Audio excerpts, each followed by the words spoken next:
Very warm welcome, and we invite them onto the stage. Once again, a quick reminder to all of us to kindly keep our electronic gadgets on silent mode during the proceedings of the event. And also, may I request the organizing team members to invite all our guests, our special invitees who are outside the hall, to kindly join us inside. We now are about to begin with our inaugural session. Ladies and gentlemen, the hall doors will be kept shut during the proceeding of the event. We now once again request you all to kindly settle down for our inaugural session to begin. Thank you so much.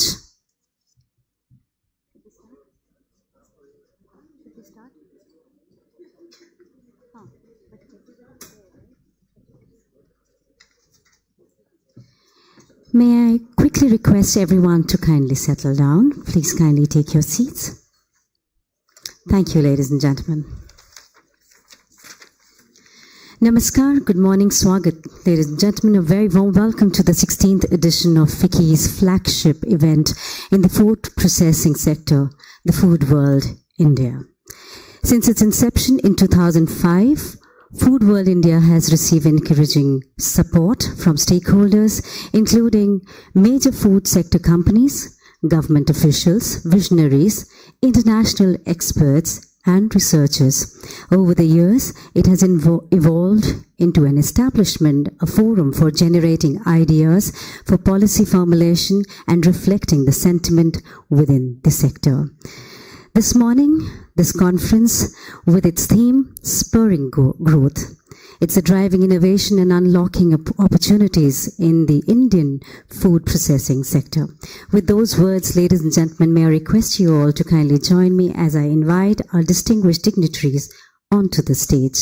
May I request the Chairperson, Warehousing Development and Regulatory Authority, Government of India, Srimati Anita Parveen ji, to kindly join us onto the stage. Namaskar, ma'am. Very warm welcome to you. May I also request Chief Executive Officer, FSSAI, Shri G. Kamala Vardhan Rao, to kindly join us onto the stage. Now may I invite Honorable Joint Secretary, Ministry of Food Processing Industries, Government of India, Shri Ranjit Singh, to kindly join us onto the stage. Sir, aapka swagat hai. May I now request our Honorable Director General, FICCI, Ms. Jyoti Vich, to kindly join us onto the dais. I now also request Chair FICCI, Food Processing Committee and Executive Director ITC and CEO ITC Food to kindly join us onto the stage. Shri Hemant Malik, we are very obliged to have you with us. May I also request to join us on the stage the co-chair, FICCI Food Processing Committee and Managing Director, Killanova, South Asia, Mr. Prashant Perez, to kindly join us onto the stage. We quickly take this moment to also extend a heartiest welcome to all our dignitaries, our special guests, our special invitees, friends from the fraternity present in the hall. And without any further ado, we now begin with our inaugural session. Ladies and gentlemen, at FICCI, in its traditional form, we welcome our distinguished guest with a green certificate. And to do the same, may I request Shri Hemant Malik ji to kindly present a green certificate to Ms. Anita Parveen ji and welcome her to this conference. With a huge round of applause, ladies and gentlemen. Green certificate is our way of expressing deep gratitude by pledging to plant a small grove of native trees in the honor of our distinguished guests. May I now once again request Hemant ji to kindly present a green certificate to Shri Kamala Vardhan ji and welcome him to this conference. Swagat hai sir aapka. May I now request Shri Prashant Perez to kindly present a green certificate to Shri Ranjit Singh ji and welcome him to this conference. The green certificate that I mentioned, it's an honor and it's a pledge. Each sapling which will be nurtured in the heart of our national forest, creating a living tribute to our esteemed guest. Ladies and gentlemen, this inaugural session is now called to order. We now begin with an opening remark, and to do the same, may I invite Ms. Jyoti Vich, who is the Director General FICCI, to kindly give the opening remarks. Over to you, ma'am.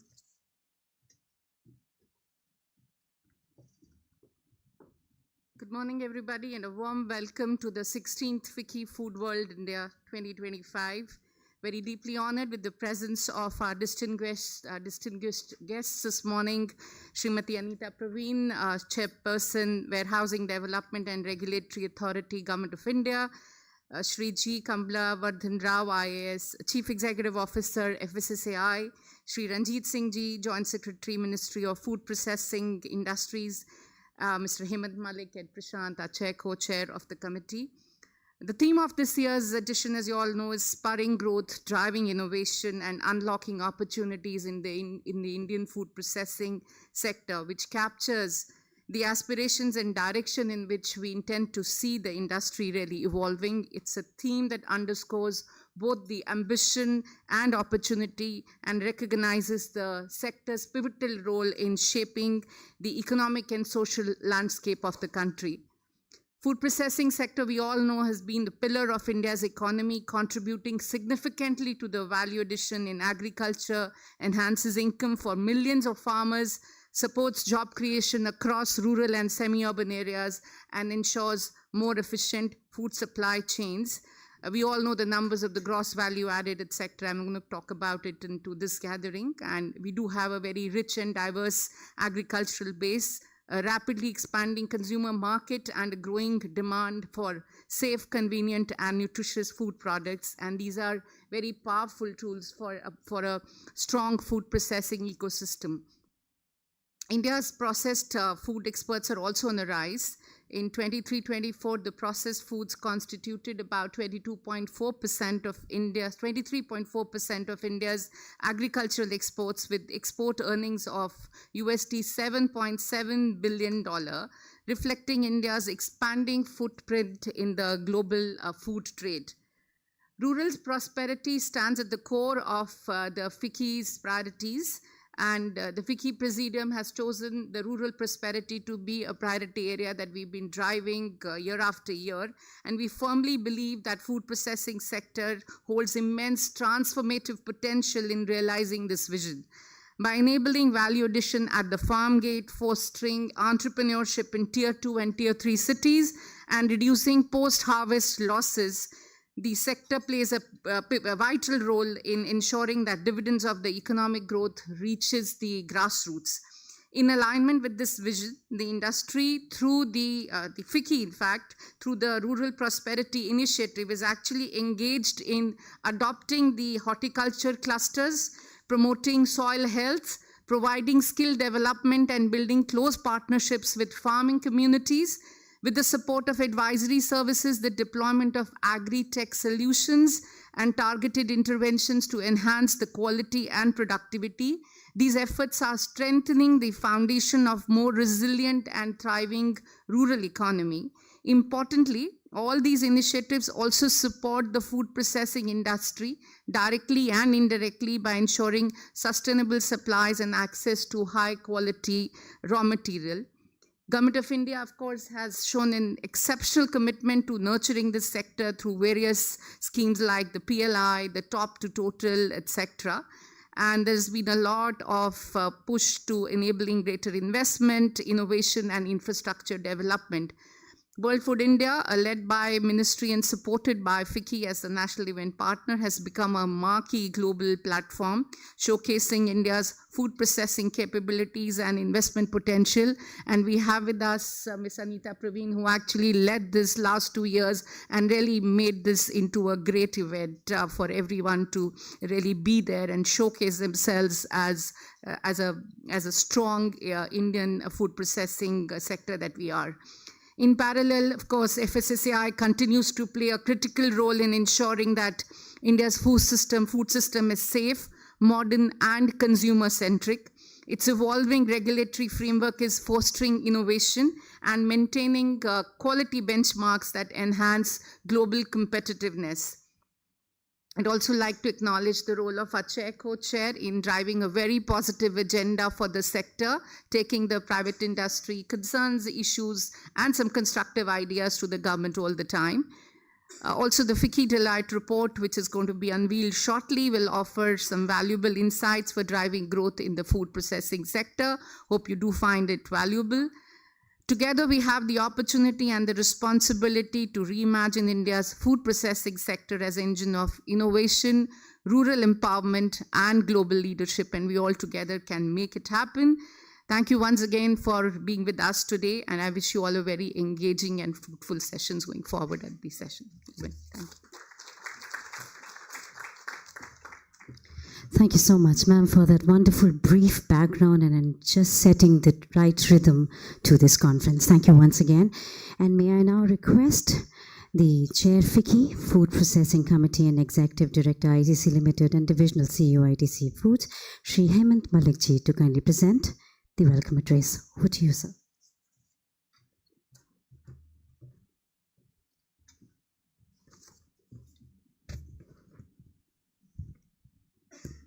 A very good morning, ladies and gentlemen. It indeed is my pleasure to welcome Srimati Anita Praveen, Chairperson, Warehousing Development and Regulatory Authority. Madam, thank you for being here. You have been a great supporter for food processing over the years, and I think we are enjoying the benefit of your leadership. I'm delighted to welcome Shri G. Kamla Vardhan Rao Ji, IAS Chief Executive Officer, FSSAI. So your being there and your deep understanding of food processing has been of a great support to the industry. We keep on leaning on you, and we are grateful to you for always giving us time and a hearing. Mr. Ranjit Singh Ji, Joint Secretary, Ministry of Food Processing Industries, Government of India. Jyoti Vij, Director General FICCI. My colleague Prashant, and once again, ladies and gentlemen. On behalf of the FICCI Food Processing Committee, it's my great pleasure to welcome you all to the 16th edition of Food World India 2025. This year's theme is being about spurring growth, driving innovation and unlocking opportunities in the Indian food processing sector. We have a very good report which has been built by Deloitte, and thank you very much, Deloitte, for, I'm looking forward to that release and what it is talking about. I think the idea of spurring growth came up because last couple of years have been a little tough for the industry. And what had caused it to be a little tough had been a very high degree of inflation that took place. We have seen commodities going up by almost 50-60%, whether it is edible oil or whether it was cocoa. Including wheat. So that has, these are prime production ingredients that we use, and everywhere that inflation has been quite significant. And therefore today the whole idea was, in terms, despite of those challenges, the opportunity in India is humongous, and what is it that we can put our head together to say how we want to take that forward. The fact is that the food processing industry in India, in fact, food processing industry is not like one industry. There are so many categories that are there, and each category has its own nuances. I'm sure the team which leads from the government perspective, I think it's it's dynamic and it's quite versatile as an industry, and it is contributing 13% to GDP. Market value estimated to be almost $500 billion in 2026, with an impressive growth of 15% annually. The momentum is driven by a combination of factors: increased purchasing power that we see in Tier 2 and Tier 3 cities, shifting dietary patterns, and I'll talk a little bit about that, growing health consciousness, as well as, most importantly, a policy environment that strongly encourages private sector investment. In this, I would like to thank Ministry of Food Processing Industries for playing a pivotal role in this transformation. The ministry has consistently supported the industry through forward-looking policies, catalytic schemes, and an inclusive approach to industry engagement. I think whenever anybody from the industry has wanting to get time, they have been welcomed, and the issues have all been understood. I think the PLI scheme has been a seminal introduction, as well as the PM formation of Micro Food Processing Enterprises scheme. We deeply appreciate the ministry's proactive role in facilitating industry consultations, simplifying regulatory processes, supporting value chain developments, and promoting Indian processed foods. I must take this opportunity to specially acknowledge the outstanding role played by Food Safety and Standards Authority of India under the visionary leadership of Shri G. Kamla Vardhan Rao. FSSAI has not only raised the bar for food safety and hygiene standards, but also built an efficient and responsive regulatory ecosystem. They have challenges. They have to listen to the industry, they have to listen to the consumers, they have to listen to civil societies, and they have to then decide what is the best for the Indian consumers. I think the digital platform like FOSCOS to fast-track licensing, import facilitation, and promotion of food fortification, FSSAI has truly emerged as a collaborative enabler for both the consumer and the industry. Its continued efforts in aligning Indian food standards with global benchmarks are helping Indian food products gain confidence and acceptance in the international market. The industry too has embraced this partnership model, investing in safe food infrastructure, clean label production, quality assurance labs, as well as consumer education. We are proud to say that the Indian food processing sector is not just complying with standards, we are aspiring to lead them. I would like to take a few minutes and talk about some of these consumer trends that we are observing right now. The most important trend that we see is around health and wellness. I think the narrative has completely evolved. A lot more consumers are talking about their own health. They look at the food, they read the back label, they look at in terms of, and today two broad themes that are really being talked about and experienced are, one is around protein. And therefore, consumers are understanding why most Indian consumers are deficient in protein, and that understanding is coming about. As well as the second is what we see is as far as gut is concerned. So protein and gut are two frame of references which are coming in by all products, and I think all manufacturers are looking at how to add their product or to launch new products. We've had new launches of D2C brands as well, looking at these spaces as well as our own solutions towards this. The second big issue, of course, is when we look at from a climate perspective, because our backend is agriculture. And we have seen that if there is some vagaries in climate, make a big difference in availability of the raw material. We've had 2 years of difficulty from a wheat perspective. This year has been good, so that is great. But then, anything can happen. And therefore, in the long run, how do we look at food security? How do we look at climate smart agriculture? How do we look at developing, varietals which can actually grow under conditions that are likely to happen in the future years? Along with climate, I think another area that is coming up is this whole interest on sustainability, whether it is from a plastic perspective, whether it is in terms of clean label perspective, or whether it is in terms of organic food perspective. In fact, the Ministry of Cooperation is driving a lot in terms of how organic produce can come about, because then the issues of pesticide residues and all will get solved. So I think that's a big opportunity area from India perspective, because there are not too many countries which can actually produce organic. And I think that's another space that can build exports from India. The third thing that we experienced was and I did allude to that, was high degree of inflation. And that inflation was not only on food products. I think inflation was overall, and that has made that we saw some amount of distress as far as the middle class is concerned. So what we're finding is that at the one level there is this premiumization, K-shaped recovery. People who can afford a lot new products are coming up with value propositions, and there is a growth at that end. Now we are finding growth also happening at the rural end. But I think the middle class, the tier 1, tier 2 towns, I think that stress continues. And therefore, we are finding in terms of changes in pack sizes, in change of grammages, and people looking in terms of managing consumption. One more area that I would like to talk about is this whole channel shift. Now, businesses are actually shifting a lot from general trade to quick commerce and e-commerce. I think 10-minute delivery has become par for course across more than 100 cities. That is also allowing access to new brands to come in and make sure that the products are made available. And at the same time, it builds its own level of competitiveness. When we talked about health and wellness, I call it nourishment for body. But at the same time, there is this need for nourishment for soul. So there are times when you look at indulgence, people are looking at convenience. The indulgence are not bad, because if you're going to take it in small quantities, So I think the balance is in terms of nourishment for body as well as nourishment for soul. Both are required, and I think food does play a very important role in terms of small gratification through smaller consumption. Regional diversity is another insight that we are picking up a lot more in terms of local state level developments. At the same time, globalization taking place with Korean food becoming quite popular in India.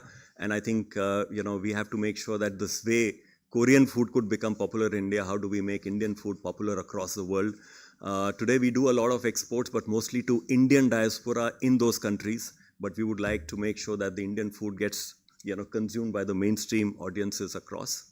And finally, the last point, I think it's a little early. We are not seeing too much of it, but I think in the next year we will discuss even more, which is on artificial intelligence. So from AI to generative AI, and now in terms of agentic AI. And I think it is disrupting each industry. It is disrupting marketing in our own spaces. And I think this is a space to watch and to, I think, leverage in terms of what we can do with that. Coming back to, sir, a couple of points in terms of from the industry, which, we keep on requesting the FSSAI CEO about it, but I would like to again take this opportunity to share on behalf of my team. Sir, one is, there are a couple of, one is this area which is being talked a lot about, which is on ultra-processed food. I think, the whole role of packaged food is to make sure that it can be more convenient for people. It can, last longer. It can be able to, when we look at, say, a soya nuggets, it's a transformation, but becomes cheaper source of protein. But if we start defining them as ultra-processed, then so I think the whole definition, and it should not be that all packaged food is bad. So that's a pressure that will come back on the industry. So we will look forward to the support from both the Ministry of Food Processing and FSSAI that, yes, we need to make sure that there's transparency in information, but at the same time, it should not cloud people with, whenever there is half information on what is good, what is bad.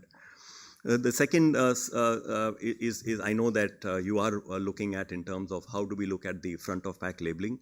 I think the fact is that most consumption of packaged food, particularly when we talk about, little high on fat or whatever, are in small sizes. In fact, we have also made portion control packs. And therefore, whatever information is being shared with the consumer, it should ideally be on serve size basis, because that is what the consumer is consuming. Instead of, 100-gram basis, because, you're not eating more than 20 grams or something at a point of time. So that's a... and the last point on the same, sir, is that we are India consumer, India environment, India climatic conditions are a little different than the way it would be in say, in Australia or in Europe. And I think, I had alluded this earlier that, if you look at pet food, even in pet food, you define by the breed and by the age of a particular pet and decide what food is fair for us. I think at least for us human beings, at least by regional, by the climatic condition and the history of food that we are consuming, that should be taken into account to decide what is really, good or bad for us. To conclude, I think, the path ahead for India's food processing sector is full of promise, and through collaborative efforts between policymakers, industry leaders, R&D institutions and entrepreneurs, we can truly make India the food basket of the world, not just in terms of volume, but also in terms of trust, quality, innovation and sustainability. And I thank you all for coming, and I wish the 16th edition of Food World a great success with many fruitful discussions ahead. Thank you very much. Thank you so much, sir, for that very warm and very insightful welcome address. May I now request Honorable Joint Secretary, Ministry of Food Processing Industry, Government of India, Shri Ranjit Singh ji, to kindly share his thoughts.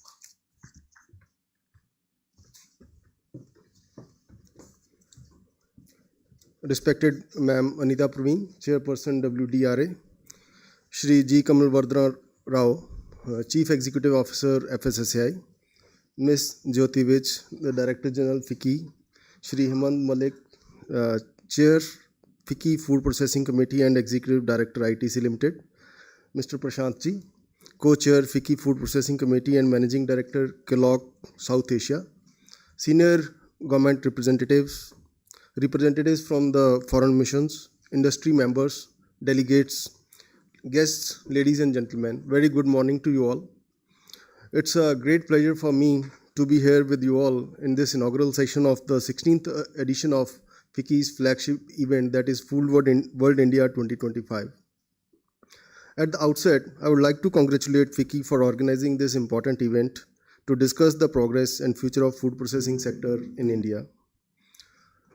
Food processing sector plays a pivotal role in agricultural diversification, value addition, reduction in post-harvest losses, and creation of surpluses for exports. A strong and thriving food processing industry ensures better returns for the farmers, enhances employment opportunities, and boosts export revenues. This I can say with full conviction, coming from agricultural background, having worked in Ministry of Agriculture, having seen the exports, imports part, the trade part there. This all are the hard facts which we must consider. Not only that, the food processing serves as a crucial link between the agriculture, that is the primary sector, and the industry, that is the secondary sector, enhancing value of agricultural produce, driving favorable demand for Indian products in the global markets. To realize its potential, we must continue to upgrade processing, packaging, and storage distribution so that both domestic and we are able to meet both domestic as well as international standards. In recognition of this, the government has already accorded very high priority to the food processing sector. The Ministry of Food Processing Industries, which I represent today, is implementing key initiatives in the sector, which includes Pradhan Mantri Kisan Sampada Yojana, which is like a umbrella scheme covering diverse sectors, starting with the diverse part of infrastructure creation, starting with the cold chains, value addition, agro-processing clusters, as well as R&D and food testing laboratories. And food testing laboratories, we know, form a very important component, a very crucial infrastructure for maintaining the quality and standards, and for the industry to meet those standards which are set by the regulatory authorities. The ministry also has been running the production-linked incentive scheme for food processing industries, as well as the Prime Minister's formalization of micro food processing enterprises to promote infrastructure, development, innovation, and entrepreneurship across the country. These schemes are demand-driven and pan-India in scope, ensuring balanced and inclusive development, especially in rural and backward regions. And we are seeing the outcomes, the results of these investments that have taken place over a period of time. Many of these players, small, they are graduating to become medium, and they are coming into the be the part of value chains and feeding to the larger players. In India's agricultural context, processing is essential to minimize post-harvest losses, particularly in perishables. And we know the historically insufficient value addition has adversely affected rural employment as well as the rural incomes. The bottleneck that has been identified has been the infrastructure at the farm level. Immediately after harvesting, where does the produce go? How is it handled? So now with the comprehensive coverage of schemes, including the Ministries of Agriculture, Animal Husbandry, Dairying, Fisheries, as well as with the Ministry of Food Processing Industries, that entire holistic requirement of infrastructure is being looked into. As far as ministry is concerned, it remains steadfast in its commitment to transforming India's food processing ecosystem. Till date, Ministry has funded almost 1,600 projects leading to creation of 41 lakh tons of food processing capacity and benefiting approximately about 9 lakh farmers. And this is in addition to what the industry has been doing at its own. The performance-linked incentive scheme for food processing industries has catalyzed investments worth 7,000 crores and generated over 2.5 lakh man-days of employment opportunities. About 171 food processing companies have been approved under various scheme components, including 70 MSMEs and 40 contract manufacturers for the large players. Additionally, the Pradhan Mantri formalization of micro enterprises scheme, which was launched only in June 2020, has supported almost about 2 lakh micro enterprises through credit-linked subsidies and infrastructure support to them. This scheme plays a very strong role and with a strong emphasis on women-led SC/ST owned enterprises, while its one district, one product approach has promoted localized entrepreneurship and value addition at grassroots level. These achievements are a testament to the ministry's sustained efforts in building a robust and inclusive food processing ecosystem that empowers farmers and entrepreneurs, strengthens value chains, and drives rural employment and economic growth. The immense untapped potential of Indian farm sector highlights the important role that domestic manufacturing can play when adequately supported by enabling government policies. With targeted interventions, this sector can significantly contribute to India's vision of becoming self-reliant and a global food basket. Over the last decade, the global food processing landscape has evolved rapidly due to liberalized trade policies. While this has opened new markets, it has also introduced challenges. In India, both organized as well as unorganized segments contribute to agro-processing, often close to production catchments. To maximize impact, stakeholders, including R&D institutions, government agencies, financial bodies, and civil societies must work together in coordination. The transformation will also require a sound understanding of global agricultural trends under the WTO framework. With rising competition and stricter compliance requirements, there is a growing need to focus on comparative and competitive advantages that India has. It's equally important to sensitize farmers and producers about the significance of quality, minimizing losses at every stage, and following good agricultural practices and global standards, all essential for further processing, packaging, and export markets. Alongside these opportunities, we must also address the prevailing consumer myths about processed foods and increasing influence of social media influencers in spreading misleading, non-compliant food-relating content, as Mr. Malik has just now highlighted. It's very vital to educate consumers about the scientific basis and benefits of food processing. Our ministry has been actively working through a MOFPI-led committee on countering misleading publicity of processed foods. This initiative, of course, requires a very close coordination among the food industry, scientific community, government, and media to ensure accurate and evidence-based communication. Today's session, I see, is a reflection of that collaborative spirit. Together, we can harness technology, innovation, and cross-sectoral partnerships to ensure access to safe, nutritious, and sustainable food for all. The theme of this edition, that is spurring growth, driving innovation, and unlocking opportunities in the Indian food processing sector, is both timely and relevant. While India has made commendable progress, there remains significant potential to raise our food processing levels through innovations. By addressing areas such as infrastructure development, efficient logistics, and targeted policy implementation, we can unlock greater value for this sector. To enable this transformation, proactive planning, robust public policies, access to finance, strong private sector engagement are all essential. Equally important is the need to build consumer trust. Confidence in the safety and quality of processed food continues to evolve, and the industry must remain agile to meet changing consumer expectations and regulatory landscapes. I am confident that the deliberations during this convention will address all these strategic priorities, contributing to a food processing ecosystem that is dynamic, sustainable, and inclusive. I sincerely hope that this convention sparks new ideas, partnerships, and momentum for the continued growth of India's food processing sectors. With this, I wish the event a great success, and thank you all for a very patient hearing. Yeah, thank you.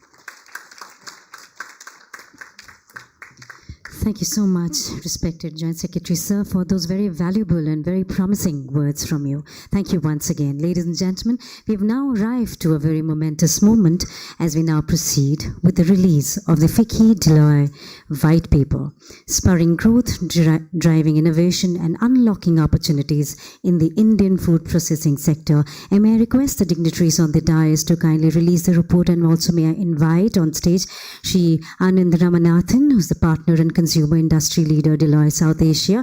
May I request you, sir, to kindly join us onto the stage. Ladies and gentlemen, just to make it a little more energetic and participating, may I request you all to kindly put your hands together as we now release the white paper. It's being released by our distinguished dignitaries on the dais, and we've also been joined by Mr. Anand Ramanathan. This is a very momentous occasion for us. Thank you once again, ladies and gentlemen. Thank you so much, dignitaries, for releasing the white paper. We once again request you, ma'am, to kindly, yes, all the dignitaries to kindly join us for a photo opportunity. Ladies and gentlemen, the white paper, spurring growth, driving innovation and unlocking opportunities in the Indian food processing sector. We now proceed with our very special address, and to do the same, may I request Shri G. Kamalavarda Rao, who is the Chief Executive Officer, FSSAI, to kindly just guide us with his word. Ladies and gentlemen, we now invite Shri Kamalavardanji to kindly give the special address. Over to you, sir.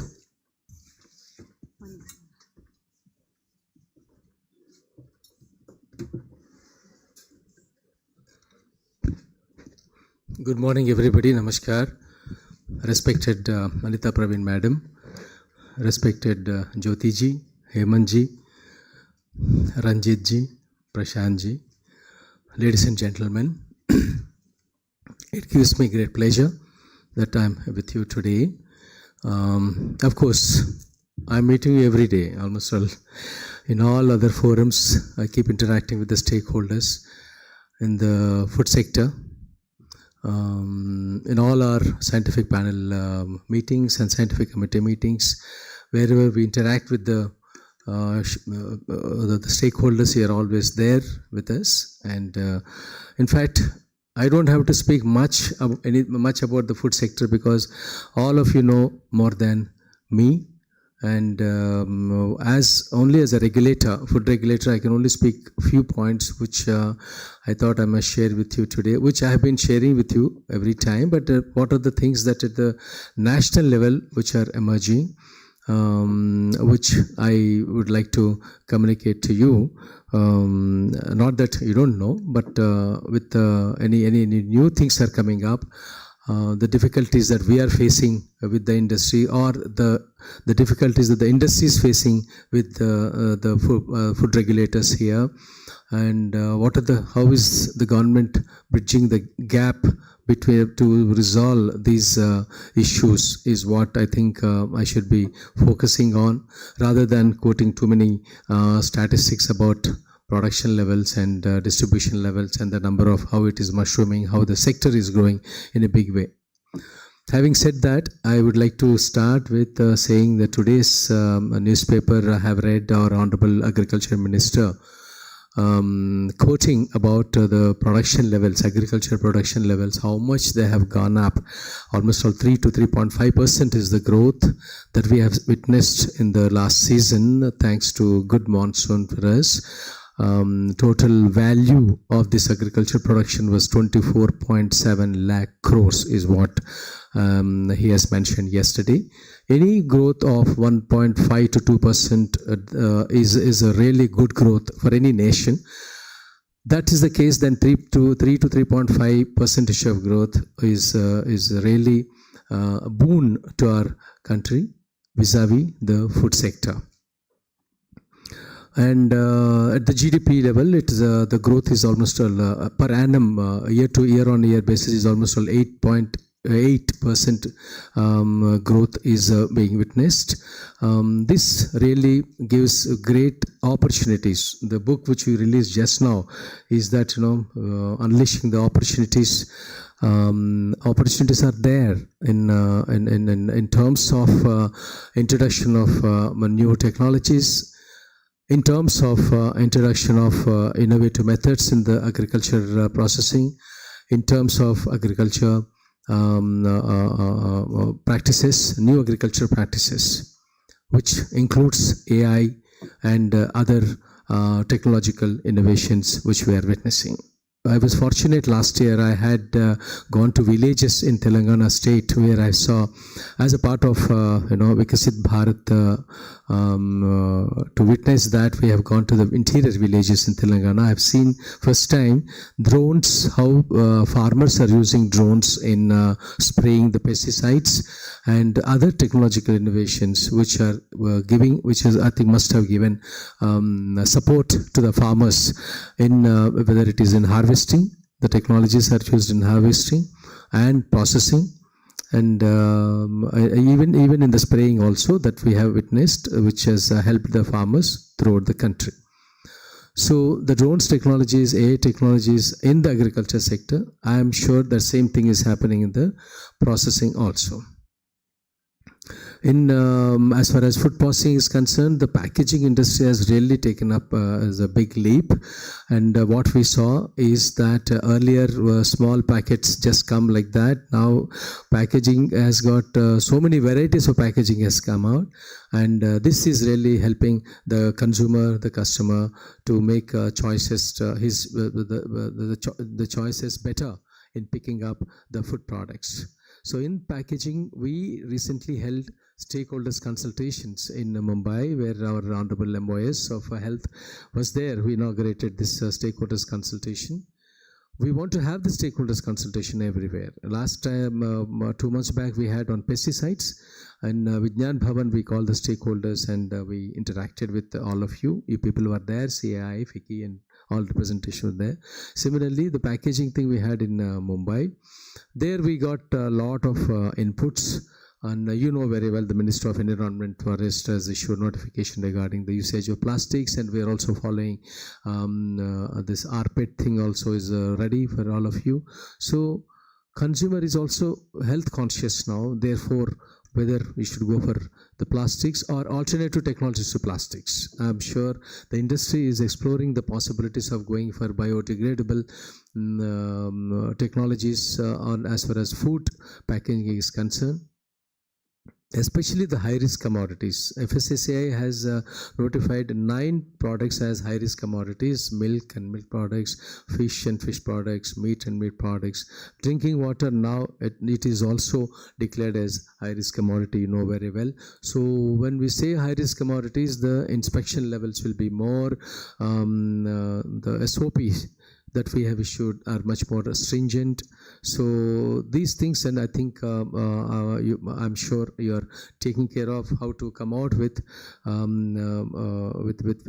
a stricter adherence to the rules as far as the packaging is concerned, the manufacturing of is concerned, and the delivery is concerned. Delivery, why I'm saying, is because the e-commerce, most of the people, earlier days are gone where we go to the supermarkets and pick up the products. Now everything is coming home. Supermarkets are coming home. So in the delivery also, I'm sure it must be taking care. Now we are talking about, just Ms. Hemantji was talking about the nutritional part of it, nutritional aspect of it, which I would like to focus more, because Anita Praveen madam is already there. She will discuss about food processing sector. But nutritional, as far as nutritional values are concerned, now ICMR has come out with the latest guidelines last year, which they speak about high fat, salt, sugars, and they also talk about the minimally processed food and ultra processed food and the nutritional aspect. Okay, so ICMR said whether you are having the minimum calories, how much calories are required for you. I'm sure educated people like you must be weighing morning breakfast, how much calories getting into your body, afternoon how much calories getting in your body, and every food packet has got how many, the RDA, 1 RDA, and everything. Educated people know about it. But what about the rural areas? What about the women folk in the rural areas? How do they know whether they should take 1800 calories or 2000 calories or 2100 calories? Thanks to our medical systems in the villages, they interact with the self-help groups there, and Anganwadi workers, they all know about how to educate the local people about the nutritious consumption level, food consumption level. So as per ICMR, they say 55% calories should come from carbohydrates, 30% from the fats, and 15% from protein. So, but is that protein getting into your body or not? Just now, Hemant was mentioning about that. What is the protein source? The soya is the only alternative source for the non-meat eaters. So, how much soya you have? Other dal, whether you're going to get the same dal, the per kg, whatever your weight is 60. So 60 grams of protein. It is the marking for everybody. So whether you get 60 grams of protein if you have 60 kg weight in regular dal that you eat in the morning, afternoon, evening, our average consumption is less than 1600 calories. Whereas in USA, the average consumption is more than 3800 calories. In UK, it is 3,400 calories. In Saudi Arabia, it is 3,200 kilocalories, that average consumption. They take calories in the form of fat, whether it's cheese, the milk and milk products, meat, hamburgers, beef burgers, steaks. So they're meat consumers. Therefore, they eat a lot of, they take their calories from the fat. Whereas we have to depend, being an agrarian economy, we have to depend on wheat, rice, and other sources for our calories. So, but as far as the nutritional aspect is concerned, how many, the micronutrients, how much you are getting into on the regular food. Now you have a cooked food at home, and there's a manufactured food. Now people are shifting more from cooked food to the manufacturing food. People don't have so much of time to cook at home, so we depend on all of you. So whether it is a biscuit with the milk, MBBS, what I call, the milk, bread, biscuit, and sweets. So this MBBS thing, though, we depend on all of you. I want to have my bread from the market. I want to have my noodles from the market. I want to have my Kellogg's from the market. So everything is from the market only, except cooked food and the fruits. I don't eat anything. So desserts, all desserts. Earlier, mothers used to prepare desserts. Now, I don't know how many wives are preparing desserts, but definitely we depend on external market to get desserts after 10 o'clock in the night. So dessert is compulsory for us because we eat spicy food. Indians definitely eat more spicy food. So we must neutralize this only with dessert. So we take that. But when in the process, what happens is, are we calculating our nutrition or not?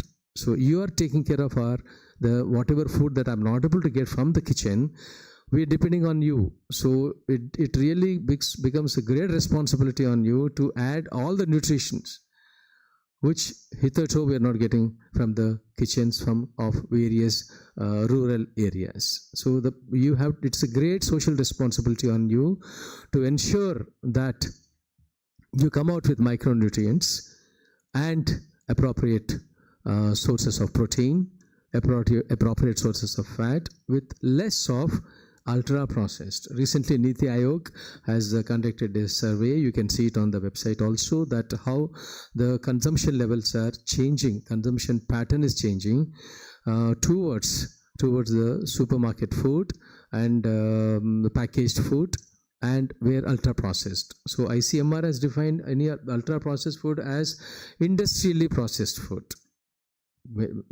Roti is also processed. Roti is a processed food. A processed food is a food which which changes its a natural composition. So roti is a processed food, but ultra processed is industrially processed food. So, but we have not defined. FSSAI has not defined ultra processed food. Codex Alimentarius Commission has not defined ultra-processed food. We have not defined junk food. What journalists write and newspapers write, the junk food. There's nothing called junk food. Healthy food, unhealthy food. So a food which is available in the market becomes really unhealthy, depends on the consumption levels. If I take one chips in the chips packet, it may not be unhealthy, but if I take 10, 15, definitely it is unhealthy. It all depends on. So I'm thankful that all of you are focusing on that, one RDA thing. You are adhering to that, and we are also very happy that industry is responding very promptly to all the directions given by FSSAI on misclaimed or misleading advertisements. Whenever we say that these are misleading advertisements as per FSSAI regulations, please don't do it, and you are prompt in withdrawing that kind of health claims which we find. I'm not saying that everybody is doing this, but certain packets which we see in the markets, we immediately see that yes, this is violation of our FSSAI guidelines. One more point which I would like to mention to you here is about the organic food. Many people now, they are slowly shifting because of cancers and other the diseases are increasing every day. So these non-communicable diseases are to avoid that, people are shifting slowly to organic. So now they ask me, how do I believe that this is organic food? So anything it is PGS system, anything is NPOP, if is there on the packets, that we will believe that yes, this is organic. So participatory guarantee system, whether you are accessing to that or not, I don't know, but kindly ensure that PGS and NPOP system is there, which we have accepted both for domestic as well as for our exports. So with this, I would like to close because I'm keep interacting with you. Yesterday also, we held one interactive session at FSSAI. All the stakeholders came. FICCI is always with us in understanding our regulations. One point I want to lastly mention and close, saying that Honorable Prime Minister has mentioned recently about the increasing concern about obesity, why people are becoming, Indians are becoming obese, probably because of the excess consumption of sugars, and what Honorable Prime Minister has mentioned, that oil, 10% oil kam kijiye, so that you can reduce your obesity. So we are also, maybe you can also take up this cautiously. And we are generating awareness among public to reduce consumption of oils and of course sugars. What is that you can give to the next generation is only the less of plastic and less of sugar. Thank you so much.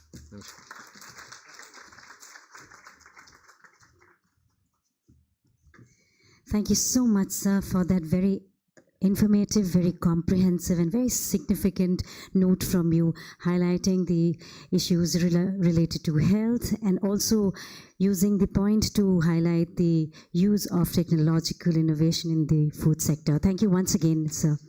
Ladies and gentlemen, we now move to a very significant point in our conference today, as I now invite our Honorable Chairperson, Warehousing Development and Regulatory Authority, Government of India, Srimati Anita Parveen ji, to kindly give the keynote address. May I now invite you, ma'am, and request you to kindly present the keynote address. Over to you, ma'am.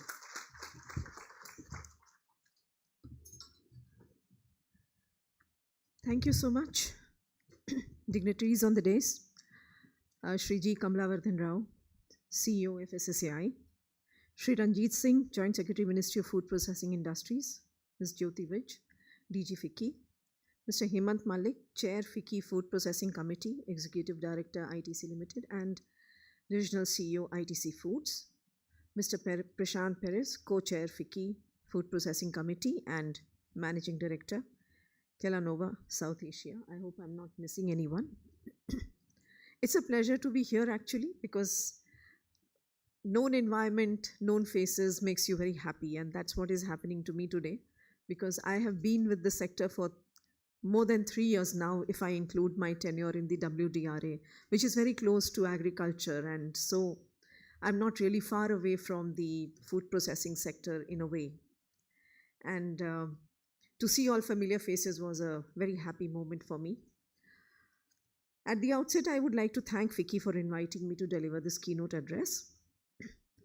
I think the food processing sector was developed as a very dear sector to me. I joined the ministry, and thereafter it really gradually grew on me, because I had not done agriculture and food processing before that. So it was a learning experience for me. In 35 years of career, I was more into industry, I was more on the finance side. So it was a great learning experience that I had with all of you. I mean, each one of you, I always say my office members and the team which interacts with me, each one is a guru. You give me some input in some form. Every interaction helps me learn. So that was a great learning experience for me. And interaction with FICCI, of course, has been at a very different level. We organized 2 major events in the ministry, and it was done with elan by them both the times. So it was a great pleasure interacting with them. And I see that they continue the tradition of doing the Food World India. In fact, strangely, the name is so similar to the event that by mistake, it could just slip out of my mouth. So I'm being very cautious to read it and spell it out as to what is the event today. So congratulations on organizing the 16th edition of Food World India 2025. And I see that the theme is also very interesting: spurring growth, driving innovation, and unlocking opportunities in the Indian food processing sector. As I said, the sector was a learning experience for me as well, along with the inputs that came from everyone. And I can say that PLI was a real eye-opener for me. We could see how the industry made the best use of the opportunity that the government policies offered at that point of time, and the growth figures that came gradually they kept flowing in, and the pleasure that the ministry had was immense, because we saw tremendous growth coming up from each one who participated in the scheme. So congratulations to everyone and anyone who was part of the PLI scheme and who has been part of the growth story of the food processing sector. But to say that the others who were not in the sector, I mean under the scheme, have not had the benefit is incorrect, because many ancillaries, many participants are there to partake of the benefits that a particular scheme will be offering to a large player. We also had a lot of MSMEs in the scheme, so the benefit flew to their side as well. We, as a sector, saw during that period not just the farmers' income going up, but employment numbers also picking up, which was very, very encouraging. And I think government found that the numbers were encouraging enough, and it really justified that the food processing sector was assisted through this scheme. The country, as my previous speaker has just said, Mr. Rao said that we have been producing a lot of food material, raw material as far as food sector is concerned. And we keep growing year on year. Kudos to our agriculture ministry, agriculture related, all departments who are functioning in this area, the state governments, for the large production that we have. But then we know when we have large production, we just can't eat all of it. Eating is part of that entire production. So then you have to handle the food. The commodity handling is something that WDRA does.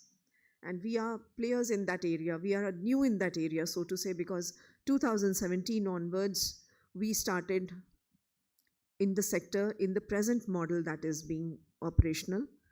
And WDRA is the food processing sector and the warehousing, both are two very crucial players as far as the surplus food is concerned.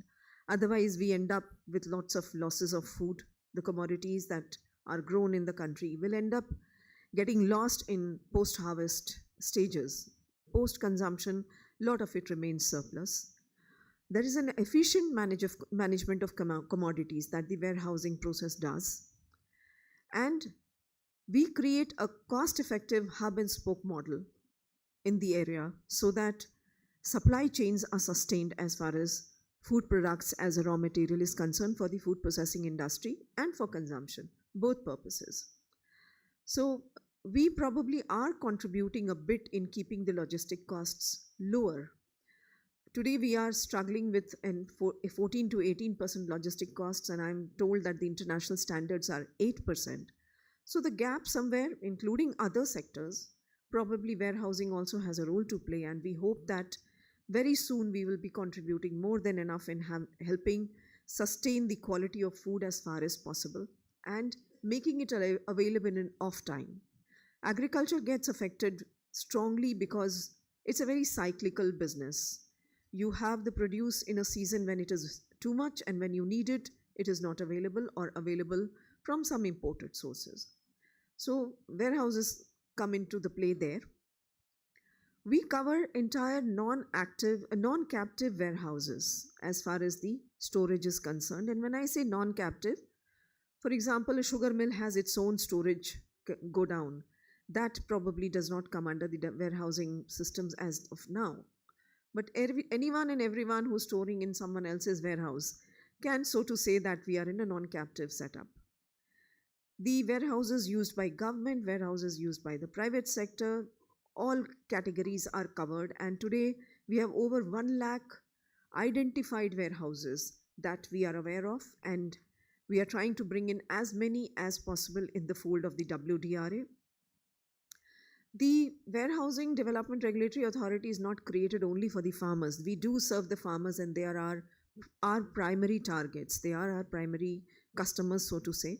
But the private sector, the state governments, the Government of India storage capacities that are created under the two major institutions of CWC and FCI are also part of this warehousing network. And this network is an important one because ultimately they are huge storage capacities that are created under them. We cover regular godowns, which are the warehouses, the plain ones, the environment controlled ones, the silos, the cold storages, all category. There is no distinction as to which kind will be covered by the WDRA. And every warehouse which has a possibility of storing commodities and has the possibility of creating liquidity out of it will benefit if they get associated with the Warehousing Development Regulatory Authority. The unique thing that this organization does is that it just does not ask you to store your produce inside a warehouse. We say, against those stored commodities, go ahead and take the e-negotiable warehousing receipts, which are issued by our two repositories, which are located in Mumbai, but of course they have their wings all over the country.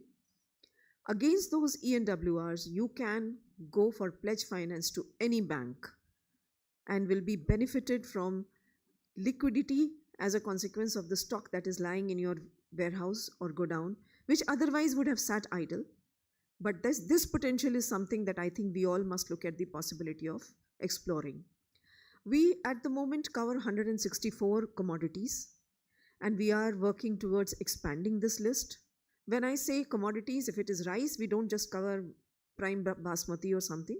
We cover various categories of rice, various varieties of rice, and the warehouses are responsible for the assaying and quality maintenance of the produce that are stocked with them. And we do regular inspections. At the time of registration of the warehouses, we ensure the quality standards are met. And on a 6-monthly basis, we also take care that these stocks are available. So it's a kind of assurance that the system provides you when you are storing your commodity somewhere. And while that is happening, your E&WR will actually fetch you funding from the banks, which I think is a very fair arrangement in the system that prevails today. Liquidity is an issue. I'm sure everyone is going for the inventory to be kind of covered by any bank, but here your commodities are covered. We also cover a few non-agri products. We cover 9 metals at this point of time. Again, that list is under scrutiny for expansion, and we hope that we start covering the e-retailers warehouses as well in very short time, though this is not a policy call at this moment, so no quotes to be made here, but that's an intent that I am expressing here. So need not be given in the press release, please. The industry's interest is what we keep in mind here. In case the industry is interested, we can be sitting down together and working out a crisp policy that will help your commodities, your produce also to be served by WDRA's regimen. So I'm sure you should be considering this as on a very positive note, because this is a very, regulated kind of a system where chances of mishaps are much less. I don't say zero mishaps, but chances are much less because there is someone who's doing inspections, someone who's watching your stocks on a 6-monthly basis, and the bankers are of course there in the vicinity to take care. For the small investors, for the farmers, we cover them by the credit guarantee scheme. And for small investors, up to 2 crores, we give them the credit guarantee scheme, which again is an assurance for anyone who's operating at a small level. The big ones, of course, can take care of themselves, so the scheme does not cover them. So for agri-commodities, if there is a small player and has taken a loan of 2 crores against an E&WR, that gets covered by the credit guarantee scheme. So that in nutshell is what WDRA does. I know everyone is aware about food processing, but WDRA's role is something that I thought needs to be defined today for everyone to understand what is the potential. And in case the industry is willing, we can look at the possibility of working together to figure out how these stocks that they have also could be considered, and can something be worked around to get liquidity for you at the tip of your ENWRs. I can't say fingers here. So I think the ambition to become a good global food processing sector for the country is what we support sitting in WDRA as well. And when I was there in the food processing ministry, I was exactly working towards that. So my role has not transformed too much, and I'm happy for that. I by and large work for you, and would look forward to better interactions and greater interactions in future. And I congratulate FICCI for this great session today, that they are the subsectors I was just looking at, and I realized that if these translate into strong action points, the topics that have been taken in, it will be a wonderful outcome of the event today. So all the best for that, and thank you so much.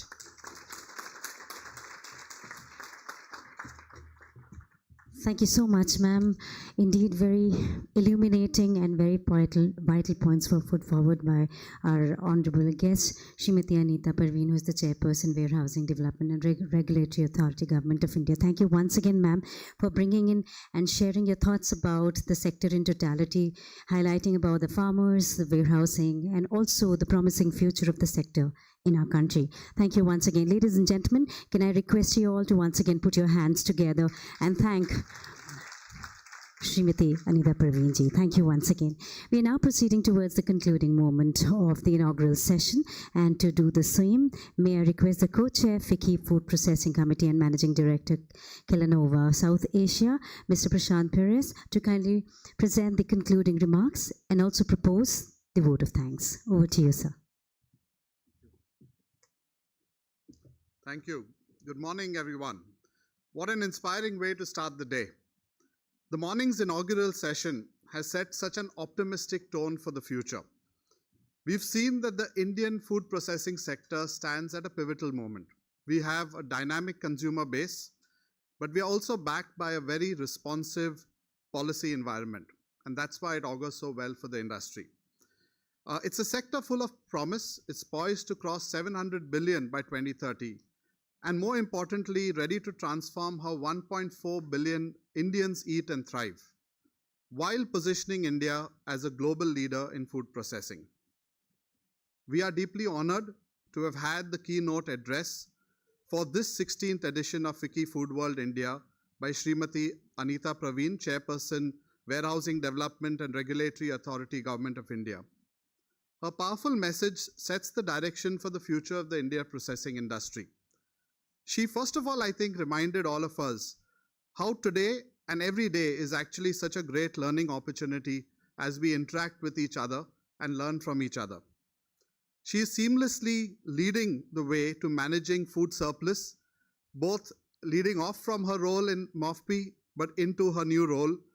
And I think there's a fantastic vision over here to actually manage our food surplus, give more predictability to supplies, bring liquidity to the stocks in our warehouses, and even the vision to have our logistics cost come on par with the averages of the world from 14 to 8%.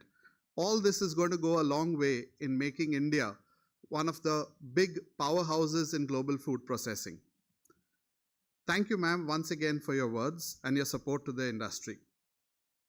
A special thanks to you, Shri Ranjit Singh, Joint Secretary MOFPI, for your consistent support for the food processing sector. I think you spoke so passionately about the role food processing plays in minimizing our food surplus and post-harvest losses. You know, MOFPI's role in actually, when you think about the numbers, we spoke about it impacting 9 lakh farmers, 2 lakh MSMEs with women as the lead, the OTOP scheme, one district, one product. All these are really far-reaching schemes which have benefited so many thousands and lakhs of people in our country. It goes a long way in boosting the rural economy, which we know is the bedrock of India. I also want to thank you for taking on the issues facing the industry with misleading social media, misinformation that has been spreading. It's been a very proactive role that has been taken, and we'd love to keep partnering with you to addressing the same. So thank you once again for your support. I also want to say a very big thank you to Sri G. Kamalavardhan Rao, CEO of FSSAI. As you said, you are with the industry every day, so we thank you for that. Inspiring to hear that our production in the agri sector at 3.5 is almost 2x the world average. Equally, it is so good to hear about the kind of way that technology like drone technology is reaching the deep rural parts of our country, because when something like that happens, the future is going to be bright. You've taken on the entire point on nutrition, and I think you've said it very eloquently that we play a very important role, whether it's in the providing macronutrient or micronutrient deficiency gap fills for the Indian consumer. And I think as an industry, and I speak on behalf of all our colleagues, I think we are here to partner you on the same.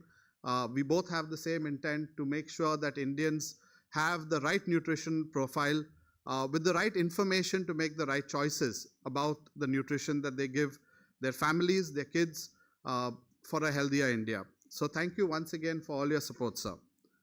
I then want to really say a very big thank you to Ms. Jyoti Vij, Director General of FICCI. You spoke about how FICCI has taken up rural prosperity as one of its key goals. And I know that the food processing sector, and you yourself mentioned so many of the policies, play such a vital role in actually propelling rural prosperity. So thank you for all the great work that's being done by FICCI in this space, and for the great partnership with the industry in propelling the food processing industry forward. Last but not the least, I want to say a big thank you to Hemant Malik, who chairs the Food Processing Committee for FICCI. He's led this committee over the last few years to continue to be a powerhouse of representing industry challenges, and at the same time taking on the responsibility for addressing the needs of the nation. He spoke about many trends today, right? And the rest of the day is going to be, I hope, about picking on some of those trends, picking on those challenges and the opportunities that go with them, in what I hope is going to be a fantastic day of good debates, of heated discussions maybe sometimes, but equally wonderful ideas and innovations that can spur growth. With that, I'd just like to say that if India has to achieve its $10 trillion economy goal, agriculture is undoubtedly going to be a key driver, and partnering that is going to be the processed food industry that can really propel India into a leading position as a global food powerhouse. In some ways, that is why each and every one of us are here today, and I therefore want to thank all of you all who have taken time out to spend time discussing with each other, brainstorming, and playing that role that each of us as individuals and organizations can play in this journey towards making India a big contributor to the world's food basket. Thank you very much.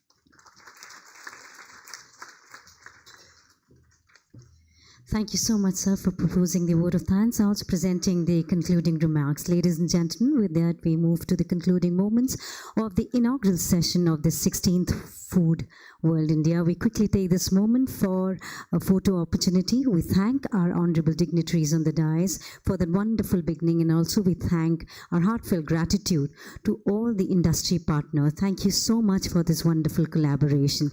Ladies and gentlemen, the concluding moment of our inaugural session, and we'll now move to our technical session. Thank you so much. Thank you, ma'am. Thank you so much, ma'am. Thank you, sir. Thank you so much. Ladies and gentlemen, we now take you to the technical session. This will be about the key presentation, the key topics and insights from the report. And we'll take exactly 1 moment to set up the head table. Kindly remain seated. We request you to kindly stay in the hall and remain seated as we now proceed with our technical session. Our first technical session is a key highlight from the FICCI and Deloitte Knowledge Report on the theme Spurring Growth, Driving Innovation and Unlocking Opportunities in the Indian food processing sector. Once again, requesting everyone present in the hall to kindly remain seated with their electronic gadgets on silent mode. I request the organizing team members to kindly invite all our members who are outside to kindly join us as we now move forward to the highlights of the report. And to do the same, I would request everyone present in the audience to kindly be seated.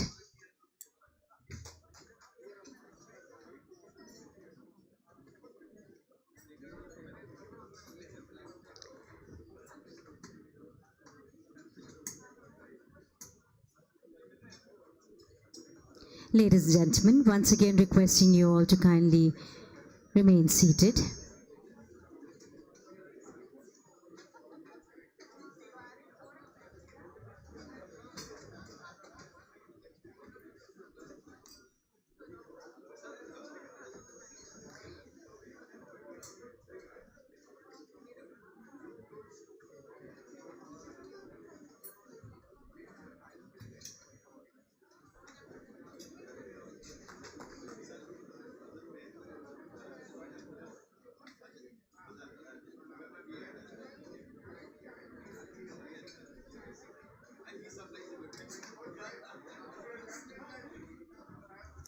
Once again, may I request everyone present in the hall to kindly be seated now.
Ladies and gentlemen, may I request you all to kindly be seated.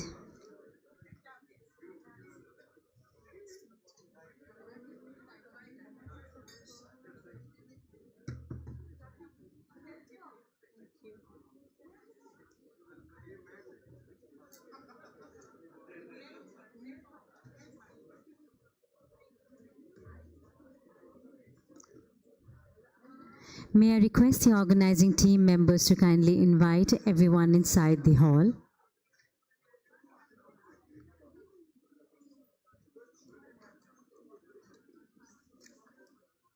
Sorry?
May I request the organizing team members to kindly invite our guests who are outside the hall. May I request for the team members to kindly ring the bell for them to kindly join us inside. Ladies and gentlemen, may I have your kind attention? May I request you all to kindly settle down, kindly be seated, as we now are about to begin with our first technical session. Thank you.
Requesting everyone to kindly join us inside, and for all our members who are present in the hall to kindly be seated. Thank you.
Request everyone to please take your seats.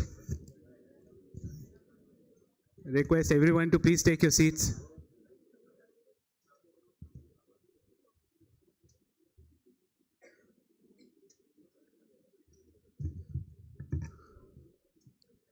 We are about to begin the session. Please take your seats.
May I request everyone to please be seated?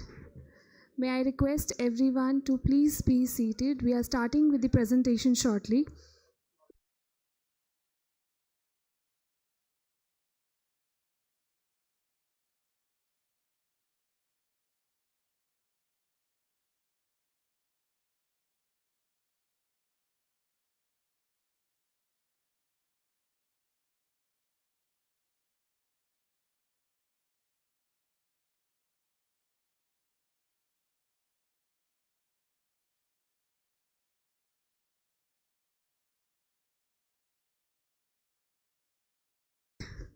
Welcome back, ladies and gentlemen. May I request you all to kindly settle down as we now proceed with our first technical session. To begin this session, we first would present the key highlights from FICCI and Deloitte Knowledge Report on the theme Spurring Growth, Driving Innovation and Unlocking Opportunities in the Indian Food Processing Sector.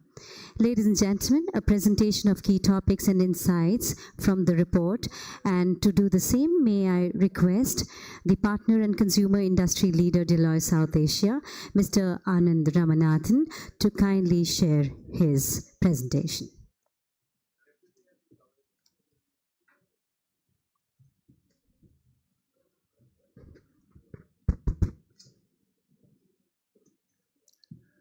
Good morning, everyone. Firstly, thanks to FICCI for collaborating with us on this one for FoodWorld 2025. And we've authored a report on the food processing sector, spurring growth through innovation and unlocking opportunities in this sector. So before I start, I would like to thank my team, which had helped author this report. So if all of y'all are around the room, please stand up. Praveen, Hardik, Harsheen, Kanupriya, Mo. Great. So thanks a lot. Thanks for doing this. I mean, all that you see today is because of their hard work. And if it wasn't for them, this would not have happened. So with that, I'll start. Now, if you look at the report, it has a lot of numbers, right? But there's something that I want to leave all of you in this room with, which is that 60% of consumption in India accounts for, or rather, if you look at the Indian economy, 60% of it comes from private consumption. And if you look at private consumption, which is primarily household consumption, about 40% in urban India and about 47% of it in rural India comes from the food sector. Right, and therefore, if you just do the maths, 60% of a 4 trillion plus economy, 2.4 trillion, and in that 40%, 1 trillion, right, is the food consumption in India, right, which is driving about 1/4 of the economy when it comes to a single sector contributing to 25%. Food is right up there in terms of its overall contribution to the Indian economy. Now, within that, again, if we were to look at employment, right, about 50% of employment in the country today is from agriculture. About 50% of land allocation is for food. So that's 25% of employment comes from just cultivation alone.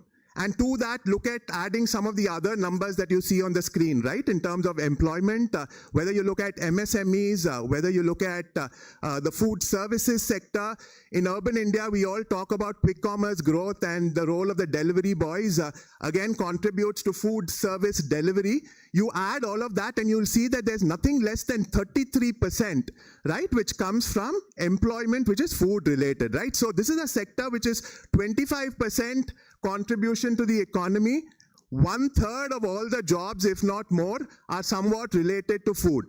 So when you look at these numbers, you just realize that this is a sector which is really important, and therefore it's very critical that policy kind of pays attention to how the sector grows and evolves. And as we go, the number of jobs are just going to increase further, right? When it comes to quick commerce growing in our urban cities, food services, Horeca, the hotels, restaurants, cafeteria segment growing.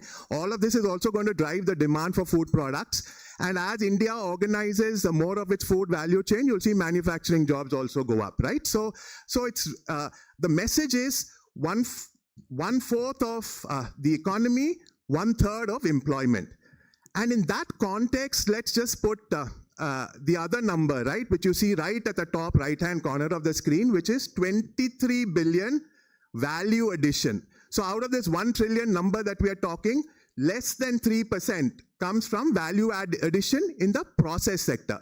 And if you were to add other kinds of value addition, whether it's food services or exports for that matter, some value addition happens there too, it's still in single digits, right? And therefore, the objective for us as we go forward is to take that 4% growth that you're seeing in value addition, that's the CAGR over the last decade or so.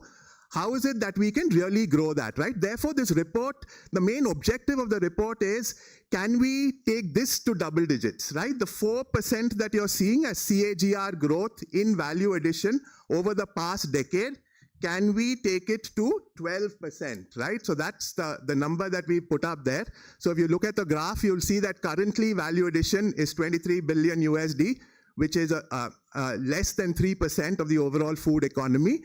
How can we take this and grow it at 3x of the current growth that we have, right? So with keeping that in mind, we took a 12% target for India in terms of achieving value addition growth.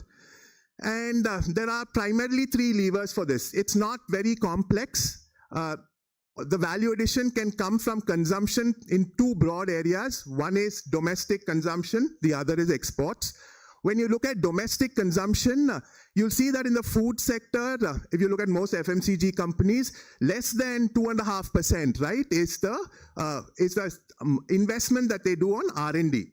Right, and therefore innovation is really important, especially post the pandemic. We've seen a lot of D2C brands, regional brands, private labels, all of them grow in different categories. And therefore, how do you innovate more, right, and take care of regional nuance, etc., and augment your portfolio? So again, we are seeing a lot of M&A in this sector. In fact, at least from where I'm sitting, this kind of M&A interest I haven't seen in the last 2 decades that I was there in consulting, right, when it comes to FMCG M&A.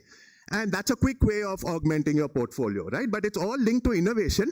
And innovation doesn't always have to be like new products. It can also be process-led innovation. In fact, all of you are representing the food industry. a minimum of 60, 65, 70%, if not more of your cost is going to come from raw material procurement, right? And therefore, if there is innovation in the agri value chain, can be a real force multiplier if we improve productivity. See, agriculture is obviously stressed, right? The land that's available for agriculture is only diminishing with land being put for other use. So how is it that we can improve agricultural productivity? A lot of it is already, if you look at partnerships, the FMCG industry does have a lot of partnerships in looking at enhancing output and procurement efficiency. But can we, again, do more, right, to improve yield and productivity at the farm level? So that's the bit on innovation. The second bit is to scale, right? And to scale, we are actually seeing that happen. A lot of focus on looking at process efficiencies, right? Whether it is in the cultivation side, in the processing side, or to look at on the market side, there's better use of data, there's better use of information that is available to bring in efficiencies. Sustainability is important. So water, if you look at after procurement, the second biggest cost is conversion cost, right? Which is water, energy, etc. for a food company. So again, can we look at smart manufacturing there to augment utilization through better use of resources, right? And the third area is obviously on the front end. This is an industry that serves rural India really well. In fact, one of the biggest strengths of this industry is the entire distribution infrastructure that it has built over a period of time. Now, can you use data to further refine it and make the product available without giving the intermediary the inventory cost, right? So we're seeing a lot of focus now on looking at efficiencies around that. And like mentioned in the inaugural session, a lot of, interest in things like health and wellness, because the market is moving there. In sustainability, you see as HFSS mentioned there, which is high fat, sugar and salts. So can we control some of this by changing behavior itself, right, and bringing in better awareness? This has been done in this business itself in the past. I was speaking to someone in the morning about iodine, for example, in salt, right? We ran an entire campaign. Similarly, if you look at other FMCG companies, it's been achieved in sanitary pads, for example. The awareness has like really grown. So can we bring in something around health and wellness and also look at more sustainable means of manufacturing and distribution? The last area is exports. Obviously, it's not just domestic consumption. We were just talking about Dubai and what it's done with the entire Kunafa chocolates, for example, right, which has now driven a global supply crunch in pistas. Pistas have become more expensive because supply is simply not there to cater to the kind of demand growth that we've seen, right? So can we start looking at the India version of this, right? And again, what are those critical ingredients, right? Makhana is in the news. Foxnuts, very good, superfood, healthy, right? So can we look at more such ingredients and build some play around ingredients? Second, can we look at our own traditional areas of strength? I mean, basmati is a good success in terms of how we've grown. So what are those other commodities that can help grow exports, and how do we add value to it, right? Ultimately, if we have to do more value addition, how is it that we can take existing formats? We are already seeing that a lot of food companies are represented here. Batter, for example, we managed to package it and now sell it. We are looking at innovations around how we deliver other regional formats, right? Regional cuisine. The other day I saw a Sindhi Kadi ramen bowl, right? So there's a lot of innovation which is happening when it comes to India-centric innovation, right? So how do we build in some of this customizing and some regionalization in the entire way in which food is delivered, right? So these are obviously opportunities for India to take its cuisine globally, and a lot of interest in Indian cuisine anyways, which is driving some of these export initiatives. So we've spoken a lot about innovation. The next bit that I wanted to talk about was rural growth. A lot of the trends that we are talking about are led by urban, but there's also the big opportunity, especially in this industry, which has really mastered the distribution to far-flung areas. How is it that we can take advantage of these 100 million households which are going to come out of poverty, right? So if you look at low income to middle income, we're going to be adding about 100 million households. These are households with income between 3 lakhs to 30 lakhs, right? That's the income profile of these households. And in this decade, we are adding about 100 million households, which in individual terms multiplied by 4 to 5, it's about 400 to 500 million people, right? And therefore, how are they going to consume more FMCG products, and how can we use technology to improve penetration and reach of many of our products to the rural market, right? And therefore, it's not just urban premiumization, health and wellness, convenience, not just these trends, but also the mass market and the Bharat, which is beyond the urban centers. The fourth area that I wanted to speak about is also regional brands. Just look at some of the growth numbers, right? 17% plus is what the regional brands have grown in the quarter 4. So what is the potential here? Are regional brands which are family driven, is there an opportunity to professionalize them? Is there an M&A opportunity? Is there an opportunity to look at adding technology to how they are managed? And the second generation is coming into many of these businesses, and if not the third or the fourth generation. So again, the regional players, how is it that we can take advantage of some of their existing footprint in the market? We all have seen some of the valuation that some of these food brands have been getting from private equity. And therefore, how is it that as an ecosystem, we can grow these regional players into really big brands that grow to the rest of the world and facilitate exports around that, right?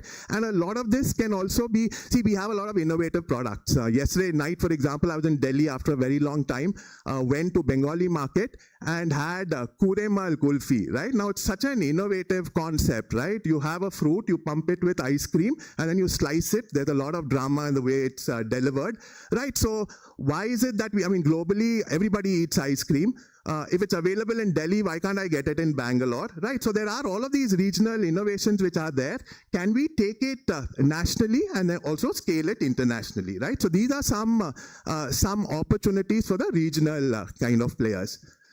The last two is primarily around AI and how technology can make a big difference, right? So we've spoken, and in fact, a lot of players in this room itself seriously are looking at what is the next critical success factor for this industry, right? Now, distribution was a great entry barrier. We grew on the back of distribution, had a lot of profitable growth by extending our distribution. But if I were to look at where players are really focusing on, a lot on digital and AI, right? Now, whether it's a front end, can you know more about your consumer? Till now, we were catering to the customer. Can you know more about the consumer? Can you give them what they want at a cost which is much lesser than what they're getting today? And can your channel partner make more ROI through that, right? And therefore, on the front end, a lot of focus around better communication, better distribution. On the back end, procurement, right? 60% of your costs are coming from raw material. Can you do better price forecasting? Can you do better prediction at what prices to buy, how much stock to carry, right? So again, a big opportunity there. Conversion, we've spoken about the smart factory and industry. In fact, it's moved from 4.0 to 5.0 now, where there's a realization that it's all just not optimization, but it's also the human interaction that you have, right? And therefore, can you do it in a sustainable way? Can you do it in a socially equitable way, etc., right? So a lot of focus around manufacturing efficiencies, which is also human. And the last area is people. Right? We were just speaking in the morning, big challenge in terms of talent, right? Whether it's blue collar workers, they don't want to work on the factory floor, they want to work in the AC store. Whether it is white collar, they want to work in high-tech environments and not necessarily where you need to go and sell to a channel partner in a very far-flung market. So therefore, how do you also bring in technology there? And that's a problem where for both customer, in this sense, employee attraction and retention, how do we bring in technology there, right? So these are some of the critical drivers, and the report talks a lot more about many of these areas. We spoke a lot about consumption. In fact, the report has a lot on premiumization. What we are seeing is that we spoke of the middle income households, but what has also happened is the affluent households, right? And therefore, these are households with greater than 30 lakh income. You'll see, obviously, there's a lot of interest on health and wellness. we didn't speak much about social media, but digital maturity is like 70% plus, right? So what does that mean? That means that even if a product is not bought online, people research and see products online, get aware of the products online. And therefore, social media and the role of influencers, again, it was touched upon. A lot of these areas are critical for us to enable that jump from 4% to 12% value addition, because sometimes it's just changing behaviors, right? There are so many more occasions now. Can we get people to consume more food during these occasions, right? A lot of it is influenced by social media these days. Mother's Day, Father's Day, and a whole ecosystem built around that in terms of food consumption. Then the other critical trend is quick commerce. I know this is a very big trend. I haven't touched upon it till now, but if you look at a big disruptor on the channel side, it's obviously quick commerce, and how quick commerce is also an opportunity. In fact, recently I was with a player who's actually making 1% more margin on quick commerce than other channels, right? Because he's just delivering at greater agility. Even they have limited space. They want better service levels. So it could also be an opportunity to improve margins, but largely, how is quick commerce changing consumption? A lot of R&D discovery happens on NPD discovery happens on quick commerce these days, right? Because there's listed 20, 25 players in every category. Can you get your product in there for more innovation to happen, more awareness generation to happen on your NPD? The second area that quick commerce is influencing is obviously to look at catchments and how do you nuance your entire operating model to the needs of the catchment, right? And hence, in the past, we had key accounts such as modern trade and e-commerce, the marketplaces. But now, how is it that you can work more closely with the quick commerce players to ensure better service, convenience to the consumer at a lower cost for the channel partner, right? So these are some critical areas where we are seeing innovation driven by changes in consumption. The last area is to look at clean labels, of course, right? So we spoke to Gen Z, and one of the things they said was, in fact, it's also reflected in a lot of M&A activity these days, where big brands are acquiring smaller brands, is that they prefer to consume brands which are less complex. They don't have the bandwidth and the time to spend on understanding what the ingredients are, and therefore, can you make it clean labeling? Can you make it simple? Can you make it sustainable? Has a premium for them to buy, right? And therefore, these are some urban trends which we are already seeing in beauty and cosmetics, for example, a lot of play for clean label brands now. So some of it will also get translated to food brands as we go forward. And finally, I'll move to the export section. Now, again, when you look at exports, what is it that drives exports? Basically, just two factors. One is to look at commodities, how processable they are, and how quality control they are when you're growing it, right? If you grow chilies with a lot of aflatoxin, it's not going to be able to be exported, right? And therefore, a lot of education needs to go into the agri value chain itself, so that issues around safety, etc., are taken care of. The second is also a lot of FTAs, right? Right now, topically, we did one with the UK. There are tariff negotiations going on with the US. So how do you take advantage of some of these, right? And globally, how do you look at category by category? Where is it that you can grow and expand? Where is the potential? And therefore, start focusing on some of these high potential export categories for growth. And closely linked to this is also the ingredient story, right? Ultimately, there's only so much that that you can influence when it comes to how or what commodities are grown, right? But beyond that, how do you process it in a way which makes it relevant for the export market? And also, can you build awareness in that market, right? A lot of times we just focus on the Indian the Indian expat community, but can we go beyond, right? And can we start catering to local requirements, especially parts of Africa, parts of Middle East? A lot of them are not very secure from a food standpoint. And therefore, how is it that India, with its diverse agroclimatic conditions, can grow its export basket, right, to many of these countries through agreements with them on an individual basis? So with that, I'll probably conclude my session. We will touch upon many of these aspects when we have the panel discussion. But broadly, the two key messages from this presentation are that food contributes to 25% of the economy. 1/3 of the jobs are linked to food, and therefore very critical to look at this sector. And the second is, how do you look at this? Promote better consumption both domestically and through exports by looking at engaging with consumers and providing them an efficient value proposition, which also fulfills certain societal needs in terms of sustainability and employment. So I'll pause there. Thank you all and look forward to catching up with you over the course of this day today and engaging more on how we can bring in more innovation and take advantage of the opportunity in the food processing sector. Thank you so much.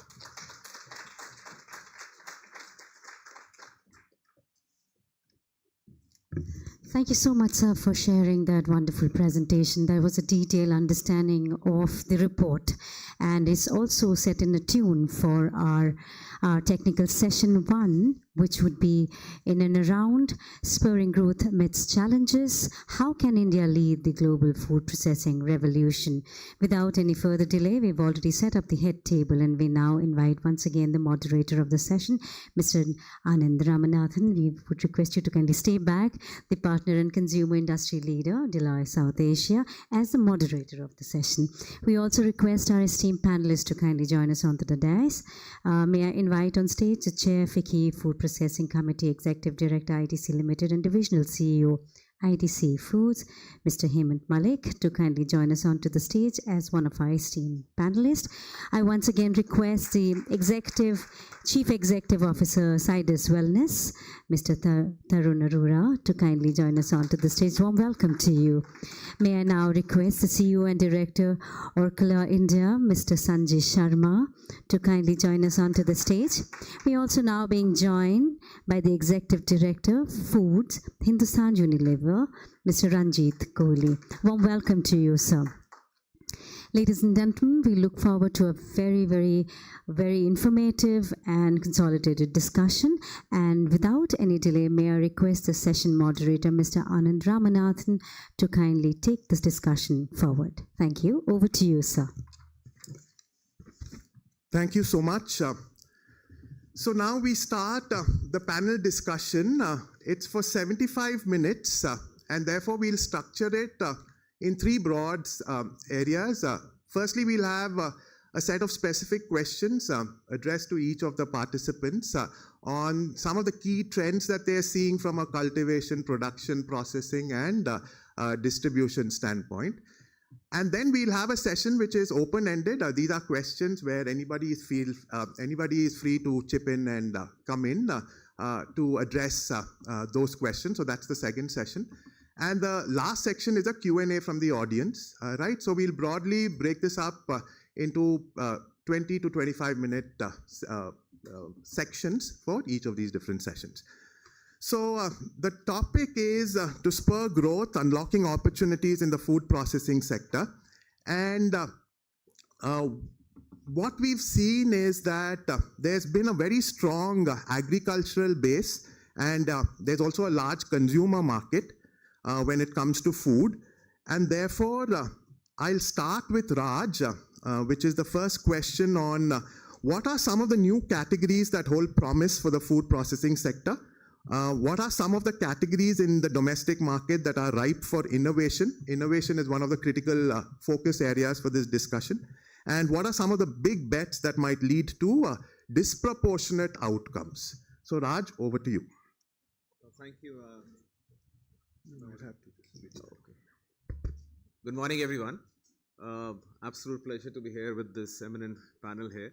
There are a few macro trends in my mind which are shaping the categories of the future. Broadly speaking, first, we all know this is formalization, and there's an opportunity for moving from loose to packaged. There is, of course, convenience. We're all looking at ways of getting readily stuff. Therefore, food processing comes in a very big way. Third, of course, is experimentations. India, I heard Sindhi curry with ramen. Sorry, I can't get that, but to my mind, if that's the kind of experimentation happening, but that's happening across people experimenting food, different formats of eating, all kind of experimentations happening. So people are more open now in the food segment. Last, I think it's healthier foods. We've been keeping about clean labels. I saw your data, 64% of the Gen Z looking at clean labels there, and then of course nutrition being there. I think for companies and organizations in our industry, I think strategically identifying and investing behind these big trends and also fostering innovation in the existing ones is what will unlock the big growth. If I look at 5 trends, and Hemant also alluded to a few of them, these are 5 trends that I see, which is one is entire health and wellness, and underlying then health and wellness, of course, is weight management. There is stress, there is sleep disorders. The second one we've talked about, we've heard, is protein and gut health. There's so much discussion happening on protein and gut health that there's a documentary on Netflix which is about gut health as well. Third, India is the capital of diabetics. 1 in 7 people are diabetic. So what's the role that we're playing in that segment? Fourth, in my mind, is all about strength and energy. There's a lot of happening about energy drinks, but about how do we get strength back. People are looking at, I heard in the morning, soul as well as food, nourishment, both being very important. And fifth, to my mind, very important, is Indianization. As Indians, we are now embracing our roots, our things. For a decade, we used to be talking about dip tea, but now India is embracing the masala tea with a lot of pride and with all herbs and everything. So if those are the 5 big trends that's happening, then how as organizations we're embracing. So what I'll also do is also share about things to bring it to life is how, for example, we are doing it at Unilever there. We have Unilever food processing solutions, which come up with a global report which talks about what's the new global trends going to be in India, right? The food trends that are going to be in India. We heard about Korean food being big, but let's understand a step back. Before any trend comes to India, it's the culture that comes in. People it's just not food. People are watching Korean soaps, TVs, and there is so much on beauty, everything coming, and therefore it comes in food as well. So that's a report that will talk about what kind of ingredients we can use, how can we use local ingredients as well, what we need to adopt there. The other one, I think the one we talked about protein, it's a $1.5 billion category currently, but expected to be around $2 billion by 2030. Now again in protein, it's about the lifestyle that we're all using at different formats, ready to drink. There are so many different types of protein. I wasn't even aware, and went to the R&D and checked out. There is fermented protein. There's all kind of protein that's happening. So, for example, in HUL again, we have Protein Plus, we have Diabetics Plus. So that's the role companies will have to play in terms of ensuring that's done. The other interesting trend, and that's picking up big, is about fortified foods. We're looking at foods with vitamins, minerals. There, one example again, taking a leaf there, is we have Natural Care tea, which has the Indian vitamins, which is ashwagandha, mulatti, tulsi, ginger, and that's something which is doing phenomenally well because we are embracing our fortified food. So it's not about just calories; it's about micronutrients and how do you get micronutrients back into the business in our everyday life. Third is functional foods. We're also looking at health in a big way. Functional lifestyle that we use today, sleep disorders, stress. A lot of us in corporate jobs can relate to what I'm saying. And therefore, what's something that works? Weight management, looking good, is something important. We have Lipton, which is again a functional tea which which ensures weight management that happens. We will also introduce Pakka, which is all about ashwagandha to sleep well in the night. If some of you are having sleep disorders, do try that as well. So that's the big trend there. But there's a huge thing we talked about: RTD, RTE, RTC, which is all about ready to eat, ready to consume. It's all convenience. That industry is supposed to move from 5.5 billion to around 11 billion in just one decade. Huge, right? Huge. So how, as companies and our corporates, we're kind of using that. But I think last one, an important theme to me, is sustainability. We just saw that how important it is as we're environment conscious. We all want to see where is it coming from. What's the geo? You saw that geo tagging in terms of where is the product coming from. Is so important. And also reducing wastage. Is it recyclable? Are you reducing wastage? For example, in Kisan, we have our ketchup when we manufacture, ensure that there's less wastage of product happen. I think in all, we've also always stated that what's good for India is good for HUL. But importantly, we're at a pivotal point at food processing to leap forward. Companies, and I'm not a soothsayer, I always say I don't have a crystal ball, but companies will embrace this change, will look at these trends are the one that's going to be in the future. Thank you. Great. So thank you so much for that, Raj. In fact, we'll stick to some of these themes that were mentioned and go to Tarun. A lot has been spoken on health and wellness. We heard fortified food, functional foods, and it's not just FMCG companies, right? Even pharma companies are looking at over-the-counter products. If we were to look at many multi-level marketing companies, they're looking at building OTC really big. We are looking at some new age players. These are startups, D2C startups who are probably providing services. They have gyms and all of that, and they are getting into functional foods, right? So a whole lot of interest in the entire health and wellness space. So Tarun, given that you in fact work in a space where there's convergence between pharma as well as FMCG, over to you now to just talk to us about some of the major trends that you're seeing shaping the health and wellness market in India, and what are some really critical success factors for these launches to scale? Because we've seen traditionally there's a challenge to scale, at least the pharma side of things, but when it comes to OTC, how can you scale it a lot faster and build brands around it? So over to you, Tarun. Thanks. My pleasure to be on this panel. Let me just talk about, I think, some of the things that have been mentioned.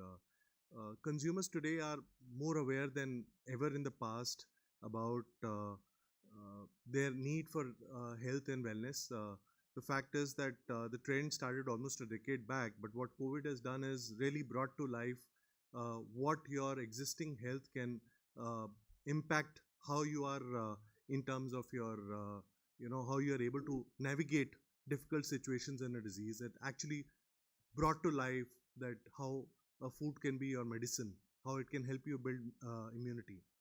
And therefore, I think the role of what we eat, how we consume, and every day has only got heightened over last 4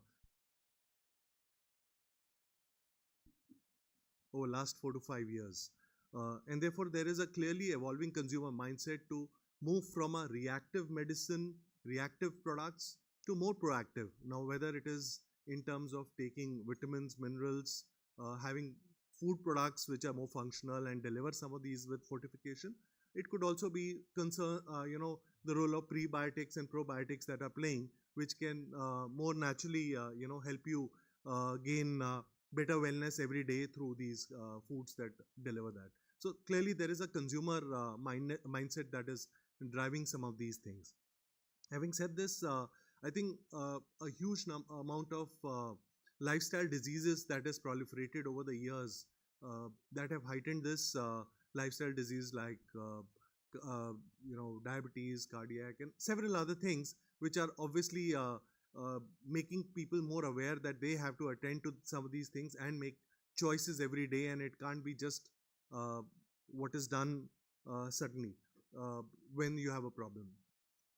Add to it the fact that despite what we might say, the fact is that the economic factors are playing an important role. Today, the disposable income for the normal consumer is going up. Therefore, their ability to buy better products, better solutions which add to their health and wellness, make choices which will be more meaningful for them, they're able to make, and those are further propelling some of these things. Of course, the younger generation is driving some of these agenda. Add to this is the government support. This morning, there was a conversation about Niti Aayog doing this paper on this. This year's economic survey covered the health factor led by the fact that high fat, salt, sugar, Prime Minister's gone on board. So obviously government is paying a lot of attention to it, and therefore everything is coming together in building this opportunity of building products which cut across, which may be built around evidence-based pharma or was considered a pharma domain, which I went to a doctor and said, okay, take so much of additional products for your day-to-day health, are becoming a way of life which you take more proactively. What is changing is today, a lot of that is getting into some bit of informed education, self-education, sometimes self-medication, which necessarily may not be the necessary factors. But the other factors are obviously working to along with that. The other factors that play an important role is the access, because earlier they were always sold through a medical route. Today, of course, the doctors do prescribe, but the fact is that there is a lot of consumption does happen on online commerce, better access through the general trade, and those are playing an important role in driving some of these factors.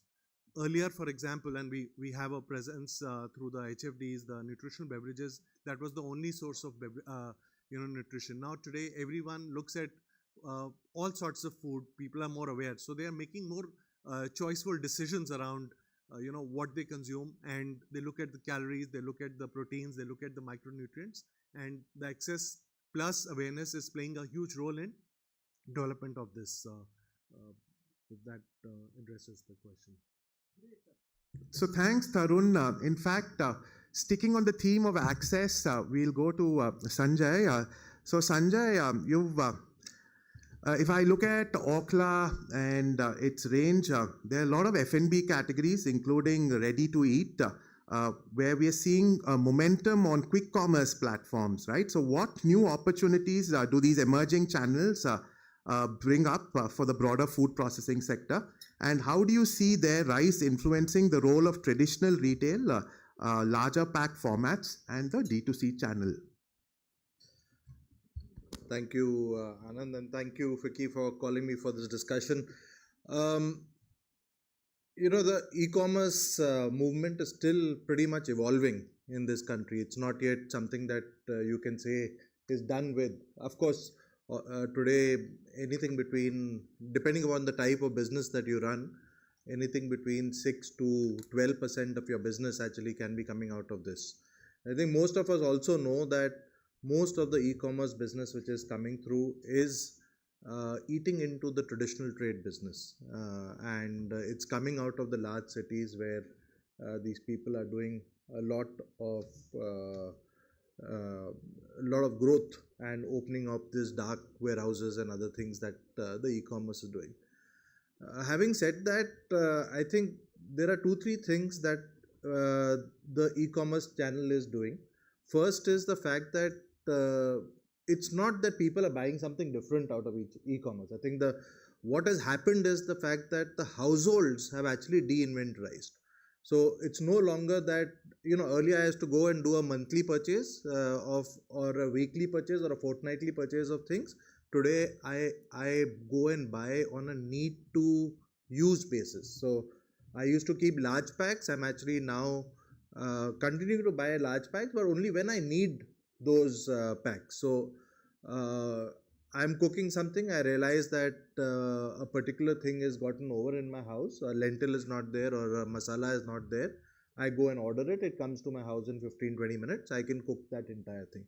So that is one big trend. I think the watch out for us as large players in that is to ensure that our market shares are in line with the market shares that are there for the category. So if suppose you are a large brand, you are controlling 30% of the market, do you have 30% of the e-commerce market out there or not? I think that is one thing that you need to be aware of.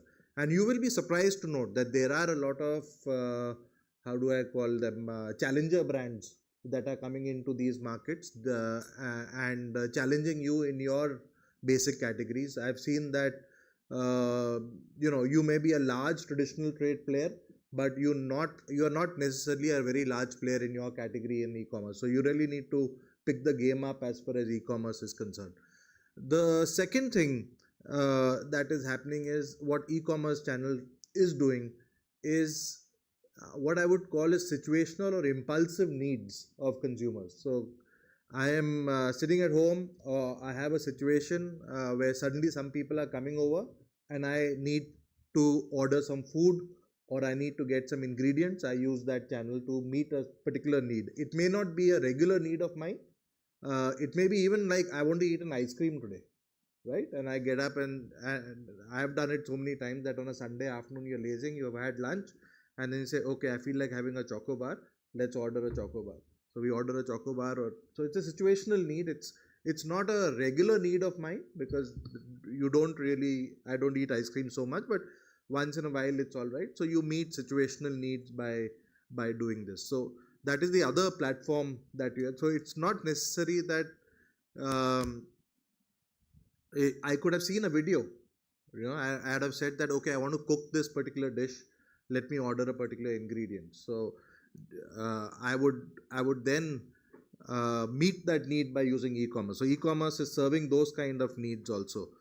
The third thing, and this is the thing that you are talking about, is really premiumization and what e-commerce has done. It's deleveraged distribution. Distribution used to be in India competitive edge, but it's no longer a competitive edge. You are talking in large urban cities. You are talking to consumers who have lots of disposable income in their hands, and despite what we have gone through in the last 2 years where the consumption dipped, we actually saw e-commerce still growing at 30-40%. It's growing because it's talking to those consumers who don't have a problem with inflation, right? There are a set of consumers who've got lots of money in their pocket, and there is no inflation deflation for them. For them consumption is continuing to be there, and they want to buy things, and they want to buy absolute global level things. So a lot of the things that you spoke about in your presentation, I want a clean label, right? Normally when you look at processed food industries and you read a label, you will see it has A ingredient, B ingredient, C ingredient, it has stabilizers, emulsifiers. The consumer does not understand this. Consumer does not understand what stabilizers, emulsifiers and other things are, because he or she is looking at these things as chemicals. So then they are saying, okay, can I get a clean label product? And lo and behold, when you search your category, on the top 4 listings, there's a product that actually delivers to clean label and thing. And you make a choice out there in terms of buying a product. So you have the opportunity to actually cater to the needs of this premium audience. Of course, the ready-to-eat sector is exploding with innovations in this. I actually irritate my team every morning by sending them at least 2 or 3 posts of some ready-to-eat guy who's launched in the south or in Bangalore and is experimenting. And in my mind, I think the ready-to-eat sector is still in its infancy stage. There's still a lot of experimentation we need to do. Do we have the right format in the ready-to-eat, ready-to-cook? The answer is no. We are still experimenting with the kind of formats that will be successful. We've tried everything. We've tried ready-to-heat and eat products. We've tried masalas. We've tried masala plus some onions and other things, garlic thrown in. We've tried pastes. People are trying meal kits. And so on and so forth. So there's a lot of experimentation. There's a lot of noise happening in the sector. Does it necessarily result in some big idea coming out? Time to see. That's why I said e-commerce is still an evolving sector and the products are still evolving out there. But it does give a lot of leverage to startups. It does give a lot of leverage to players who've got an idea and don't have the distribution leverage. Here's an opportunity for you to deleverage distribution. Here's an opportunity for you to go and speak to people. You can do micro-targeting. You can do pin code level targeting. You can do need-based targeting. You can do ethnicity-based targeting, and so on and so forth. So it gives us a lot of opportunity to do so. And the last thing I think about e-commerce is it works very well with digital media. So whether it is Instagram, whether it's YouTube, whether it's Google, whether it is Facebook, whether it is your own D2C site, all of these are things that you use to feed in to your micro-targeted markets and put it out there and be able to develop your brand at a relatively lower cost. So it's still in the infancy stage. Lots of noise. It's eating into traditional trade. How the things will evolve? Will the government intervene in this? Because the traditional trade has always been a protected arena.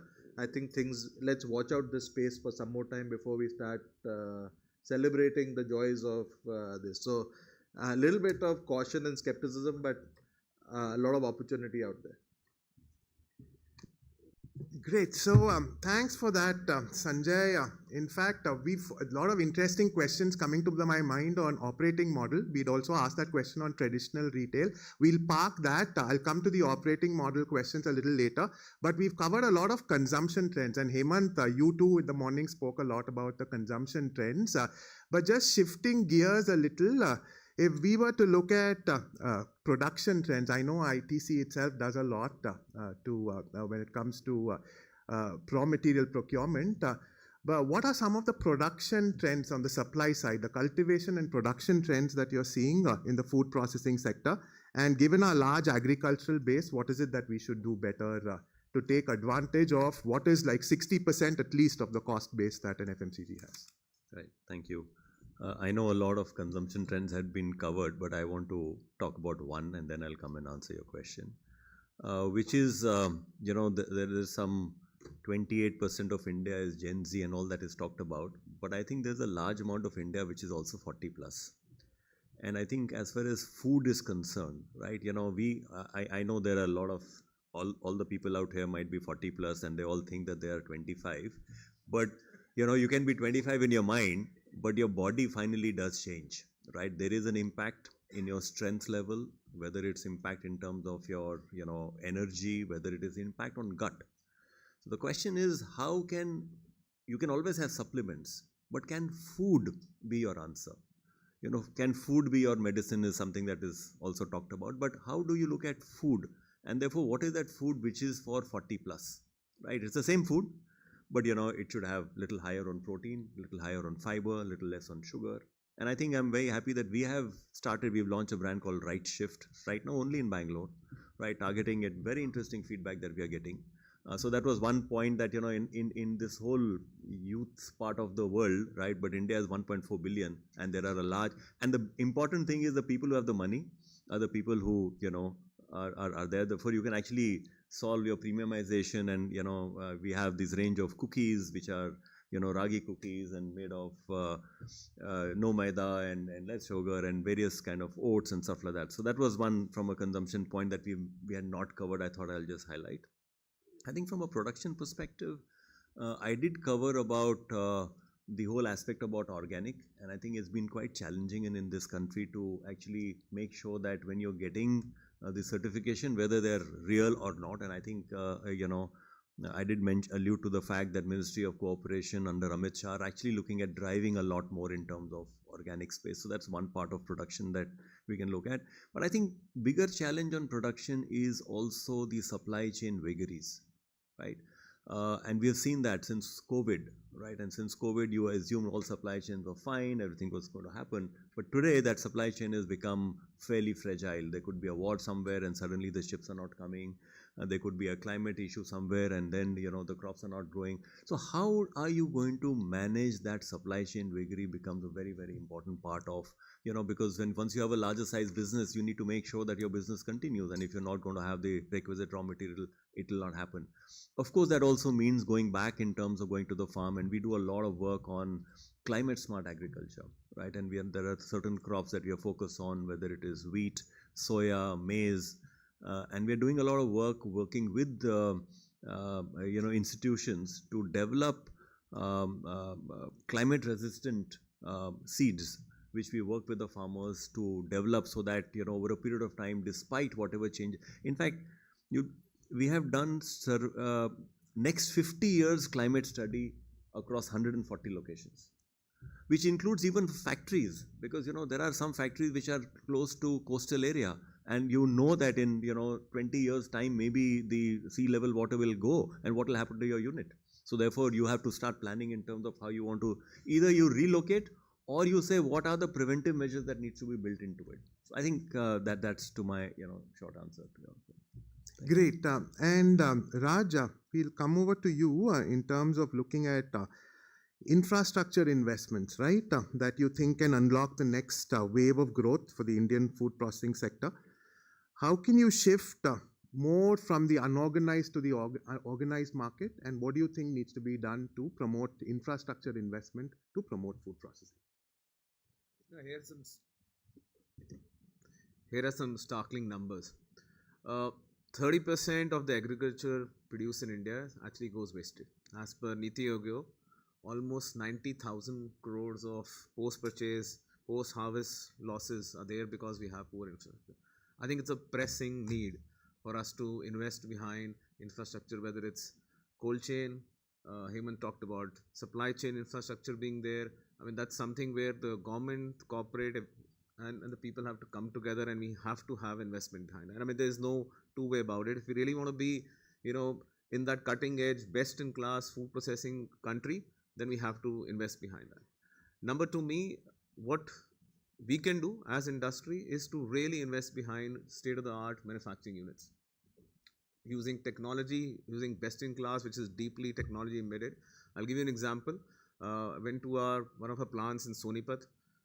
It just got awarded the global by World Economic Forum, the Lighthouse Award. This is like best in class in terms of technology, where you used AI end to end in terms of ensuring your productivity increases, your defects went down by 40%, 80% in terms of improvement in the overall produce which was there. Also, it was socially you've been able to ensure there is reduction in wastage. I mean, that's the kind of work. I mean, we've got 3 of these. Can we have all our plants getting to that kind of level? Third, I think what's important is, and pressing requirement as a country is having, having primary producing units, processing infrastructure at the farm itself. I mean, a lot of it is all about getting it from to our plants and then doing it. But what about setting up where you can do the sorting, grading, whichever is the waste there itself, you're letting it there so that you have a good crop that's even coming in. I mean, have we invested where the production's happening and invested where the consumption's happening? So that's something when you're doing the mapping, as it's invited us to that, how do we kind of work on those? Example is, for example, for our tomato processing for Kisan Ketchup, we do this end-to-end working at the plants with the production side itself, so that there's less wastage that happens, and we work with farmers. I think fourth, we talked about it, it's cold chain infrastructure. We're nowhere close to what the global levels are. Less said is better. Fifth one, I think to my mind, is this entire work on efficient logistics parks and multimodal, transportation options. I mean, this is, if you look at countries like China and other countries, I saw Netherlands on the chart, which is doing so much export. I mean, Netherlands as a country, it's a what kind of, I mean, we were talking, I mean, look at the infrastructure. What's country with a lot of water, less of land, but if they're the ones which are doing, and India being such a vast, we talk about it, why are we not working on that? So therefore, absolutely, if you can get efficient logistics parks and multimodal ways of transportation, that's one. Last, but what's incumbent on us as industry and putting together is this entire work on upskilling and training of the workforce. There are 2 million people who work with, as per MOFPI, in the food, but there are also 5 million people who are associated along with 7 million people. Imagine that's something for us to train and ensure that they're ready for the future. For example, in HUL, we have programs like Prabhat and Safal, which is offering to the youth in terms of what kind of training needs to happen. I think these 5 things are absolutely critical for us to be there. Otherwise, we can keep talking about that we want to be, there's a vision. It will be pipe dream if we don't really invest behind these 5 areas. Great. So thanks for that, Raj. Now, across the board, I mean, this is addressed to all 4 of you. A lot of this infrastructure development and growth of the sector can be enabled by policy, right? So would like to go across the table to just have 1 or 2 suggestions that you have for policy, right? In terms of what can policy do to grow this sector a lot faster than it currently is.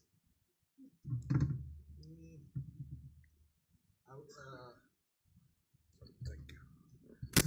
I think first let me comment on 2 things that have done well for us. I think one is the fact that the PLI investments were a great scheme that the government came out, enabling targeted sectors to grow. I think that is one great initiative that was done.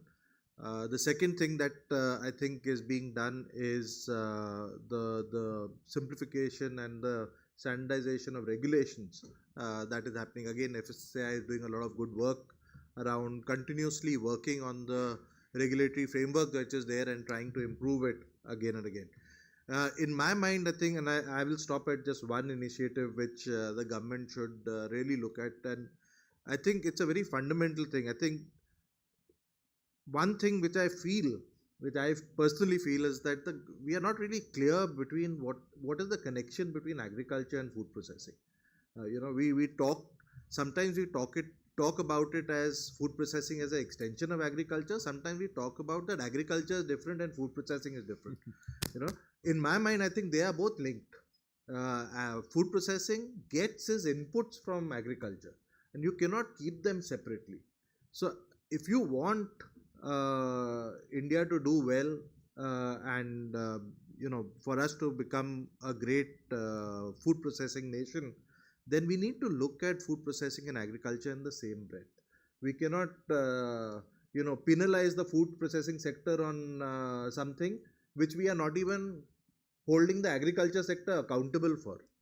So it has to be seen as a seamless continuum, and I think that is one framework that I think we should work on from a government point of view in terms of a multi-stakeholder dialogue. Something has already started as far as as this is concerned. I want more work to be done on it and seen how we can connect these sectors in a more meaningful manner. Agriculture loans are seen as priority sector lending. Why doesn't food processing have the same framework available? So like this, I would say the frame that with which you look at agriculture should be the same frame for food processing. Got it. Hemant? Yeah, I think I must add to what has already been said, because Sanjay can cover everything in very quick time. I think there is some kind of a crisis of sorts in the way packaged food industry is actually being vilified. Right. So I think to me that's a big part of what needs to be looked at.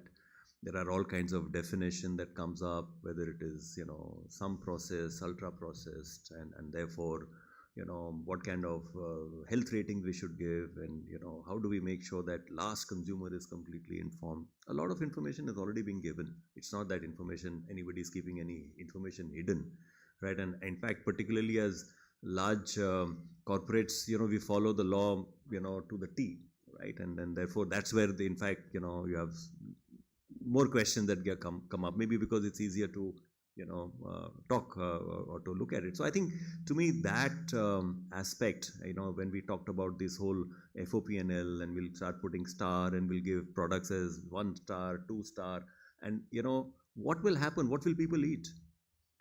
There are no star rating when you're going to you pick up something from the street food. There are no star ratings when you go to order on Swiggy or Zomato. Right, but this is something which is clean, which is hygienic, which follows the law of the land, which is all processed, which makes sure that the product can last. It's not necessarily that everything has preservatives, right?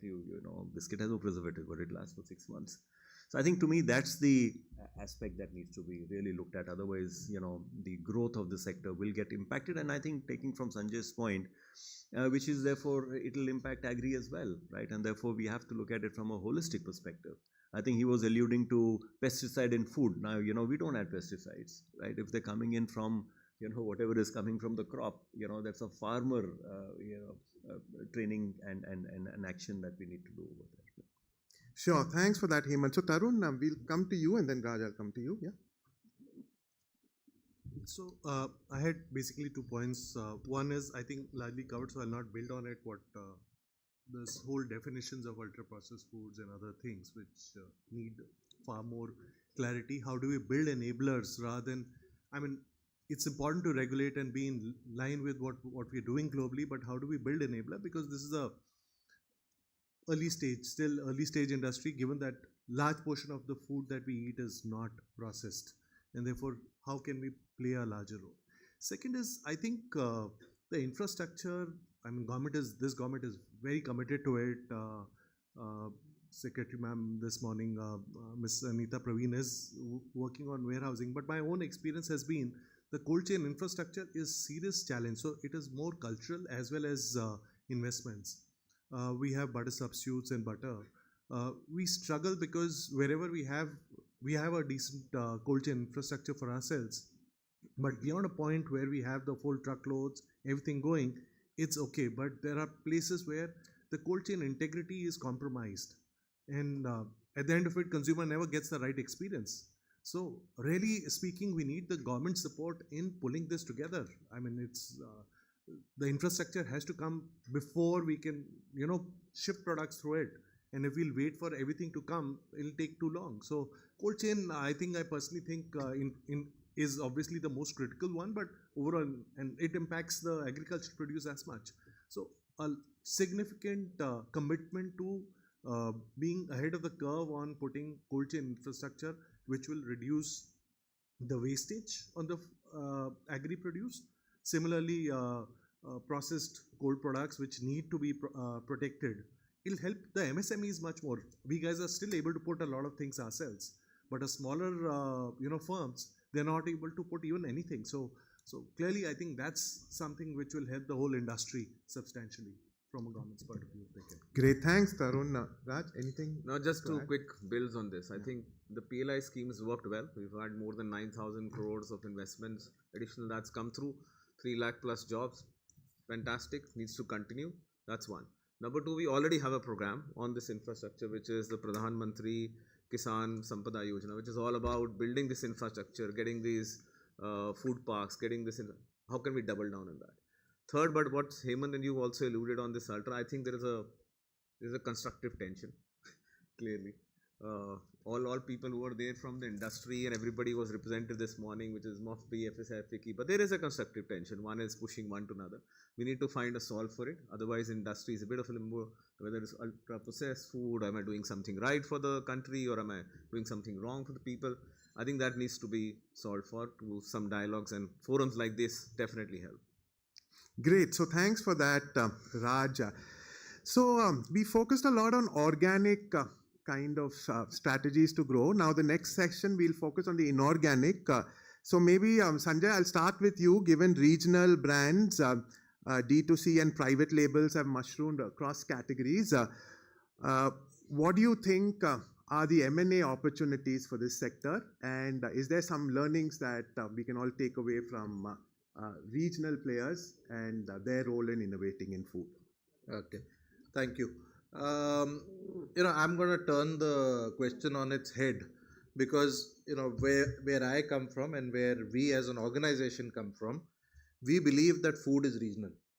Okay, we don't believe that food is national. So if you're living in a country like India, which has 30 different states and 30 different languages and 30 different cultures, and therefore if you have 30 different cultures, you have 30 different types of cuisines, and the taste preferences move between one state to another state. So in my mind, there is no concept of national brands. There's only concept of regional brands. So when you talk about regional brands as something that has come up, I don't think so. Regional brands is the fabric of the Indian food processing sector, right?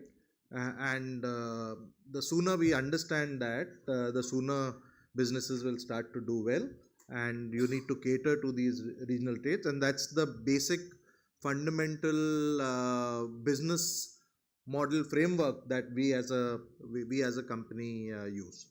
Having said that, when you look across this country and category after category, most of us would have not heard of brands, but if you go into any category, you will see many regional brands, because they are meeting the consumer needs much better than any one of us who are running large companies. Right, so there are plenty of great regional brands. It's a mindset. It's a method of how you want to look at that. How do you look at business? How do you look at growing business? And there are plenty of opportunities out there. I've met people from small towns. I was in Baroda once, and I met a confectionery guy who was selling 150 crores of sales with an EBITDA margin of about 12%. Now, he's a completely unknown guy, and he's got his own business model framework, and he's selling out there and doing phenomenally good work and getting consistent growth and things. So the country has got plenty of these kind of opportunities, and they obviously lead to many opportunities to do M&As and other things. But the question is that once you buy some of these brands, you need to keep them alive in the same construct in which they operate. You can't buy this brand and then say, okay, I'm going to change it to a multinational or a large company framework and I will try and take this brand across multiple states and multiple geographies, then you will fail. So in my mind, regionalization is the construct of the Indian food industry.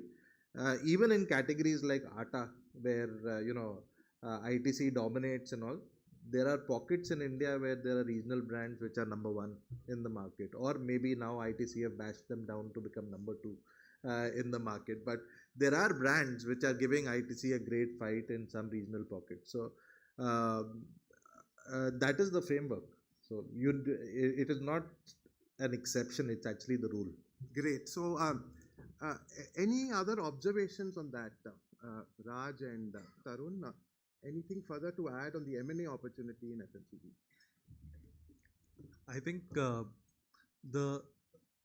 with the change in the whole distribution network, almost quarter of our business, for example, comes from organized trade, the modern trade, the e-commerce. The access is changed, and it is allowing for a huge amount of innovation at a much smaller level. So there are a lot of opportunities to learn and work with these partners. I think that's really why the big opportunity for the food industry is, because large companies can't be the whole, all innovators. So obviously we've leveraged some of those in the past with what we acquired, but we also work with some of these as partners and see what we could do. So I think it's a great situation where the whole ecosystem is going to develop, where there is an opportunity to operate. And I think it's a great point which Sanjay made. At regional level, or even for the smaller companies to grow and prosper, and larger companies can work with them and they can coexist and build a much better opportunity of bringing something new to the consumers. I'll just add one thing. Sanjay and Tarun, we both covered that. One is winning in many Indias is a strategy which HUL's been adopted a decade back, and that's something which is a very, very strong foundation that we work on. For every region, every state, we have different flavors of tea. I mean, as simple as tea is drunk very differently, is flavored very differently. Somebody is milk tea, somebody is dark. Till I joined, I didn't realize the most premium tea, for example, in South is a dust tea. If you ask somebody in North, he'll say dust tea might be a cheaper tea, but that's 900 rupees kg versus a 300 rupees kg that we're drinking. So it varies so much that you have to pivot on your head to do that. So always we say that India is a continent, not a country. You have a Europe in it, you have a Asia in it, you also have a South Africa in it. So how do you cater to all these continents always there? M&A, the only thing I'll leave at this stage, and now no comments on that one, is we got to learn from them, which is agility and entrepreneurship. And how can we embed innovation in a very faster way? That's something for us to learn and adopt. No, I just want to respond before I'm accused of restrictive trade practices. We don't dominate any market and we don't bash anybody up.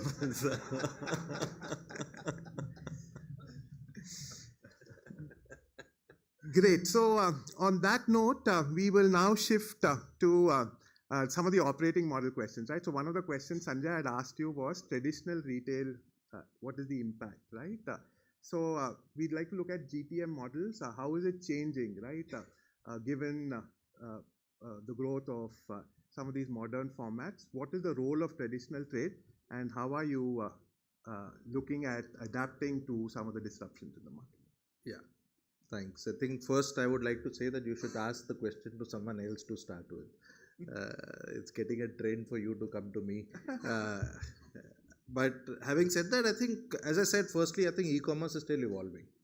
I don't think I very disagree with you. It's not evolving. It's quite evolved a lot. Right? So now you can continue. Thank you. So we'll agree to disagree out there, but it's still evolving. I think as I said, it's coming on to traditional trade. We are seeing that traditional trade outlets in large cities are shutting down. And the business model in large cities is starting to become unviable for many of these people. Having said that, will traditional trade completely go off? The answer is no. I think traditional trade continues to have a very clear role as far as business is concerned and reach is concerned. Because you eventually have to roll down all the way to the smallest population village and you need to have reach out there. I think so. It's not just reach, but even in urban areas, I think the fundamental construct of e-commerce is also based on digital familiarity and digital comfort of everyone in the population to be able to go to an app and order and to get something delivered to your door. Many places you don't have really formal addresses. Okay, you have large slums, you'll have large areas where a formal address may not fully be functional, right? So, and I may not have the comfort to order on digital. I may not be enabled from a digital financial network perspective to be able to buy things on e-commerce. Therefore, that is where I'm coming from, saying that it's still evolving, and we don't know. And I'll come to that point later. So let me just finish this point. I still feel that there will be always a certain set of consumers in urban India who would still like to go to the neighborhood kirana and buy their products, right? It's not that the whole world is now going to shift to digital e-commerce, because so there will only be a certain section of people who will continue to buy out of there, and the rest of the trade has to be continue to be served out of this. So we may need to look at restructuring some of our distribution models and see how you want to make it more viable for your intermediaries, or do you need to change the very model of distribution itself to serve the remaining traditional trade which is there. That is, I think, one fundamental thing that I feel will happen. Sure. Hemant, you want to go next on GPM models for distribution? I think there is a challenge. The e-commerce business, whether evolving or continues, evolved quite a bit. In metros and all, it's already become 40-50% between e-com and modern trade, right? So therefore, there is a pressure. But at the same time, I think that's the way it is, right? You know, you have to adapt to whatever is happening, right? You can't really, you can wish for, those glory days, but then you have to, innovate in the new context. And I think at the same time, this country is huge. A very large part of our population lives in small town and rural. Packaged food penetration is significantly lower over there. Companies have been taking efforts to expand direct reach, but I think there's more opportunity there is, right? So like the way in 20 years back, we might have uncovered the tier 1, tier 2 through direct distribution. That has now evolved probably through modern trade and e-commerce. And now you need to, get into that depth in the other markets. But there is a point. In fact, I asked my people, I said, who still goes and buys, right? And why do they go and buy, right? Because there is a large number of people who are still going and buying. I agree with Sanjay. Why are they going, right? Will people get bored and still they will want to go back to that experience of actually picking things up from the shelf? And at the same time, how do you make sure that those retailers which are shutting down, which are there, how do you make sure that the offers that are available to them are equally competitive? They should not get hindered because QCOM can give better offer, but today QCOM also gives from their own pocket, right? That becomes not a level playing field. So that's a challenge, right? And I think that's something that maybe CAIT will also take it up. Thank you. Raj, how are GTM models changing? It just brings me, I was just thinking aloud, and in my mind, 2 decades back in the same FMCG environment, I was told modern trade is coming to India when Walmart was coming. Everything is going to change, GT is going to shut down, and this is only going to be modern trade. And water finds its own levels, everything settles down. So it's one of the channels where of course we need to be present, ensure, as to your point, ensure your shares are very good, your availability is very good. But here are the numbers. More than 70% of the business of FMCG comes from general trade, right? It has been the foundation for FMCG. The deep penetration that we get to, we're talking still about India, not talking about Bharat. Bharat still works with a lot of Kirana store. And it's also imperative for us as companies that what are we doing to support these Kirana stores? So for example, at HUL, just to share with you, we've got a program called Samadhan, where we're now going supplying directly to the retailers.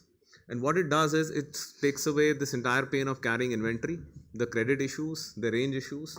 it's a big one, but we've gone entire of a south with Samadhan, where we're ensuring supply. So the supplies that used to come from, say, from your plant to a distributor to a retailer, and even from distributor 2 to 3 days is being done in 24 hours. So those are the ways we'll have to ensure that there is a support that continues to happen to generate while we continue to play in those channels. The other is through technology. We talked about that. A lot of people would be aware of the Shikhar app that HUL has, which has more than 1.5 million retailers directly, where they interact directly with the companies. They can see the entire range, they can order.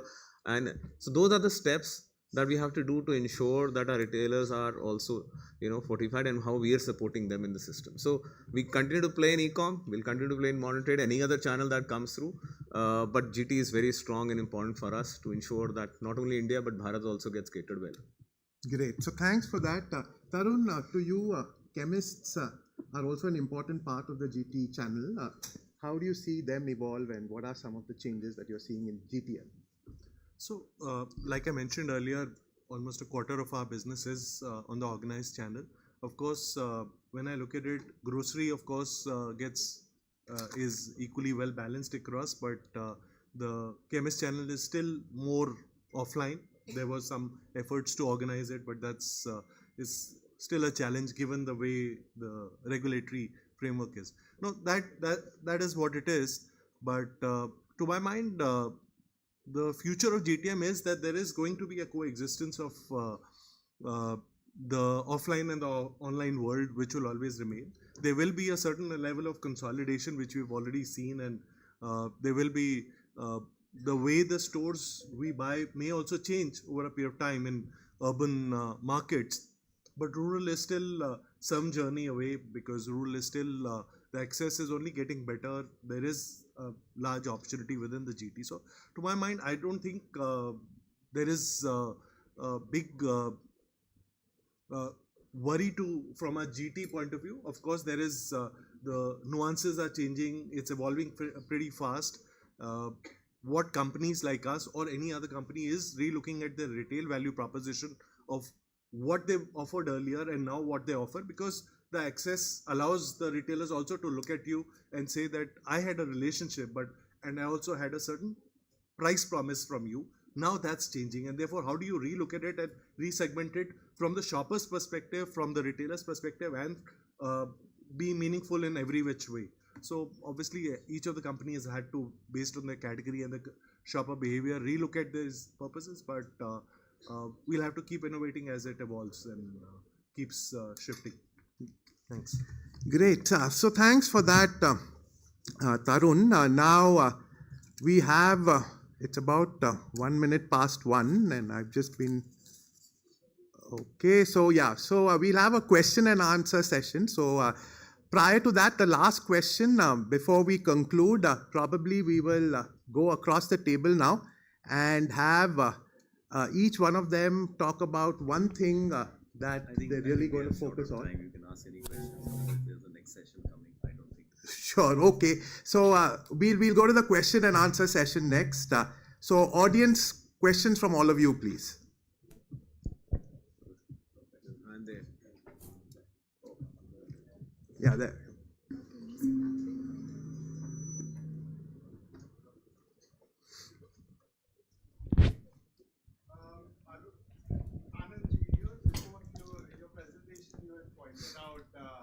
There's a large gap in the food industry in the value addition side. Hello. Okay. Anandji, in your report, you had pointed out that there's a large gap in the food industry, in the value addition side of things, that the industry as a whole needs to work on filling up.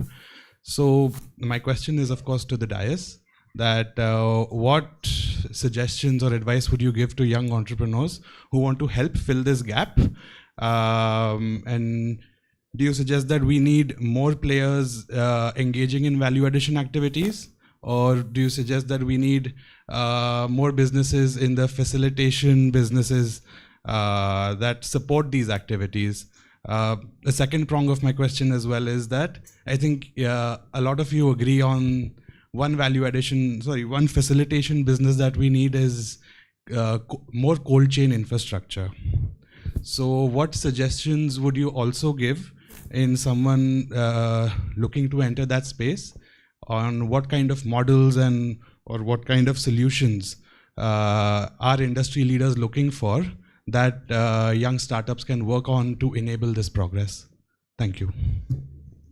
Anybody wants to take it? There's a cold chain question, so Tarun, do you want to answer that? Any one person can answer this question. Not all. So that's a. I have not read the report, so I'll just take a small try at it, and maybe somebody could add.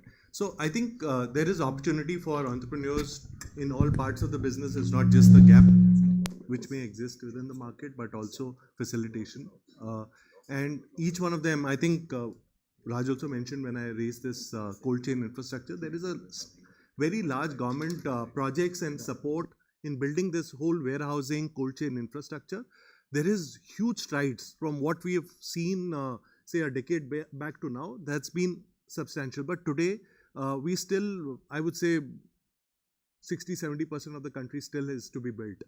There is a large opportunity where there is going to be a huge evolution. So the facilitation part will continue to grow because the infrastructure that is being built up is required. There is a lot of opportunity there.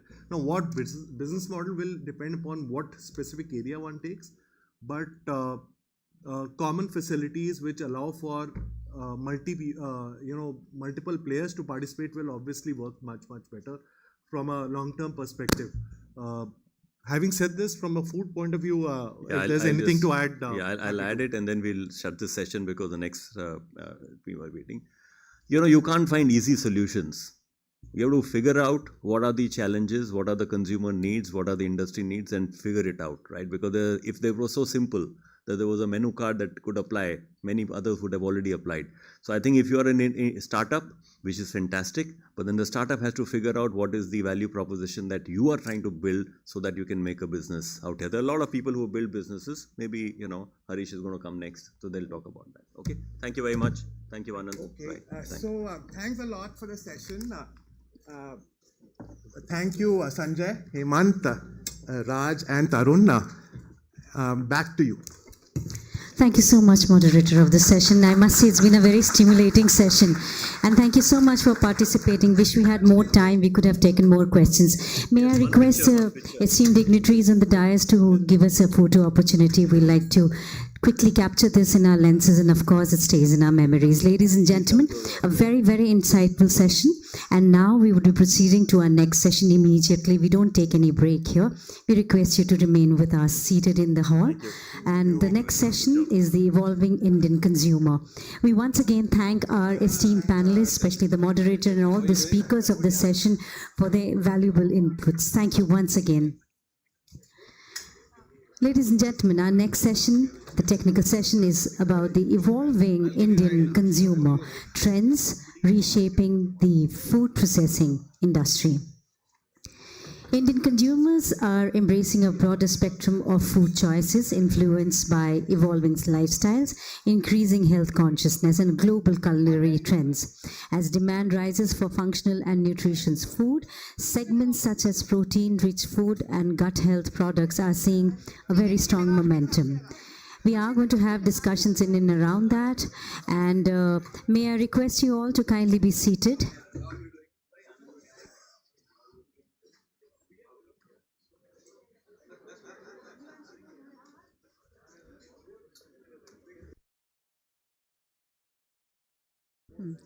Ladies and gentlemen, join us for our next session. We request our esteemed panelists to kindly join us onto the stage. May I request the moderator of the session, Partner Deloitte India, Mr. Praveen Govindu, to kindly join us onto the stage. May I request you all to kindly be seated, and please put your hands together as I request the panelists to join us. We've just been joined by the moderator of the session, Mr. Praveen Govindu. May I now request Managing Director, Kellanova South Asia, Mr. Prashant Perez, to join us. And I invite on stage Chief Executive Officer, Vak Bakery Tea Group, Mr. Sanjay Singhal. Warm welcome. Ladies and gentlemen, requesting you all to kindly settle down and put your hands together as we now invite Managing Director and Chief Executive Officer, Hyphen Foods Private Limited, Mr. Harish. May I request Mr. Harish Karamchandani to kindly join us onto the stage. And now may I invite CEO Global Branded Business LT Foods Limited, Mr. Vivek Chandra, to kindly join us onto the stage. May we now invite the Chief Commercial Officer, Sales and Replenishment, Britannia Industries Limited, Mr. Vipin Kataria, to kindly join us onto the stage. As mentioned earlier, ladies and gentlemen, this session would be about the evolving Indian consumer, trends reshaping the food processing industry. May I once again request you all to kindly be settling down with your electronic gadgets on silent mode from now onwards. And now may I request the moderator of the session, Mr. Praveen Govindu, to kindly take over. Over to you, sir. Thank you everyone, and very good afternoon. My name is Praveen Govindu, and I'm at Deloitte. We have the esteemed panel with us here, Prashant from Kellanova, we have Harish from Hyphen Foods, we have Mr. Vivek from GT, we have Mr. Vipin from Britannia, and then Mr. Sanjay from Wagh Bakri. So I've been told that not a lot of time is there for the session. We'll try and keep it to less than 50 minutes, 55 minutes. And since this is also a session on food, and then we are also standing between you and lunch, but I'm hoping we have breakfast, we have snacks, we have main course on the dais itself. So not sure how hungry you will be after the session, but nevertheless, great to be with all of you today. My pleasure. So what we will do is, since morning we've been hearing quite a few things that's happening on the food processing space. This session is specifically around how we expect consumers changing, how do we see them changing already, how do we see them changing going forwards, how does the consumer, how is he or she evolving, and in that construct, how do we see this space also evolving, right? So that's the topic for our conversation today. So maybe I'll start off with Prashant, and we'll just split this into 2 or 3 parts broadly. The first section is around a few questions, where each of them can share deeper insights in each of those areas. And then if time permits, we will also get into a few things in terms of what they would bet on going forward, and what they have done specifically to understand the consumer better, right? So my first question could be to Prashant, you, and then Vivek, you can also add to this. But we have seen a lot of things since morning, right? Health forward foods, we have seen micronutrients, you talked about premiumization, clean label, so a lot of things on the consumer side. At the same time, there's also aspects like screening, HFS foods, scrutinization of ultra processed foods. So which of these trends are actually most relevant, and likely to endure, let's say, the next decade? And then how do you see even consumers in that construct, right, changing? I mean, do you see, for example, Indian consumers adopting or adapting to these changes, and their willingness to pay, etc., right? So how do you see the next decade evolve? Sure. No, thanks for the question, and lovely to be here on this panel with so many of my esteemed peers. I'll jump straight into it. I think, the consumers today have higher awareness of what they're eating and its health connotations than ever before. So if we want to look at the trends that are likely to emerge over the next 10 years, one of the good things to do is to look at countries which maybe were ahead of the curve, on the entire nutrition piece. Look to the West maybe and look at what's happened over there. One of the things that you'll realize is over the last decade, if health foods and health snacking has grown at about 6.2%, it's just 2% ahead of what overall snacking has grown. And I'm just, looking at these 2 data points to say that health snacking will grow, healthy snacking, healthy foods will grow faster than the average for sure, but it's not going to turn the market upside down overnight, because food habits take time to change, right? So over the last decade, healthy snacking has grown as a percentage contribution to overall by just 1%. So it's from 12.5 to about 13.3%. That's almost by default, because it starts on a smaller base, you'll expect it to grow faster. So it's not that the markets have run away with health, and this is, the Western world which has had this awareness maybe come to consumers far earlier than us. Yeah, so I think that's the first thing to keep in mind. Markets are not going to transform overnight. I think what's definitely helping is, and some of the things that will catapult this or push this forward, is the information dissemination that's happening with consumers, right? You touched upon things like HFSS, ultra-processed food. I think there's a lot of information, but there's a lot of misinformation as well. And there's a big need for our industry to get the right kind of information getting to consumers. You know, if you talk about ultra-processed and ask people what's the definition, there's almost none that exist. And whether it's something like biscuits, which Hemant spoke about earlier, which is baked very much like you'd bake in a kitchen without preservatives, whether it's cornflakes. Cornflakes it's like toasting a very crisp roti or a khakra. It's not that different from a kitchen process, but somewhere all processed foods are labeled as ultra-processed, right?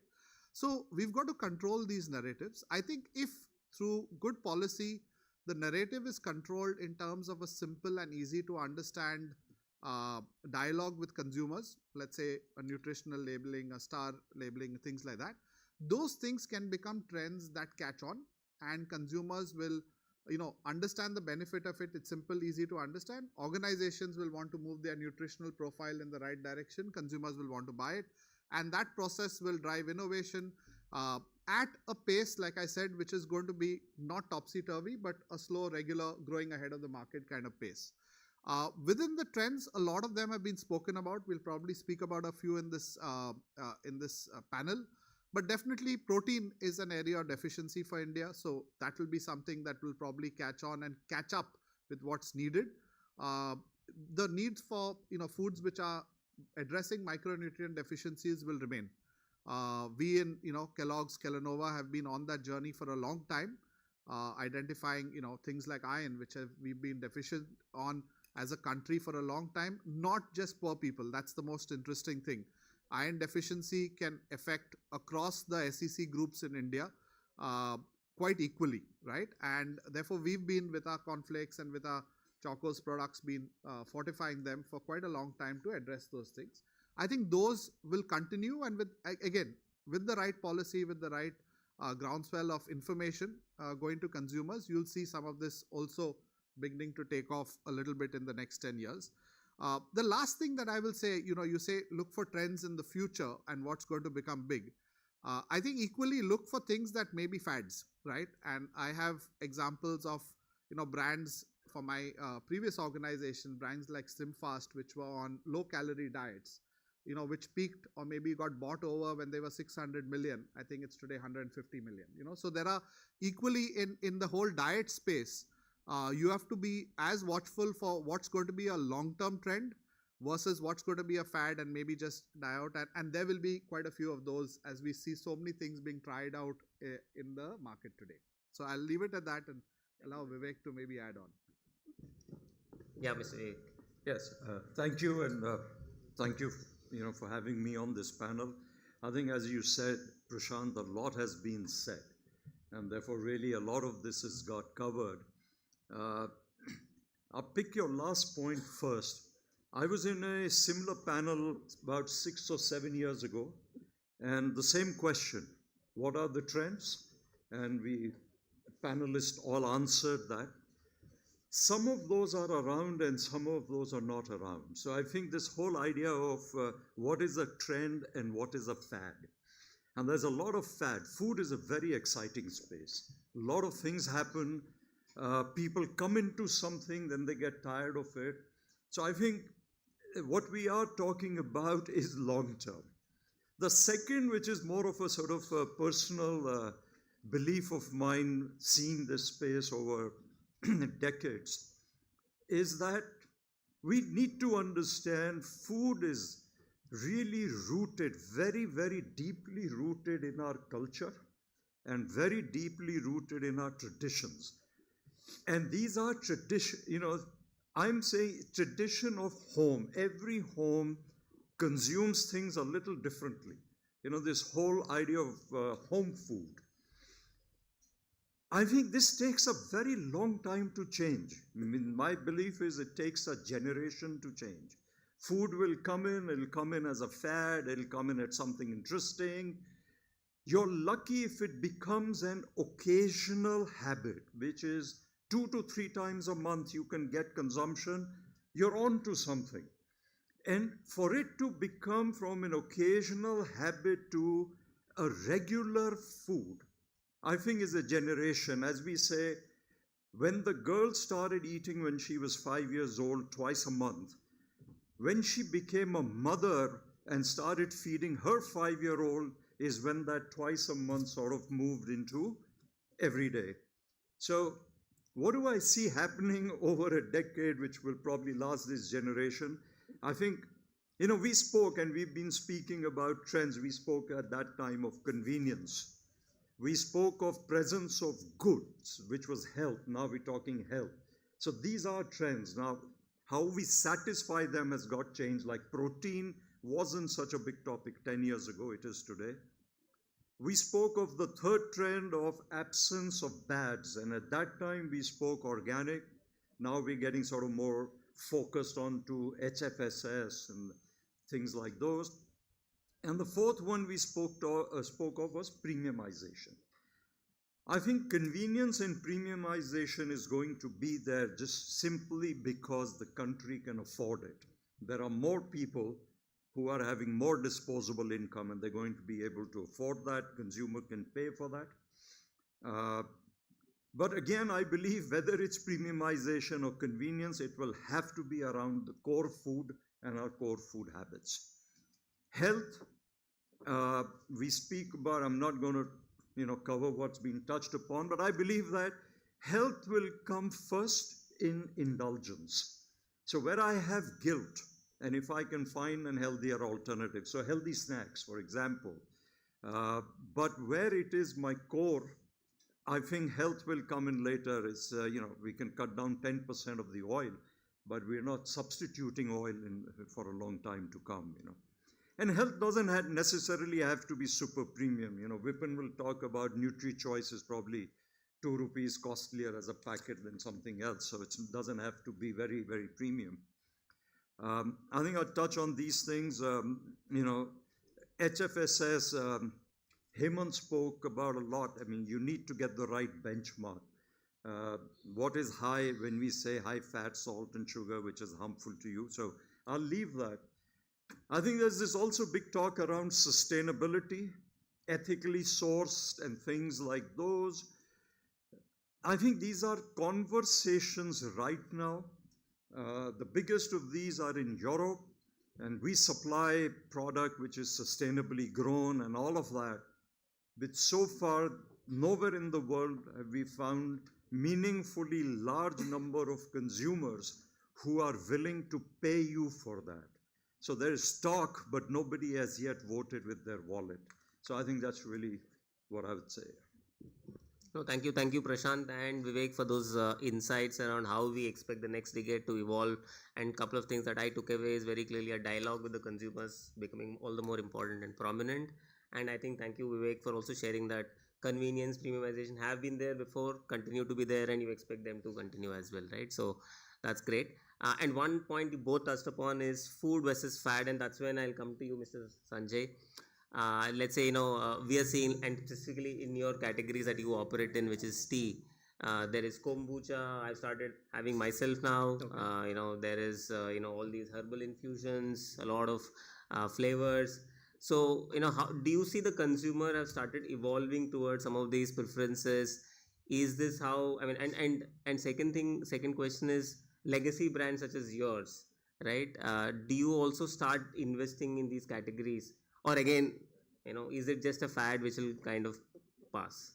Sure, thanks. So I think Prashant made the point, and I was just going through the Anand's report today, and it was mentioning that 65% of Indian households are still less than 5 lakh annual income. So obviously it means that India is a land of ye bhi or wo bhi. So obviously we have a large population which will still be buying the black tea that I sell, and the large population like yourself who can afford to do a 250 rupees ka kombucha. And I think as manufacturers we have to appeal to both, but we have to also keep in sense the proportion that that both have to grow. And Prashant's example of the snack or whatever he gave was a great example. So yes, we do have healthy products. We have a green teas. We have a range of green teas. We have a range of kava, which is very good for your health if you have it once in a while. We have Wagh Bakri tea lounges where we sell healthier versions of tea and coffee options. So really, I mean, the point is horses for courses. You can never wish away a large part of the business for any food brand will always be the large segment. And please keep one thing in mind that tea is not unhealthy. I think Prashant made a point that neither is a biscuit unhealthy, neither is a snack unhealthy. Ultimately, how many cups of tea you will have, and you have 6 grams of tea and you have maybe 40 ml of milk along with it. And milk, like someone told me, potato, one of the panelists, is as healthy with protein and all the goodies that you can have. So I think it's about ratio and proportion. I think every manufacturer, like all of us here, we are responsible to give a range of products to meet various consumer needs and lifestyles. And that is how we also look at the category. Great. Thank you. Thank you so much, Sanjay, for those insights. Now I'll come to you, Mr. Harish. Specifically, given that, we all Indians like our traditional food, probably home cooked, hot, fresh, right? But at the same time, we're also seeing that increasingly, knowing that consumers are now aware that some of the frozen food is also equally, good, probably preservative free. So what are your, thoughts around how this evolution would happen? And specifically, if you see, India is not completely a frozen food category conscious country, right? I mean, if I go to some of the other countries globally, there's a lot more frozen food that gets consumed compared to what happens in India. So how do you see this trend changing? Sure. So thank you, Praveen, for the question, and I believe that this is an excellent opportunity for me also. I mean, while frozen food being a very new category in the overall landscape of food industry in India, so it's a big opportunity for me to also talk about how really there are certain limitations, I mean certain bottlenecks to the growth of this industry. And like you rightly pointed out, consumption of frozen food in the Western world is pretty high. And in India, we are still very low consumers of frozen food. Western world, they really believe that frozen is better than fresh. And we still have the perception that frozen is not as healthy.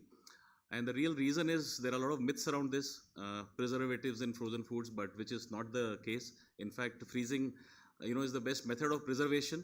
IQF, the technology which we use is, that gives you the extended shelf life. But overall, see, if you look at the growth of frozen food, yes, it is growing. The market is growing. But if I have to ask whether it is, if I have to see if it is still at the inflection point. So people in the room here would obviously say, yes, we see a growth in consumption of frozen food. But if you look at the overall Indian landscape, looking at the very low consumption, it is still not at that kind of a point. Yes, in certain categories, certain products, I would say like green peas, frozen French fries for that matter, but then overall in so many other food products, we don't see frozen food yet picking up. And because I would say we still have a lot of time, we invest a lot of time in preparing fresh food, freshly preparing the meals, whether it is at our homes or even if you look at restaurants.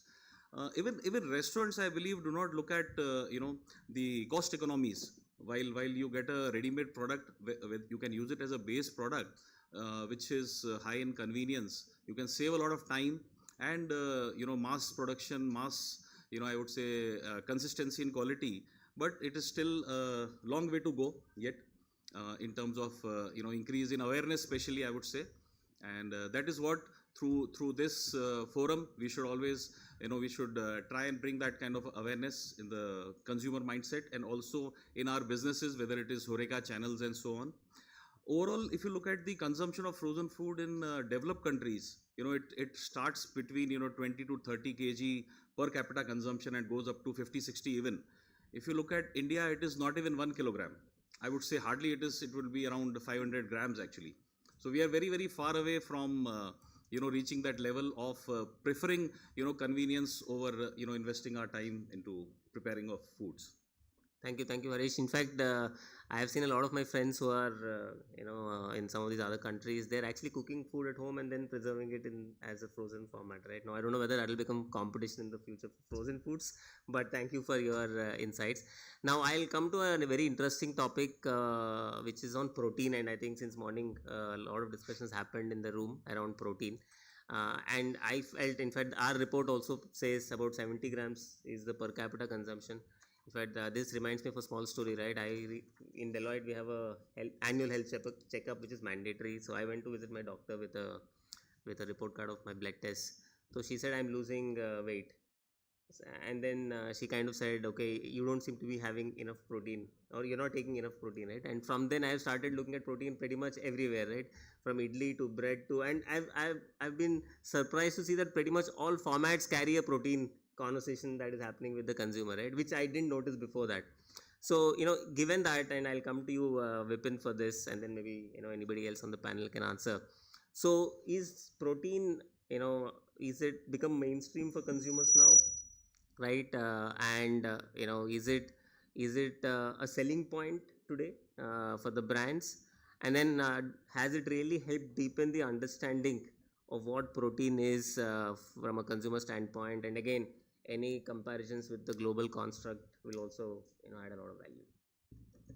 Yeah, thanks, Praveen. So I think let me first go to some of the trends and patterns that we spoke about, and Prashant and Vivek covered it. The only point I want to make here is that a lot of fads that we see today are actually white spaces, right? And that's where, if you see, the insurgents and the startups thrive, right? So Indian market is almost like peeling an onion, right? So you keep peeling the onion and you find that there is more market, there is more business. And I think that is what the big players need to really understand, right? So Raj before this spoke about India being a continent, and every 100 kilometers there's a different pellet, right? So this protein discussion, I think, has been around for at least a decade, right? And I am a fitness enthusiast, so my exposure to protein started probably a decade back. But today protein is becoming mainstream, right? And that's where you get the signal that this is no more fad. This is actually getting mainstream, right? So I think that's one, that as a pattern, what we need to understand is where these white spaces are, because if you don't understand these white spaces, they become chinks in your armor, right? And that's where a startup will come, disrupt, and then you will keep having this discussion on e-com versus modern trade and modern trade versus GT, right? So I think very, very critical that you understand this in the penultimate stage where it is converting into a big pattern, big business, right? And therefore just make sure that you commercialize to that tune. On the same thing, right? Have you heard about Moore's law? Right? Moore's law? Okay, so Moore's law was given by Gordon Moore in 1965. It basically talks about the number of transistors that can fit into a chip, right? And that can double every 2 years. And believe me, for the last 60 years, that has been relevant, right? So that same Moore's law, I think, is going to be applicable in the food industry today. E-com has done it. I think local players are doing it. Modern trade is doing it. And therefore, the choices in foods, I think even in non-foods, is going to really multiply. Yeah.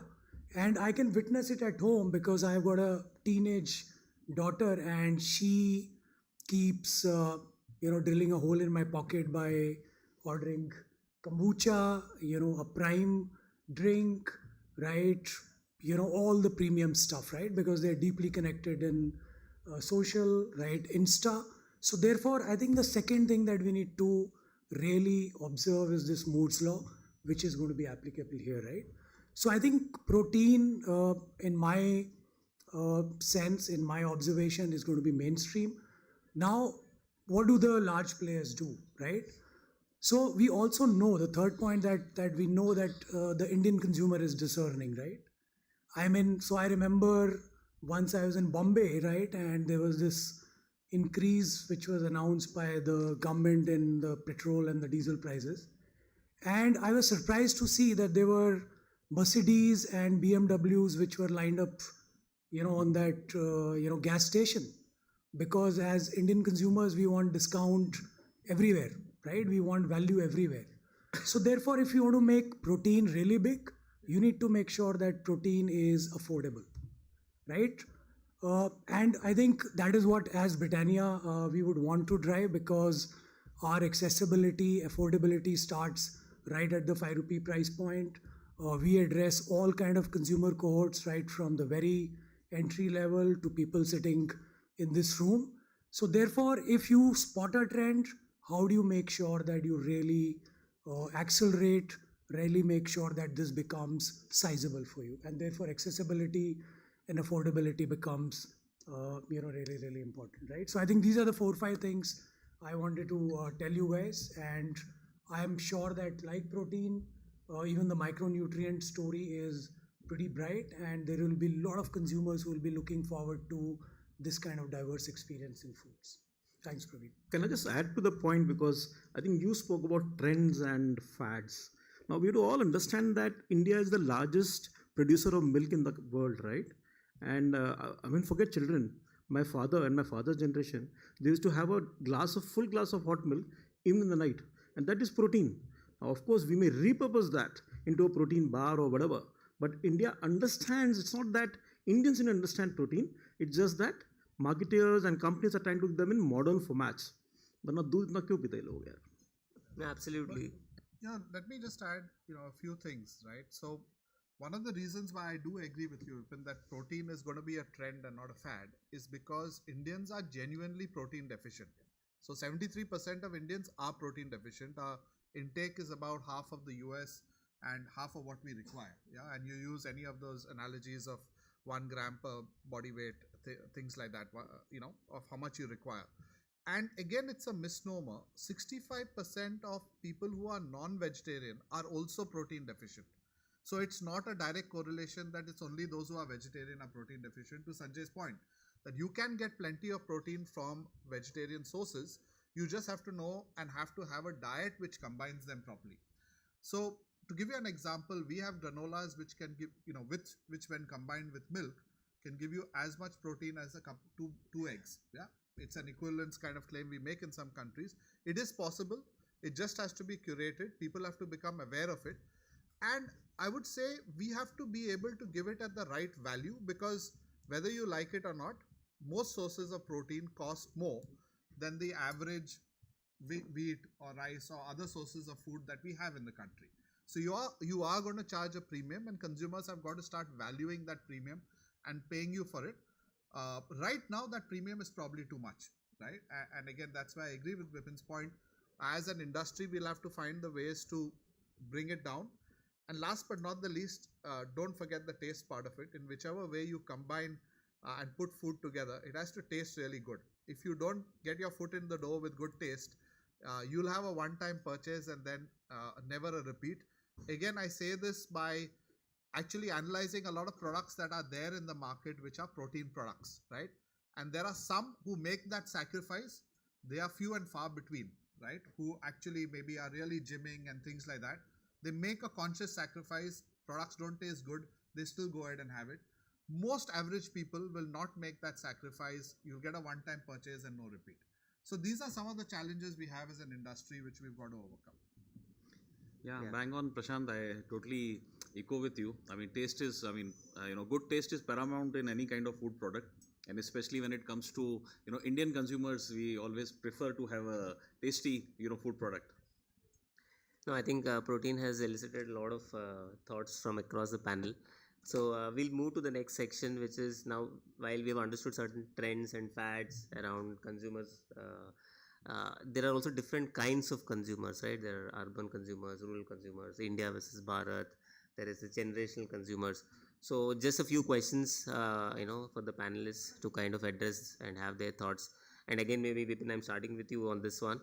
But this is more around, the rural versus urban and how the consumption differs between these categories or cohorts, right? Because their awareness levels are different, their price sensitivities are different, maybe their brand expectations are different.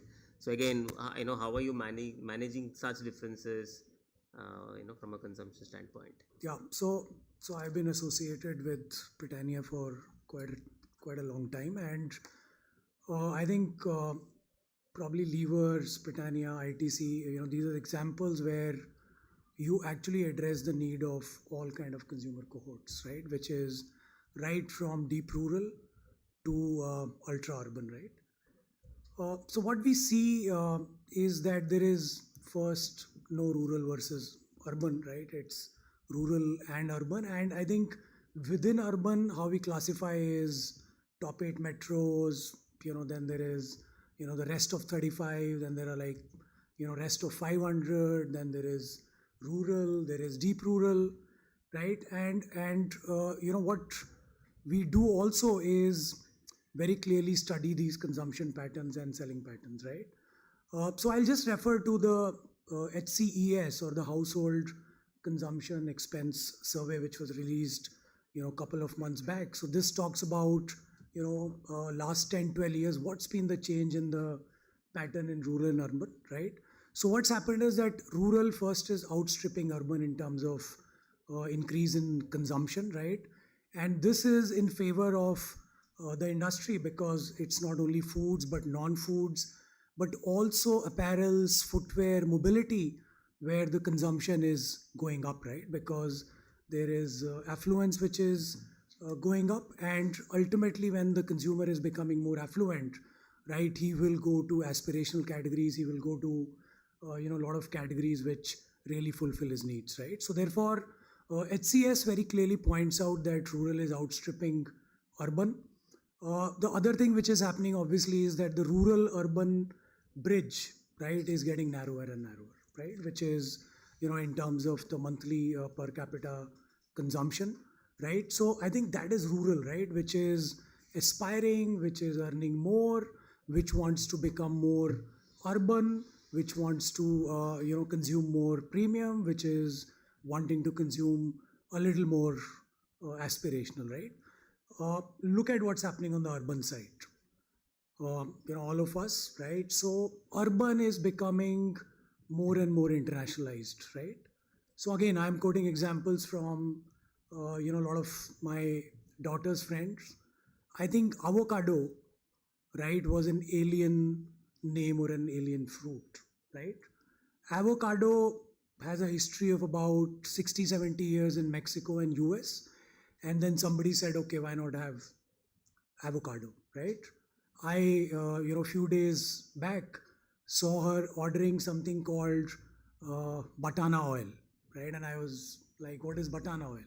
And then I searched and I realized that, that's like a palm which is grown in US, right? Then there is this entire K-pop culture, right? I mean, that's becoming a big industry, right? From soap, series, movies, to Korean cuisine, to Korean flavors, right? So therefore, urban is getting more internationalized, right? The other phenomena that we see is that within urban, people from tier 2 and tier 3 and tier 4 cities, right, are basically emerging as, big group, right? So let me tell you, 25 years back when I passed from a B school, I think the representation of T2, T3 was very limited, right? But if you see now in jobs, in B schools, it is overwhelming, right? And therefore they still want to be rooted, right? And I was telling, Shri, my colleague, that, a couple of months back when I was traveling to Indore, somebody in my team said, can you get me the Indori save? Right? So therefore, the pattern really is this entire polarization which is happening in consumption, right? Not only in our industry, but, you see that in household consumption, a lot of things, the kind of automobiles which are selling, the kind of bikes which are selling, right? Suddenly in the automobile sector, you see all the premium and, higher CC bikes which are selling, right? So therefore, now what do you do with this? So the thing that you need to address is first thing first, which is how is your innovation funnel working, right? And, at Britannia, we've got, an end-to-end solution which is picking insights from these various, markets, which is right from rural to urban, and then get all these insights working for you so that you have those geography-specific products coming through, right? So I think that's one thing that you need to certainly solve. I think the other big challenge for companies today, and there was a lot of debate in the first panel, is this entire channel playbook, right? So your go-to-market strategy. Now for urban, you need a very different kind of channel playbook because e-com is disrupting, q-com is disrupting, the traditional trade is under pressure, modern trade, is moving up but getting cannibalized through e-com. So therefore your go-to market today has to be, like Sanjay said, horses for courses, which is able to address this consumer need by making sure that you are able to make those price points and products available in each of these sectors, right? So rural has to focus on value, rural has to focus on low unit price point, e-com has to focus on premium assortment, something which does not cannibalize in your traditional trade. So I think it's becoming like a matrix or a grid. I think in Britannia we make sure that that grid is very, very clear, and we make sure that both the patterns in rural as well as urban are taken care of, right? So we have some assortment which is very specifically targeted for rural, right? And then we have got digital first brands which we are launching through e-com, which then goes offline, and that is how we are building this entire rural and urban consumption. Thanks. Thank you, Vipin. I think pretty much covered the entire way of looking at urban, rural. They'll continue to exist, and then how you manage the nuances within that. The other section or the other aspect now is to cover Gen Z, right? I mean, one of the other facets of the Indian consumer. And I don't know how many of you are aware, we are about now 376 million people who are Gen Z. So officially we are a Gen Z economy. Millennials are also about 375 million. So we are a Gen Z economy now. And in fact, our report, I was just looking at it, right? The survey that was done, or at least the consumption in 2000, year 2000, which is when the Gen Zs were probably born, about a couple of years old. I think the consumption then was 40% cereals, rest of it across eggs, poultry, dairy, and all of it. And then the fat, sugar, salt is about 15%. Now in 2023, which is now when officially, let's say we are a Gen Z economy, the cereal consumption has come down to about 15% of the total basket. The rest of it has increased, all the protein related stuff. But interestingly, the salt, sugars content proportion of consumption has remained constant at 15%. Of course, packaged foods also has increased. But is that a trend that the Gen Zs are demonstrating? And that's the question, right? I mean, how does this generation kind of differentiate their food choices? Is there any differentiation that they demonstrate, or it is largely linked to cultures, etc., that they're associated with? And again, maybe Prashant, Vivek, in case any of you have any thoughts around this. Sure. Sure. Thanks. I think it's a great question, and rather than look at it as Gen Z alone, because the Gen Z, millennials, and what we call traditionals maybe sometimes. I think it's very important to realize that in India there are no averages, right? Sanjay again spoke about it, horses for courses. I genuinely believe that India is a very unique food culture, and let me say that in contrast to a few other countries I've had the chance to work and live in, right? If you see, you have countries like maybe Italy, Turkey, Thailand. They have very good deep roots, good food culture, good food that everybody enjoys. But in those countries, you'll find the people there not open to experimentation. And actually, you'll struggle to get a Chinese restaurant in Istanbul, for example, right? And I'll flip it to the other side. You probably have a lot of experimentation, global cuisine in countries like Netherlands and UK. But their own food is probably something not to be written home about, right? So India, I believe, is genuinely a very, very unique culture where we are very open, very experimentative, both to food from other parts of India, so other regional cuisines, as well as international cuisine. And it's really well known. The Chinese food is probably the most inquired food in delivery services. We've seen Korean noodles go from 2 crores to 65 crores in 2 years' time. So this openness to experiment is so high over here. Openness to then innovate, and all Chinese food in India is actually an innovation because it has no resemblance to what you get in China. And yet at the same time, very, very strong local roots where even today, I was saying that breakfast in India can still be very traditional. And that's where I believe is the brilliance of the opportunity in India. There is the opportunity that we see, for example, with categories like muesli, etc., which are really doing well, growing fast, and being adopted more and more. At the same time, there is an equally fast growth happening with convenient forms of making idli, dosa, the batters, the ready to eat, and both have equal opportunity and growth possibilities. So that, I think, is the optimism that I see with the opportunities in India, and this will go across generations, because I think with each generation this combination is growing more and more. Wanting to have more traditional stuff, and it goes back to masala tea becoming quite in these days, while at the same time being very, very ready to experiment. Oh, wonderful. Anything else, Vivek, you would like to add? Yeah, I think all valid points in the way. The fact is that all of us are thinking about this set of consumers. They are what is going to be driving our businesses. Our businesses would sort of their sustainability and growth will be predicated by how this generation comes into the consumption fold and how they consume. So when we are thinking about it, we are saying, look, what is different? And we're saying, think about it first attitudinally and lifestyle-wise. These set of people, firstly, they have started higher on the needs hierarchy. Unlike our parents, basics were never their concern.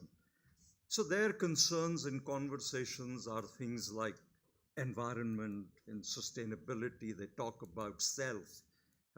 They're on to self-actualization, the kind of career paths they're choosing, the kind of programs they go study. They are different because they started different. The second place where they've started different is that they've been born into a much more prosperous, richer nation. These people don't know what a PDS shop is. I doubt, they may know, but I doubt if they know what rice or wheat in a ration shop. Probably they don't even know what is ration. So they've started off richer, they've started off eating better, they've started off eating well, and they've, in that sense, they're where they are in this entire spectrum is they're much higher up. And the third is that this generation's exposure to the globe, to the West, is much higher.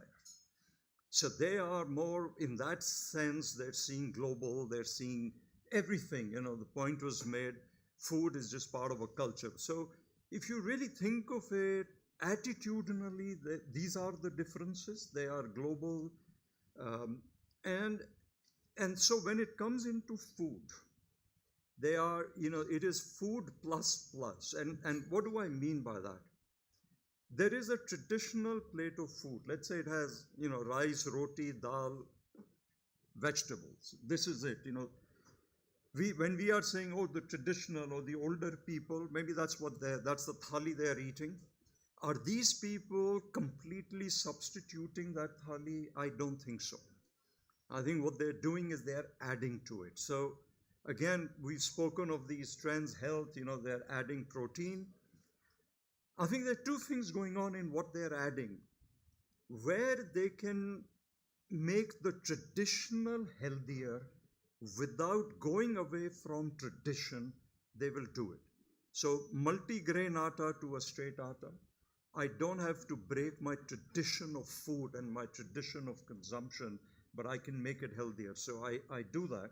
Breakfast, and Prashant would talk a lot more about that. They add to it. Or they will not substitute it, but will add health like whey protein, big thing, berries, dry fruits, the kind of things you were talking about, what your daughter is doing. The other thing that they are doing is experimentation. There's a lot of experimentation which goes on. So if you think about it, experimentation, addition, variety, let's not forget the points being made. Sanjay spoke about it. India 1A will consume more of this, and then there's a large part of India which will not.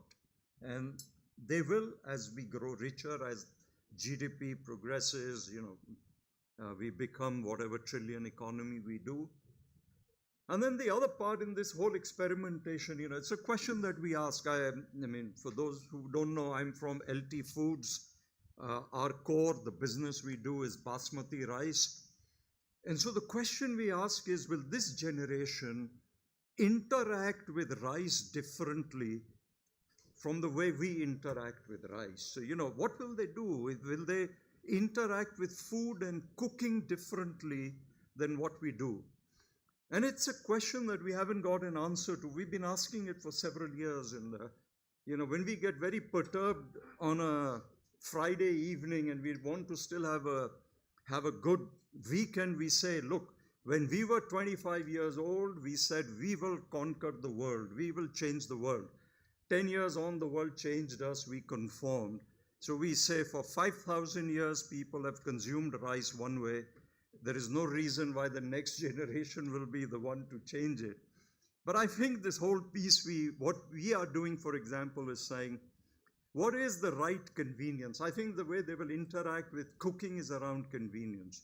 For my mother, her identity was the dish that she served and what somebody said, and this whole idea of a signature dish. So-and-so had a signature dish. Today, it's not about signature dish. Today, it's about, I served Thai. I served Korean.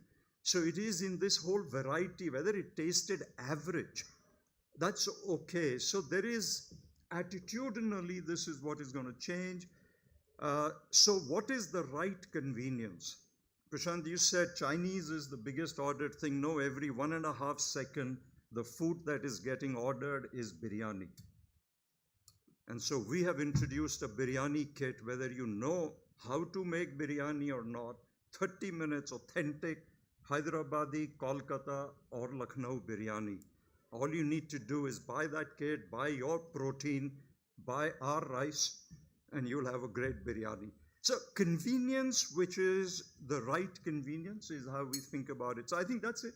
This generation will come in, some things will change, but the traditional will probably stay, and I think that's really... Yeah, no, that's great. Experimentation on one side and traditions continuing on the other side, right? So the last question from my end. Anything else, Prashant, you wanted to add? Last question, but open to Harish, you, Vipin, and Sanjay.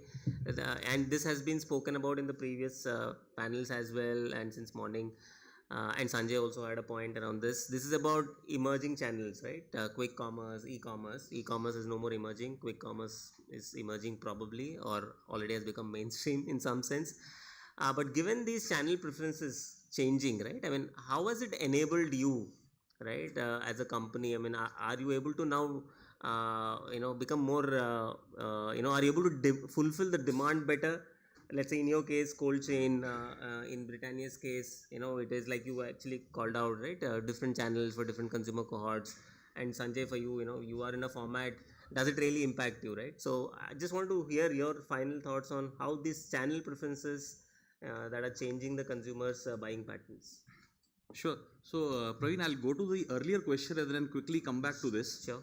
We were talking about how, Gen Z, millennials, maybe 40, 45 plus people here, or the older generation.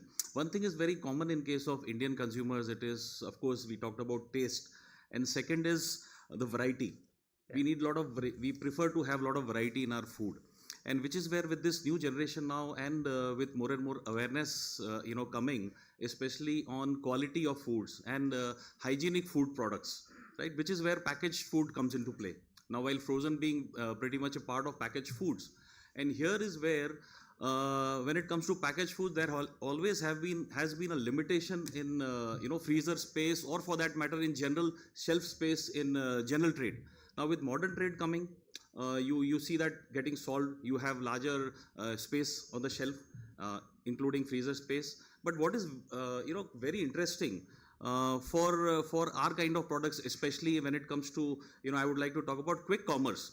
That's doing wonders, I would say, and that will be doing wonders. In fact, there always has been a lack of cold chain infra in the country, be it cold rooms, or there has been breakages also in the cold chain. But on top of it, there is also, when I talk about cold chain infra, I also would include freezer spaces at home. There has been a limitation in freezer spaces at homes as well. Now with quick commerce, you can get delivered products within 10 minutes. Of course, a variety of products, because they can afford to keep so many products in their dark stores. And secondly, quickly delivered, you don't even need that kind of a freezer space at your home. So this is, I'm very optimistic about the quick commerce, and also when it comes to, food delivery, where again I would say frozen comes in handy. So very optimistic about these new emerging quick channels. commerce will enable further growth in your category. Sanjay, any thoughts from your side? Yeah, so when you talked about Gen Z, my photo of the Gen Z was for this small girl, must be 15 or 18, I met in a Bihar village when I went to buy milk in Bihar in my earlier job. वो भी Gen Z है, that Gen Z may not be buying on e-commerce. So I was just thinking that what is the constraint I'll have, because that consumer, that girl who was stunted growth, क्योंकि nutrition नहीं है वगैरह वगैरह, वो भी, she was also on a Jio, maybe on a mobile. She was watching the same program as maybe my daughter or your daughter. So what is the solution I have to give a Gen Z product to that consumer is something I was thinking. Yes, there is no doubt e-commerce has opened up niche brands, premium portfolio. We all have experienced that.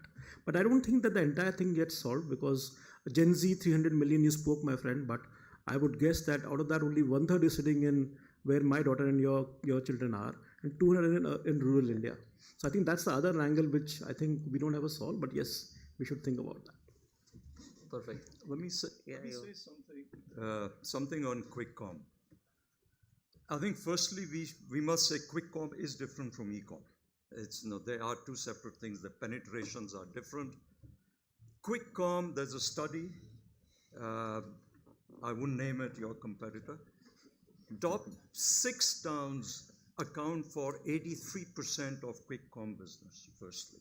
Second, the younger double income, kids or no kids, the bachelors, people with higher disposable income, which make up maybe about 10 to 15% of the population, account for 50% of the sale on quick com.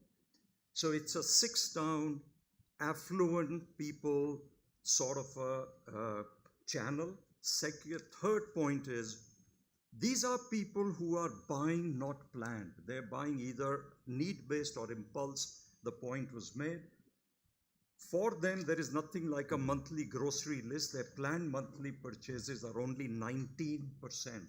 The rest is, when I need it, I will buy it. And for the traditional people, quick com is where I have outsourced my pantry to your dark store. So now, when there is a need, suddenly guest is coming, you need smaller SKUs, but if I have outsourced my pantry, then I need the regular SKUs. So from a manufacturer, that's one thing that we'll have to do. The other thing that you need to understand is that, again, this is the profile. Rich people, affluent, disposable income, big cities. These are the people where you can create demand digitally and service it through quick com. You don't even have to get to traditional trade or modern trade. It can all happen on this environment, on this ecosystem. Ice creams is a 700 crore business on quick com. The top 5 brands are brands like Noto, which you will not find offline. None of the offline brands, Qualities or Mother Dairy, is in the top 5 of the ice creams on quick com, because they have found this niche, plant-based ice cream, vegan ice cream, right? So these sort of brands are the brands who will be exploiting this channel. There are 44 insurgent beauty and personal care brands on quick com who do twice the size of the business of L'Oreal. I won't say what they do comparison to Levi's, somebody may not like that. So the point is that there is a completely different consumer set here. There is a different purchase dynamics. There is a different geography. Therefore, we will make the biggest mistake in saying quick com is another distribution channel. It's not. It's a different animal to be treated differently. This is a set of people who are price inelastic. They don't know what price they have bought their 1 kg sugar on. The only thing they care about is delivery fee.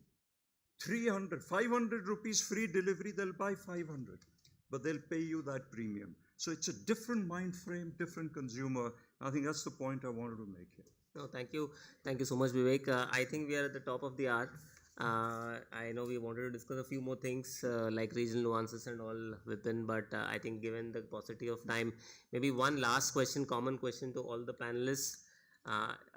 If you were to bet on 2 or 3 things, from a food perspective, from a consumer's evolving preferences perspective, what would those 2 or 3 bets would be? And all of you are the decision makers, so we would really like to note down those 2 or 3 bets, and the audience will hopefully take away certain things away. So starting from with you, Harish.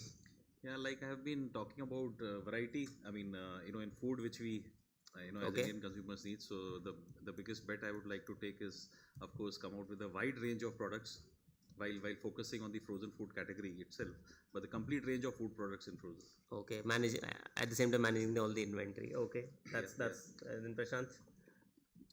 I think we're already doing it. We're playing a bet on premium snacking. We got brands like Pringles, which are doing very well in that space. And again, we're betting on a multi-sensorial breakfast for Indians with granolas and mueslis, again doing well. And these are 2 bets that we're definitely going to make. Never ignore the core. So we're doing this over and above our core business naturally. Great, multi-sensorial. Yes, Vivek, any 2 bets? See, we're going to be betting on health is one piece which we need to add. The second is convenience. Third is experimentation. So I think the bet you have to take is in the portfolio of offerings. You cannot be just a single product company. You will have to have a product for 1A, you will have to have products for Bharat, you will have to have products which are going to give you health, variety, experimentation. So the companies who are going to be leading with meaningful portfolio to service all of these bets are going to be the winners of the future. You're also talking about portfolio expansion in that sense. Yes, Vipin? So I think only one bet, and I think it is agnostic of patterns, protein, micronutrients, whatever.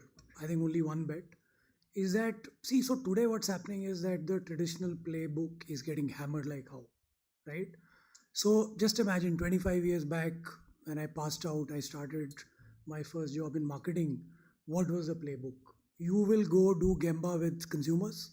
You will travel to different places, gather insights, sift them, see what makes sense, and then you will say, okay, this is what I need to put in my innovation funnel.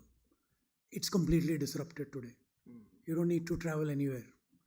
You have got your first party data, you've got your QCOM, ECOM data, you've got social listening, right? So I'm just giving you a sense of what we are trying to build internally in Britannia. We have to evolve a lot, but I think every organization today has to really strengthen that process and playbook, right? Which is right from real-time data, which is available today, because I think, and specifically people like us, including me, we are, I think, in a sense of denial that the change has already come, right? I mean, a lot of times you think of it that, earlier there was this entire science fiction, right? And people will talk about mobile phones and flying cars. It's here, right? So that is the playbook that we need today, right? In terms of making sure that your processes are really aligned to the change, right, which is happening today. So therefore, real-time data, consumer data, which is relevant, right? I think the other thing that is very critical is that you need to work collaboratively with a lot of startups, right? Because big companies like us cannot acquire every skill. So therefore, there has to be a very, very, very robust framework where you involve a lot of startups and therefore develop an ecosystem where you can acquire their skill, you can give their knowledge and scale to them, right? And I think that can help a lot, right? And third thing, which I am again going to repeat, is that you need to make sure that you focus on few, right? And make sure that you get, that business going for you. I mean, if you spread yourself to right from gut health to diabetes to protein to value, I think you'll not get anything, right? So I think sharpshoot and make sure that your playbook is really, really robust to stand the test of the times. Thanks. Great, thank you. Sanjay? So very clearly for the tea category, problem is simple, that the youngsters don't want to have tea. So for me, the big one is that make tea exciting for my daughter and for a 18-year-old. So because a category like ours, which is a very high penetration. So we have this D2C business in the tea lounges, and we've seen that a bubble tea works for this audience. So hopefully we'll do more of these. Yeah. More bubble teas. So thank you so much, esteemed panel. It was nice having this conversation with you, and looking forward to staying in touch. Thank you. Over to you. Right. Thank you so much, moderator of the session. Ladies and gentlemen, we thank our esteemed panelists with a huge round of applause for that very engaging session. I must say there is a huge amount of takeaways, and wish we had a little more time, as you mentioned, moderator of the session, that we have a paucity of time here. But we can always catch up offline. We can use our moments at interactive sessions where we can exchange our thoughts. Thank you once again. May I request the panelists to kindly rise for a group photograph. This is a photo opportunity to click it and keep it in our memories, of course, in our lenses. Ladies and gentlemen, we now would break for lunch, but we request you to kindly join us back sharp at 2:45. That's exactly when we wish to begin with our next session. And just to let you know, our session 3 would be on building a sustainable and tech-enabled food processing industry. Once again, a big thank you to the esteemed panelists for that wonderful session. And ladies and gentlemen, at the cost of being repetitive, do join us back at 2:45 sharp. Thank you so much.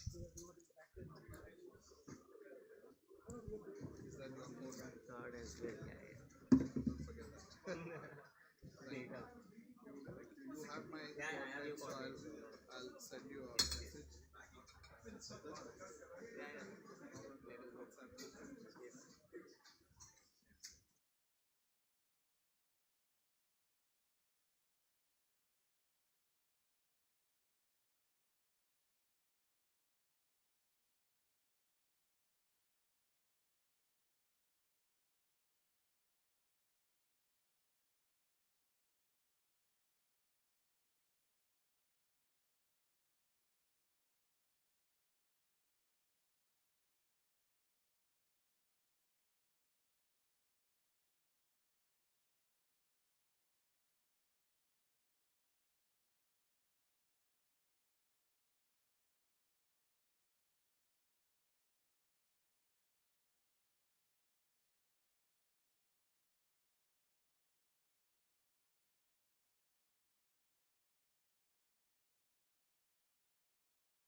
Welcome back, ladies and gentlemen, to our post-lunch discussion. This discussion would be around building a sustainable and tech-enabled food processing industry. May I once again request everyone to kindly settle down inside the hall? Thank you. Ladies and gentlemen, may I request you to kindly join me now as I invite the moderator of the session. May I request the partner, Deloitte India, Ms. Momita Sharkar, to kindly join us onto the stage. Warm welcome to you. May I now invite the esteemed panelists onto the stage. May I request Joint President, Flexible Packaging Businesses, UFlex India, Mr. Amit Shah, to kindly join us onto the stage. Warm welcome to you, sir. May I now invite CEO, BL Agro Industries and CMD Leads Connect Services Private Limited, Mr. Navneet Ravikar. Good afternoon and warm welcome to you. I now request Vice President R&D, HUL Foods, Dr. Sujata Jairaman, to kindly join us onto the stage. Warm welcome to you, ma'am. I now invite on stage Head Doc and Project Management Global Regulatory Affairs, Food Ingredients, IFF, Dr. Ravindra Kumar. Good afternoon, sir. I now invite on stage Vice President and Business Head Frozen and Fresh Food, ITC Limited, Mr. Ashu Fake. Warm welcome to you, sir. Ladies and gentlemen, we request you all to kindly settle down with your electronic gadgets on silent mode. And without any further delay, we begin with our session, which would be on building a sustainable and tech-enabled food processing industry. May I now request the moderator of the session, Ms. Momita Sharkar, to kindly take over. Over to you, ma'am. Hello. Yeah. Thank you. I like the way you say Sharkar. It's a rare thing. Otherwise, my name is very weirdly spoken. Okay, good afternoon. Are we all back for lunch, or is there a few people I have to just... They're coming? Okay, what do we do? Do some Antakshari here before, before we do that, so that people can come in. We are not talking AI, we are talking something else. Okay, warm welcome to all of you. I think this is the session where in the morning we've been hearing from the business leaders. I think it's the side of where in the food industry, a lot of demand, a lot of changing demands. We've heard the word innovation, I don't know how many times. And it seems like there are some changing trends. And one of the biggest enablers, I would say, in that is going to be the use of technology. So it's my privilege to have our panelists here who are going to talk on the topic of how will it happen. So all that we are going to build and change the industry, meet that demand of the consumer. How is technology really going to be the enabler? It is where the rubber hits the road, and we need our organizations to move along.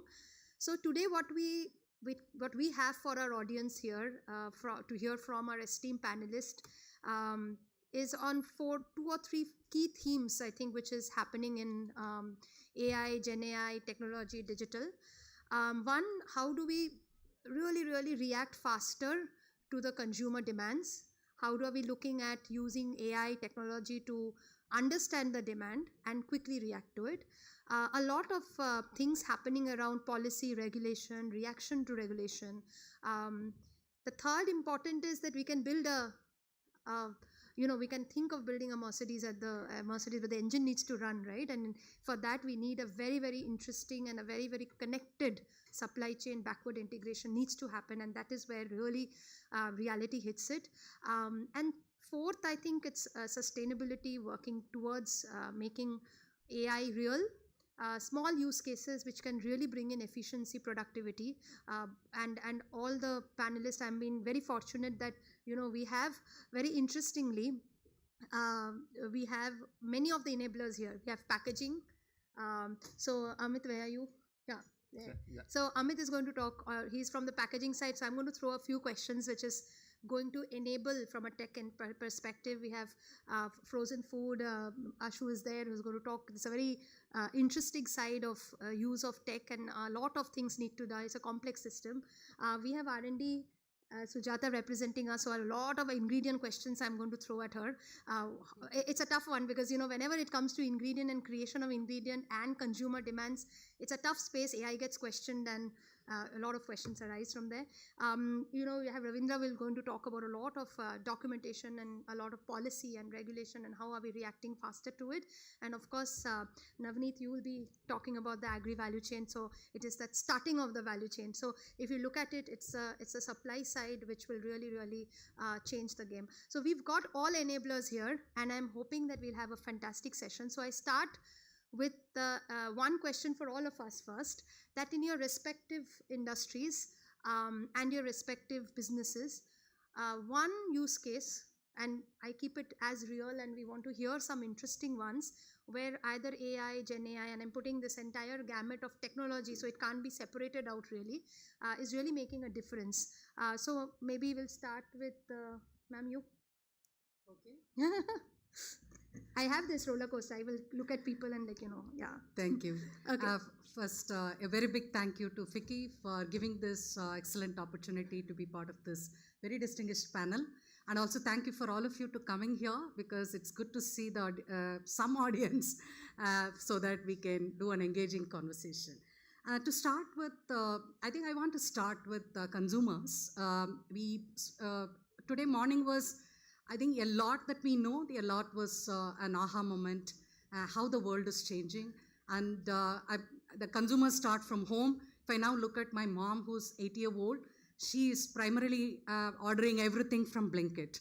I think that is the kind of consumers we are talking about, with greater than 821 million internet users and many government digital initiatives. The way consumers interact with brand and the way they shop is totally transforming.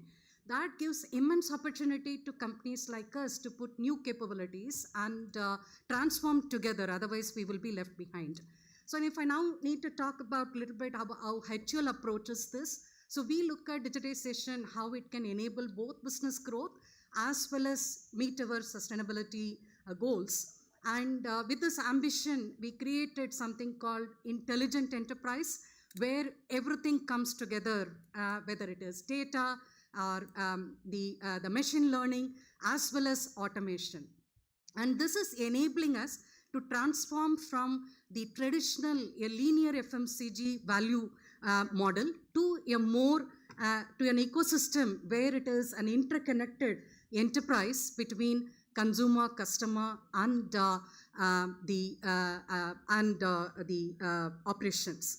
Now, this several years of journey has led to several examples. Today morning, Rajneet spoke about Shikhar, and we have energy AI tools which helps us to reduce the GHG footprint of the materials that we use. And also, coming from R&D, there is always an ask about how can you land things faster. So we have digital twins with which we can do trials almost in 1/5 of the time than we used to do in the past.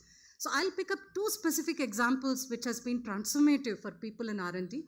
One AI tool called the Digital Voice of Consumers, because everything starts from consumers, their feedback loop. Yeah. And this is an AI tool which uses machine learning platform, and it does a comprehensive analytics on the consumer sentiments and also the emerging consumer trends, and gives a very intuitive and a comprehensive feedback about what are the quality improvements need to be done in the products, and also what are the changes in claims, on-trend claims that we can make to create a differentiation. And this enables us to deliver superior products, create differentiation with superior claims. This is a fantastic tool, and I don't think this humongous data will be impossible to analyze and get the trends. And today, we get it almost on an everyday basis, this kind of consumer feedback loop, both for the products that are already there in the market and also for the new innovation. And the second one I'll talk about is, with so much morning there is a regulatory changes that are coming. Consumers are looking at clean labels, so our packaging changes need to happen, reformulation need to happen with lower salt, sugar. So this is where again extensive digital tools that we use to be able to be faster. And one of the tool I would like to mention is eco-design. So this is an R&D AI-based model which primarily has a database of more than 160 grades of recycled plastic. And this is used by our packaging designers, and whenever we want to do sustainable packaging, primarily our packaging designers use this tool to look at the color of these recycled plastic, its performance, and also its recyclability, which enables us to choose the best in class. Otherwise, you will more go to something that is available to you, meet the cost brief, it may not be holistic. So this enables us to give a holistic approach that gives the best in class. What's the impact? 25% reduction in the overall time that we spent, and also delivering the aesthetics that are required, which is the biggest challenge when we go to sustainable packaging. And last but not least, any tool is only as good as how many people are using it. So tools like this, which are simple and anyone can easily adapt. For example, I spoke about Blinkit ordering by my 80-year-old mother. That's because it is so simple. You can easily adapt and learn. So tools need to be so simple and easy so that we can build a culture of the digital nativeness, irrespective of how much your experience. So we do these tools, a lot of trainings that we do, which also enables this transformation of using the tools. I hope that gives a perspective. Now back to Mamita. No, fantastic. I think the word nimbleness, you'll realize the modularity of AI is the thing. If it's not modular, if it's not fast, if it's not nimble and it's user friendly, like you mentioned, it will not cut and be so dynamic to meet the dynamic demand. That since you mentioned packaging, I think Amit, you are managing the flexible packaging business. The word flexible is only there. So I would like to take I know you've been talking about it, we were discussing. So would like to hear from you, what's the flexibility that the digital innovations are adding to your life? Great, thank you so much. Yeah, good afternoon, everyone. Thank you so much. I think normally when we have a session like this, we have two types of guests attending sessions. One is people who are very much aware about packaging. Others are, who kind of buy packaged products, right? So I think my effort mostly is concentrated to people who buy packaged products, because brand owners or packaging people, they know what they're doing, but it's the consumers who are picking up the products. Probably I try and elevate their sense of understanding about what is happening in this business, right? So I think all my brand owners, friends in this room, you develop wonderful products, right? Everything is done, right? You are ready to go to the market, right? But then comes the role that we have to play, right? And we have to ensure that the product gets delivered to the market, packaged right, packaged well, safe, communicative, attractive, XYZ. It's a long list of desirables that the packaging delivers, right? So I think next time you go to the supermarket, I think you should take a look around the products which are packaged there, and probably your understanding of flexible packaging will greatly enhance, right? So let's go back in time. I've been in this industry for 32 years. So my first interaction in this industry was a very big FMCG player based out of Hyderabad. They were wanting to launch a product. And I remember in that meeting, I was with my boss, and we were talking about, okay, so what is the kind of lead time that you're looking at to get this product to the market, right? And we said 75 days, right? So you hand over the artworks to us, and in 75 days, we'll ensure the packaging reaches you. And in today's context, right from artwork to delivery of a complicated packaging, we take less than 15 days, right? So the 32 years, the lead time for delivery from our industry has actually reduced by almost 1/4. So 75 has become 15, right? And how has this happened? I think this has happened significantly because of adoption of technology by both our customers as well as us, right? So what all are the uniqueness in terms of technology which has enabled all this? I think the biggest challenge normally comes when you have to get the designs right? When you have to get the proofs approved, right? I think the entire digital interface today, the way it exists between us and the way we kind of interact with the brand owners. I think that has been one of the biggest enablers to this entire process. And second is the amount of investment that this industry, that is the packaging industry, and not only flexible, the packaging industry per se has done in terms of technology, right, to enable delivery of products to the customers, right. So today we are talking about 15-day turnaround times, and I think other word which comes to my mind, and there's something we at Uflex are very proud about, is agility, right. I think every brand owner desires that he gets his product as fast as possible. There are launches to be done. There are reactionary requirements to be met. Someone has come out with the promo and you have to react to that, or some industry disruption has happened, you have to react to that. I think at that point of time, the thing which comes to the fore is agility as to how fast you are able to do this. And the one thing which is so true about our industry is that we do not create any demand, right? So I don't make a product which I push into the market, right? We live off derived demand. Our customers, the brand owners, they create the demand, they translate the demand to us, and we deliver to the demand. So all the investments that is done at our end is more in terms of how we can invest in machines which produce more, right? Which run faster, which deliver higher efficiencies, which have lower changeover times, and so on and so forth, right? I think the other point that I want to just touch upon is that the emerging landscape of packaging, right? Go back in time, you had a brand which had probably one extension, right?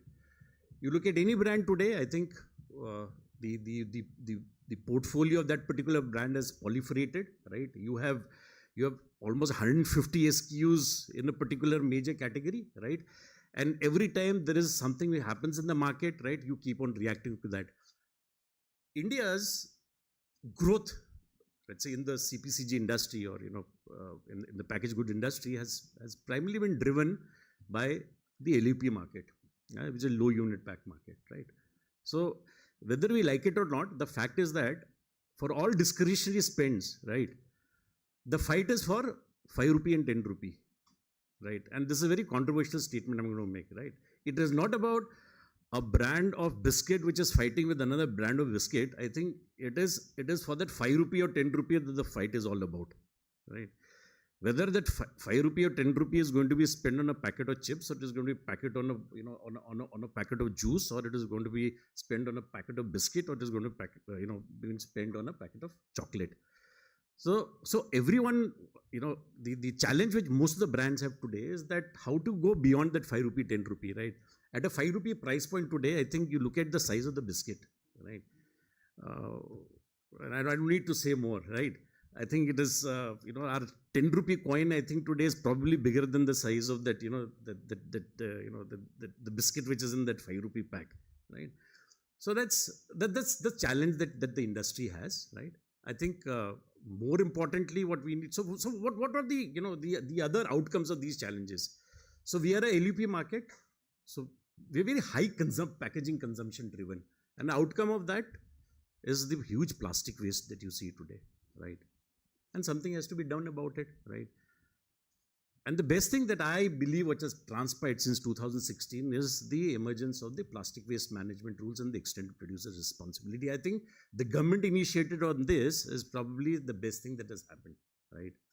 And starting 1st April 25, as you're all aware, that use of recycled plastic of 10% in flexible packaging and 30% in rigid packaging has been made mandatory. And when you file your returns as on 31st of March 2026, you'll have to demonstrate that you have actually consumed 10% less virgin plastic for your flexible packaging and 30% for your rigid packaging. The question people ask me is the packaging industry ready? The packaging industry has been ready for many years now, right? It's just that now that it has become a regulation, that the brand owners will start aligning themselves to that, right? If you ask me what is the status as of today, I think there are a lot of fence sitters even today, right? But there are certain brands who have already taken the decision and they're moving ahead with that, right? But believe me, there is no choice. You have to adapt to it. You have to deliver to that, and there is a regulation in place. Right? Yeah. Thank you so much.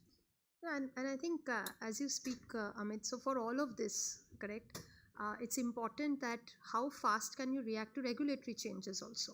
So one of the key things that GenAI, now if you see all the point solutions that we are having, is that how do you read, as simple, summarize, fast you can react, how fast can you, let's not spend too much time on understanding regulator and understanding, but those machines can do, right?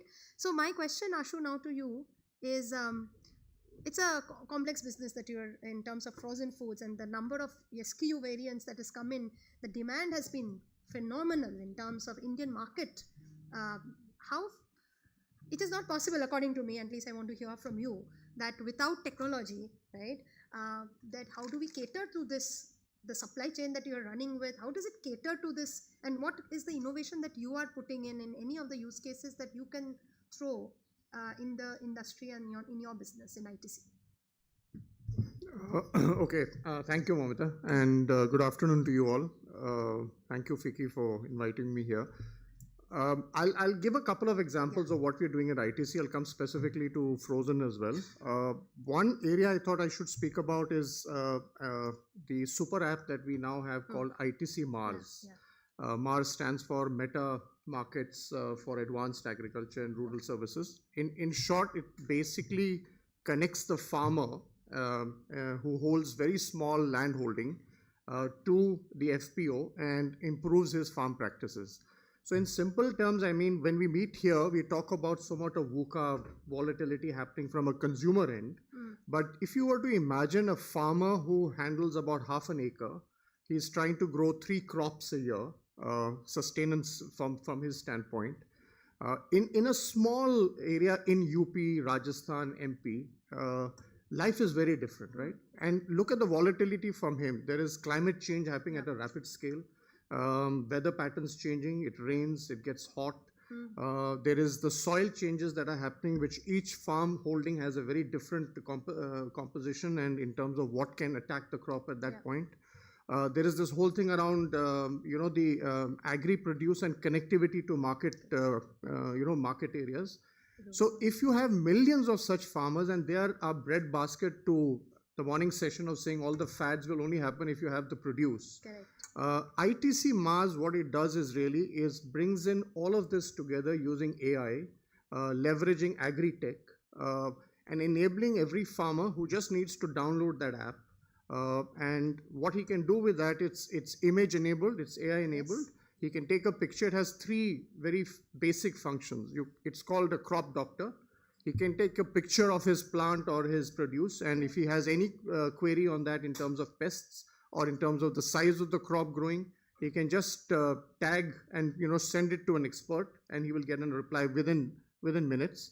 There is something called a crop nutrition, which enables him to decide the nutrition levels based on the crop that is growing in his area, based on soil, based on weather, based on climate. Then there's something called a crop calendar, which allows for him to when and where he's supposed to put in those nutrients. And all of this is voice, text and voice. It's bilingual. And at the end of, I think in the next 5 years, we'll have 10 million farmers, 4,000 FPOs connected to that. So the change it's doing is just enabling farmers to stay ahead of the curve to the extent possible. And I think we are committed to this because if we don't have this going with the kind of change we are seeing across, I mean, we know what's happened to cocoa prices, we know what's happened to potato, we know what's happened to wheat last year. It is real and it's hitting us every day, right? And as consumers, we may feel insulated and we look at the climate and react to the change in weather, bahut garmi hogi and all, but just imagine from a produce standpoint. So ITC Mars is really trying to do that, and I think that's one area we are not only committed and also proud of, but it's an area we're trying to enable because it's an entire ecosystem that gets enabled. On the flip side on demand, because this was produced, we have something called a sixth sense, which also scrolls internet, all public spaces to define and arrive at insights. And I'll give you an example because I'm in the frozen food space and during COVID, so we went beyond, so we have a range which goes veg and non-veg under ITC MasterChef. One of the products we launched during COVID was called crispy fried chicken. Okay, it's the equivalent, the closest equivalent is the KFC product, right? And one of the insights that came from that crawler was that consumers were seeking restaurant kind of food, fast food at home, and they were not getting it, right? And they were seeking it, they were craving for it. Right. And till then, we were looking at standard potato and a bit of the non-veg, which is your nuggets and those kind of products. And insights like this from that crawler, which was AI and it uses a lot of the social media spaces, enabled us to launch that product, which is now amongst my top 3 sellers. And there are several examples I can give you across the foods business. Yeah. So these are just 2 areas of how we use it at ITC. On the complexity, sorry, if you want me to talk about complexity on frozen, I can spend a day on that because Kamlesh Bhai is here. It's one of the toughest business to be in because we are at a -18 product. We need to stay at -18, not only at the factory where we produce, but right till it reaches your home. Most of the consumer complaints we get is product, and I think he alluded it to saying frozen, people come back and say it's not good, it's processed, the taste is odd. It is the closest to home cooking and even better. The problem is if your storage goes wrong, and the storage goes wrong could then impact the quality of the product, not in the processing of the product. And I'm not doing a hard sell, but we use digital applications to track the produce from the factory right up to today the retailer. And today, thanks to e-com, which is transforming it for us, we are able to manage and see that all our trucking, warehousing, distribution points are at a -18, and anytime it goes off, we are able to identify and track that. That's one enabler, but we still have a long way to go to try and get to. So we'll talk about it during the course, but I just thought I'll share these things. And I think the important point that you touch upon, Ashu, and I would like to add a little bit more there, is the use of multiple data sets which are currently available. External data like weather at a fingertip, market trends at a fingertip, really has changed the game in terms of food because the raw material pricing at some corner, whereas supply shocks, transport areas where there will be geographical areas where there will be import problems, all of this is now so readily available that AI and that has really changed the game. I'm sure when we talk about weather, earlier to get weather we had some monopoly. We had, I remember earlier days, IBM had that one weather where to go and purchase it. It was very costly at that time. Now, whether you go to Acu and come to him just right when I'm talking about weather is, today if I go and as a human, if you just go on your website and you just try to crawl and see the weather for now. So for modeling purposes, just as an AI expert, I can tell you that you need not only 15 days ahead, but you need a long-term forecast, a short-term forecast, you need precipitation, you can have the amount of data which is available. It is just how you use it. And therefore, the usage of such soil conditions and weather is super critical for this industry. And I would encourage, as a practitioner, that we should make use of every bit of that data which is available, which brings me to Navneet. Agree, and I can't get that it's the starting point of that chain. And I would love to hear, because it's an area where all of this data will have the maximum usage. So what are the innovations that you are bringing in your company? Thanks, Mamita. Good afternoon, everybody. I hope we had good lunch and everybody is awake.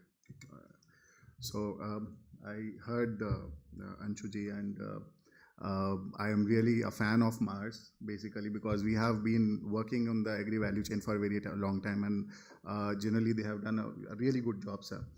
And to start with the data, the problem what we face right now is not the data that we have right now. There are 2 problems with the data. The data set that we had collected for the very long time, if it is not democratically available, that is one problem. Second is the correctness of the data, which was collected correctively or not, because my model will not work. So that is a problem. And second part is the complexity of the climate. The way it is changing, we see climate change not at city levels now. It's now on Gram Panchayat level.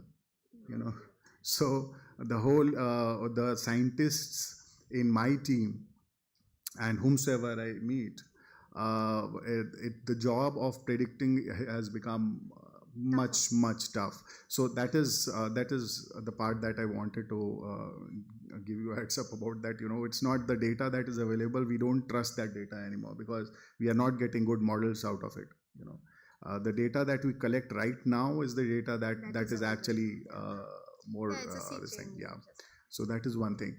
Now about the innovation that we are doing, and what we are essentially doing is we have created something called an app called Agrani, which is essentially an acronym called Agriculture and Disaster Risk Intelligence, using Nest Intelligence essentially. So we are using core space tech AI intelligence system, which is a causal AI that we are using, and we are essentially trying to understand the yield ecosystem using this data set that we are trying to collect. And we have a causal system, so it's not essentially a generative AI. It's part generative, part causal, and essentially along with the human in the loop AI. So essentially the hybrid of these three. So we are we are not talking about generative AI anymore. We are talking about a strong AI and AI that actually is Bayesian nature AI that we are working on. So this is something that we have worked, and we are essentially creating an ecosystem from which is called Khet Se Kitchen Tak, and essentially we are trying to understand the basic problems of soil, the weather, and understanding the yield at the parcel level. So basically, we have been able to build an ecosystem where we can actually predict for around 51 crops an accuracy of somewhere around 90 to 95%. We are being able to predict in around 7 agroclimatic zones till now, and technically we are now being able to connect the farmers to the banks as well using this platform, and basically the risk management being done by the insurer as well as the banker becomes much more critical in terms of the data and the accessibility of the farm and the crop that they can see in real time is basically the solution that we are being able to give. But the understanding that we need to have, and people we of the panel that we are here, we need to understand that for a real-time problem to be solved, we need to actually solve the problem on the ground. The farmers and the FPOs and the ecosystem should earn money out of it. Otherwise, the innovation or the AI does not. We can discuss a lot about the models that I have, and basically, the strong predictive nature of it. But basically, the whole thing comes down to the fact that is it being used by the farmers, and is it bringing some kind of an increase in their income or not? And last but not least, the current ecosystem is about not only about setting up context for right now. We need to have a next gen AI, next gen development in terms of to take care of the climate and the disaster risk analytics that we talk about. So the next challenge is going to be essentially working on something called land system analytics and not on the weather, because weather is basically something which is very transient, and we need to work on it, and we'll talk about it more in this. No, thanks, Ravindra. I think that's very, very interesting. So, Ravindra, I think I'll come to a more simpler. I always say that sometimes we, you see the varied applications that we are having, but from your angle in IFF, what are the simple, broad, big use cases that is changing and creating impact for you? Absolutely. Thank you. And thank you, Vicky, for inviting IFF to be the panel member. Actually, those of you who do not know what IFF does, IFF is a large company, and we are 4 distinct businesses. The business which I am representing is food ingredient business, which includes soya proteins, which includes functional ingredients, which includes emulsifier and sweeteners, and which includes specialties like antimicrobials and antioxidants, etc. The second prominent business is taste business, the flavor, which actually differentiate your product in the marketplace. And not only that, in the morning we heard about the trends of low sugar, low salt. So we have some modulation technologies which helps you reduce salt as well as sugar in this. Then we are into scent business as well. I mean, we are creating a better smelling world, if we can say that. And last but not the least, we have health and bioscience business, which is primarily biotechnology driven, cultures, probiotics, and others. So coming to use of AI and generative AI, I thought why not I just give a very small example what is AI and what is generative AI. So all of us understand food here. So for those, a traditional AI is actually a master chef following a recipe.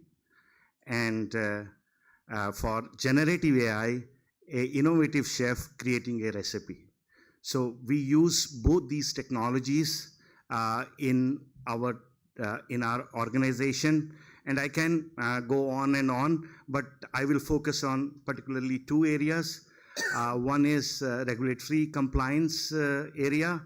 The other is innovation. Both are quite important for this gathering, but we do use AI for supply chain optimization.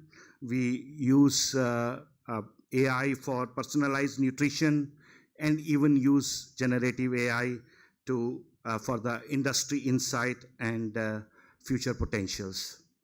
So AI use in regulatory is very critical here, because we have to ensure there is a complete compliance to what we are giving it to our customer. And even before it goes to Amit, we are already there in the product. So from a... You don't have no escape, yeah? Yeah, we have no escape. And in fact, I can tell you with a pride that every second ice cream made in the world contains IFF ingredient, and every second nutrition bar contains IFF ingredients, and also every third probiotic is IFF. So that's not boasting about IFF, but yes. So what we do is that AI actually analyzes the vast amount of data and identify potential compliance issue early in the development. Please note that it is early in the development, so that once a product is made and later on you realize, hey, there is a compliance gap here. That would not be accepted by none of our customer, and we too take that due diligence at the back end of it. The other aspect is that we use thousands of ingredients. I mean, different chemicals or food ingredients. So validation of ingredient is a critical step, and it has to meet all those regulations in whatever part of the world, because we are across the globe, so we are selling in all the geography, so it has to meet that. And at the time of market readiness, all these things should have to be done by AI, and you are 100% confident. You see, now I want to go one step further, and which this organization is doing wonderfully well, is to incorporate customer requirement. When I say customer requirement, for example, some of you may want that your ingredient or your flavor has to be vegan. So I can check a regulatory check in my submission to you, and I can say that my product is vegan. So this is how we do the regulatory check. Now coming to innovation part of it.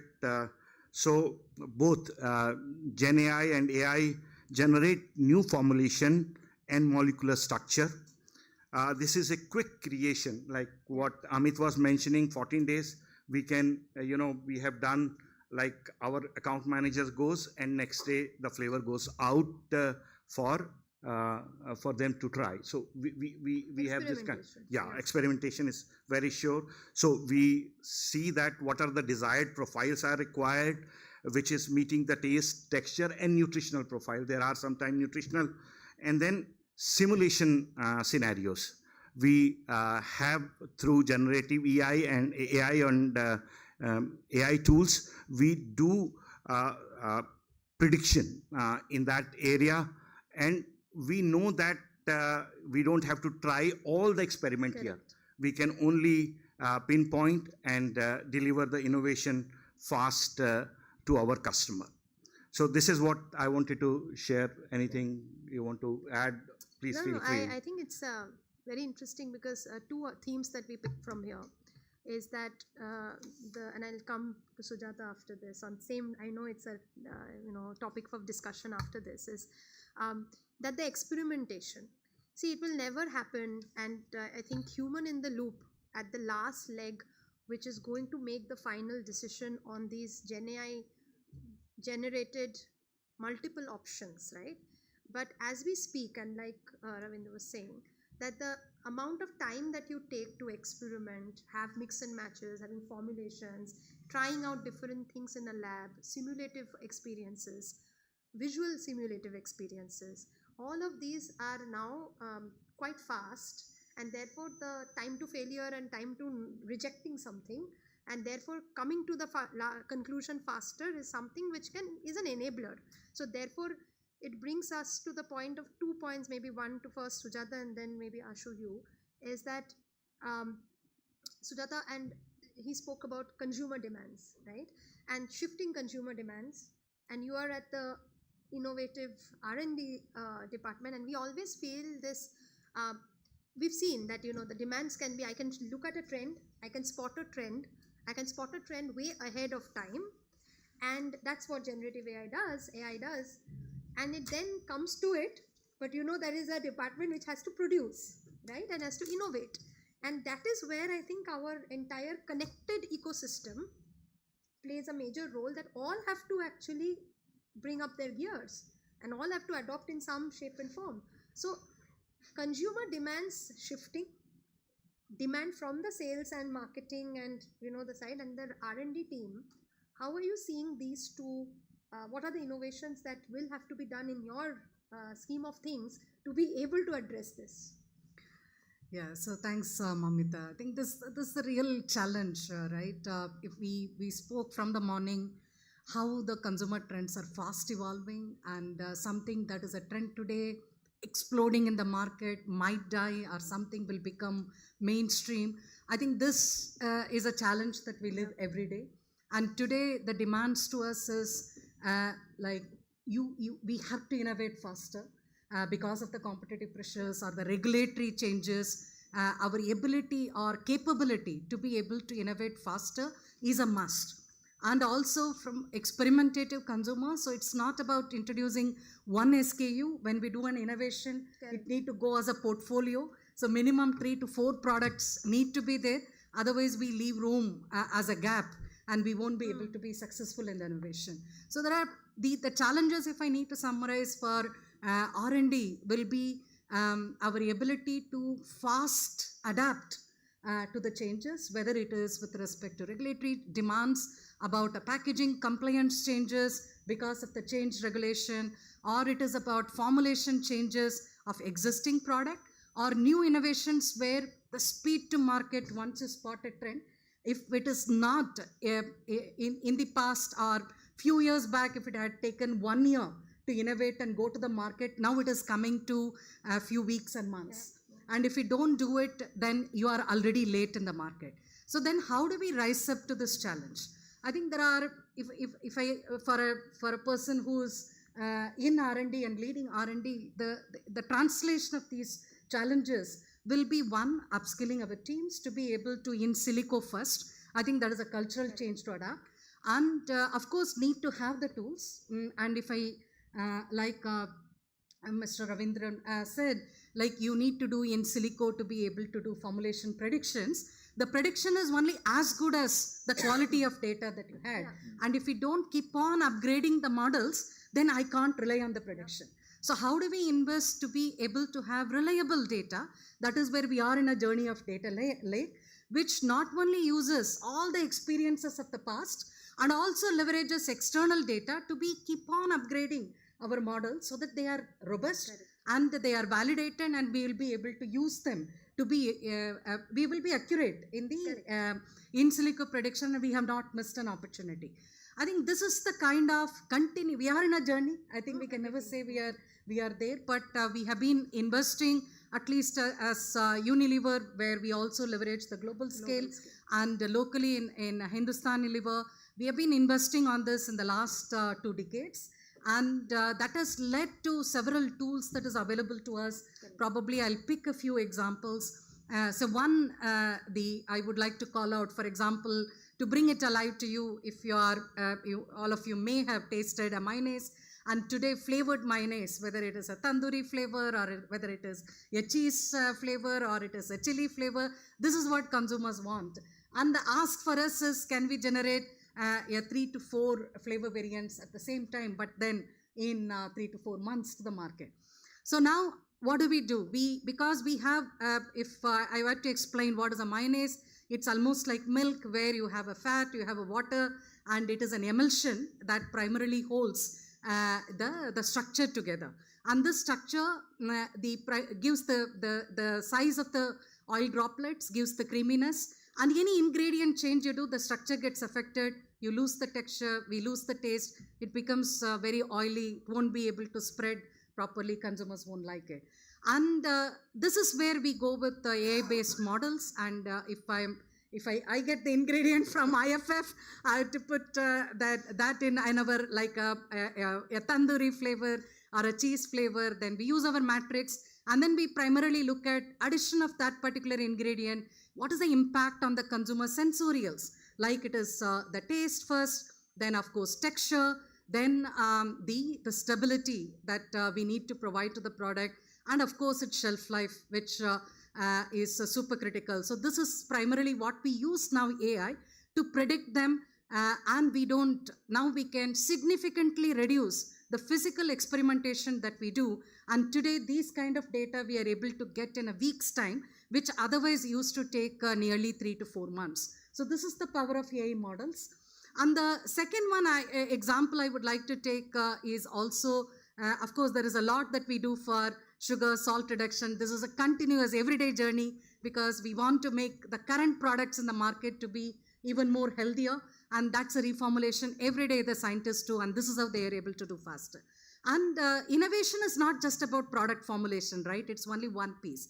Innovation is about spotting a trend. Then we have a product formulation. That's a tool I spoke about. I spoke about digital voice of consumer to speak about the trend, but testing with consumers to be able to get a rapid feedback, because that is one of the longest lead time in any innovation network. And today we use something called, again, AI and machine learning based tools, which is an always on panel, where once we develop a product and we go to the consumers, which is using virtual panels or digital panels, where we can very, very quickly get the feedback from the consumers, which 3 months, which otherwise take for a traditional quantitative kind of a consumer work, that still we do, where a high risk products, but some things which is an innovation, which is initially going with an e-com launch, which is it's a launch and learn kind of experimental innovation. We do collect using this agile panels in a week's time. And this helps us to rapidly recycle and get the product taste right, tune it to the regional taste so that it becomes a winning product in the market. And this is an integrated way of working. This is what we call it as an agile innovation hub. This is something we have the facility in Hindustan Unilever in Bombay. And for example, I was challenged with doing this a coffee innovation in 3 months. So it's important that it's not just R&D waiting for a brief from our business partners. It's about everybody sitting together in this innovation hub. We are looking at the trend, locking the flavor, then going to your digital prototyping to shortlist the formulas that we could do, and also quickly doing a consumer work to get the feedback. And so this happens in a week's time with everybody sitting together.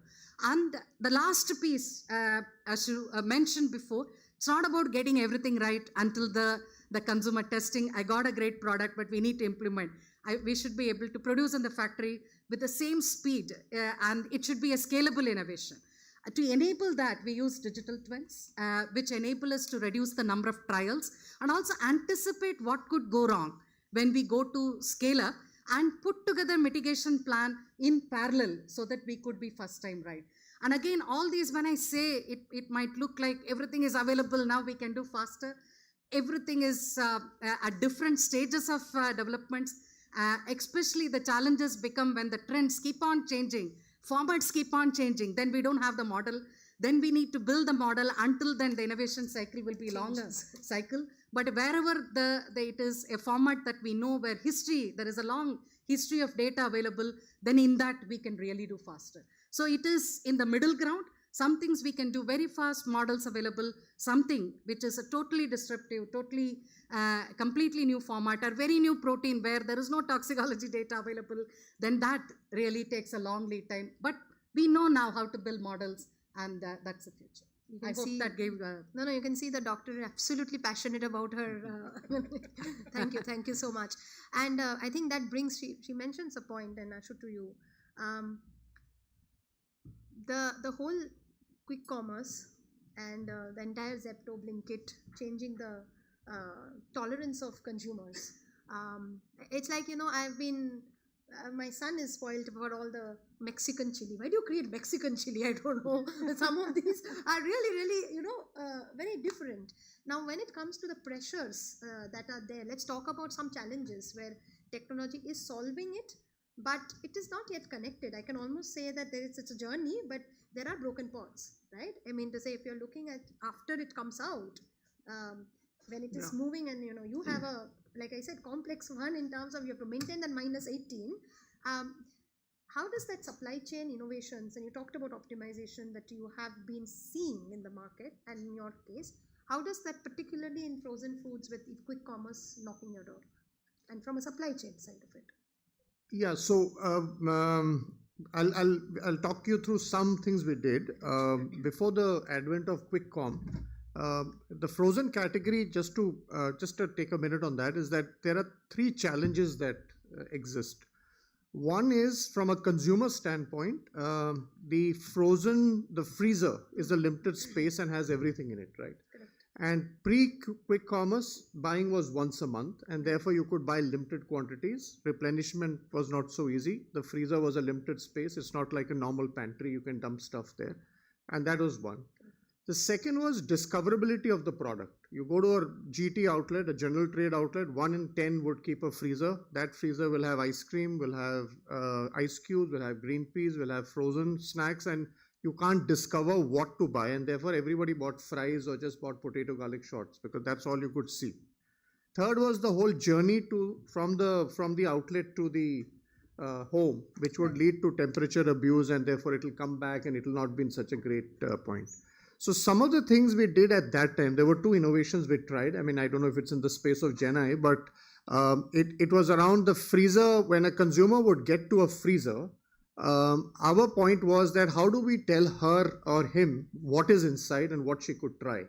So we tried a couple of audio interventions, which meant that the moment you opened a freezer, an ITC MasterChef freezer in a GT outlet, there was a 30-second audio on a loop that would run and say, parting tonight, check out our new products. So she would come in to buy fries or a regular product, and then she would hear this because in that freezer you only had 12 facings, but you had depth, so it would allow her to search other than you go and pick the product you want.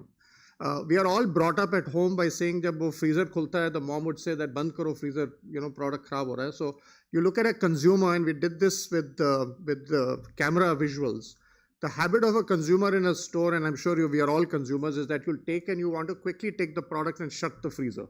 So if you're going to do that, you're not going to discover anything on the shelf unless you know what to buy, right? So you'll just pick what you want to buy. So the audio was one intervention we did. It worked in a way. The second is we took the product to the homes through ice cream carts. We tied up with one of the ice cream manufacturers who has ice cream carts, and they don't use the ice cream carts in winter in the north.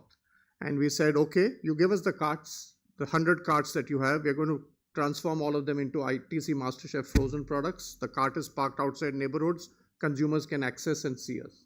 That was Now you have Quick Com that has come. And Quick Com for us has been a big inflection point because it's solving all the three problems. You don't need a freezer space. It comes in 5-10 minutes. There's no temperature abuse. And you can discover as much as you want sitting on your phone. If you're bored with what we're discussing, I'm sure most of you are trying to shop on your app, which is a good thing. Get hungry. Right? And I hope it's frozen. But so discoverability is great, right? You can do it in a jiffy. But and therefore Quick Com has, for us, the category, I heard the panel in the morning saying it's 4 to 8%, 6 to 12%. For frozen, quick commerce or commerce is 40% of the category today. 3 years. It's gone from 0 to 40. It's moved the growth of the category significantly high because people, it's an impulse product. You want to party at home, you want to pick up something, buy it, you don't have to store, you're done with it. Now, the challenge there is now Quick Com is throwing a lot of data back at us, right? And they're working very closely with some of us to try and grow penetration because it serves their purpose, it serves our purpose. And the data you're getting now is not only of consumption, you're getting the time of the day they're ordering. You're seeing a lot of midnight snacking. So can you do interventions at that time? The way you search for the product, pin code wise market shares and sale trajectory.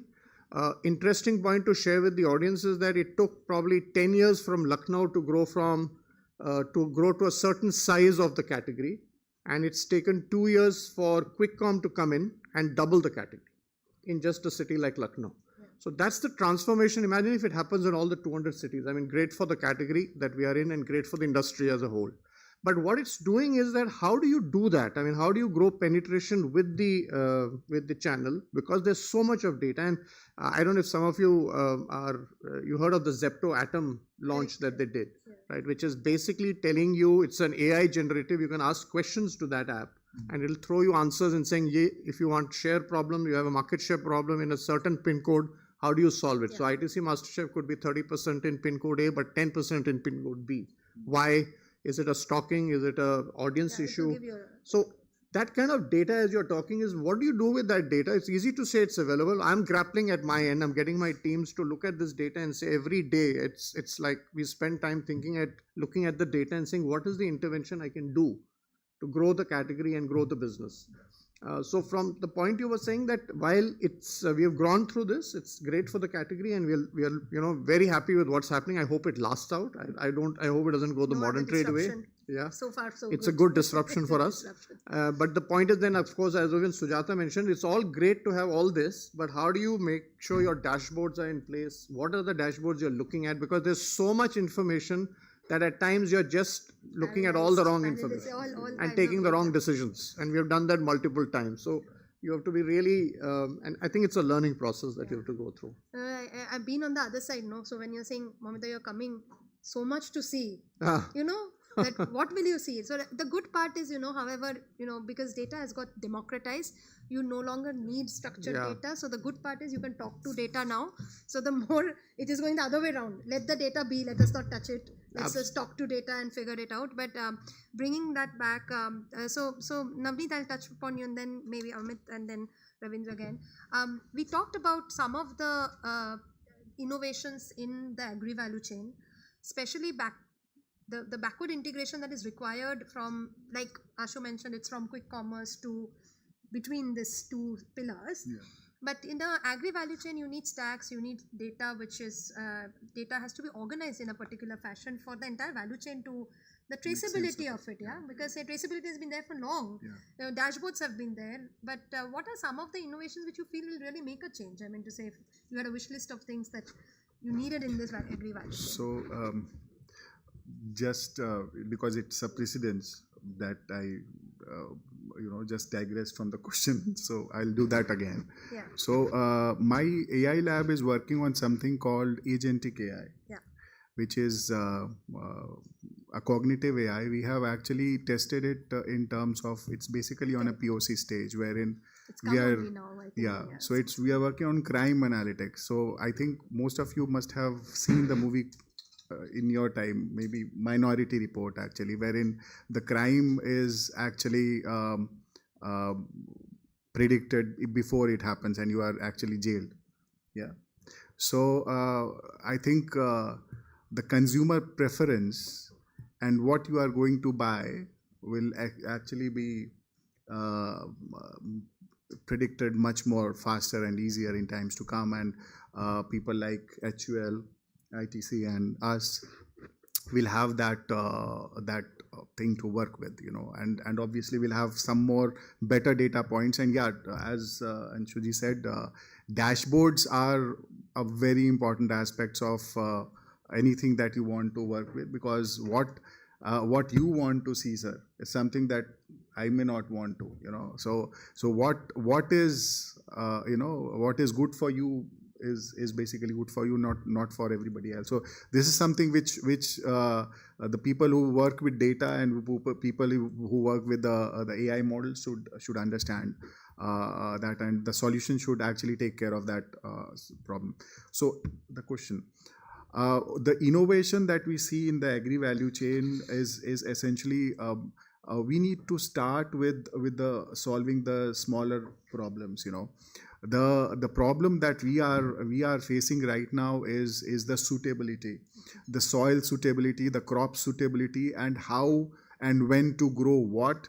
Because it's not, I mean to say, in 5 years back when we were on the ground then also, and when we used to go to the farmers and say that, why don't you grow this? They would say, why would you tell me this? I mean to say, we are growing it for last 50 years. I mean to say, just show off. So this is something that was, but when we now go and talk to them now, they now understand that yes, there is a change and we need to adapt.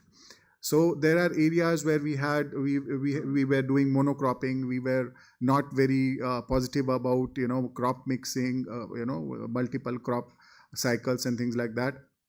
People are not. The farmers are more adaptable now. They are thinking about it. They also understand the climate change is happening. And this is where the innovation that we do in corporates need to go and change things on the ground.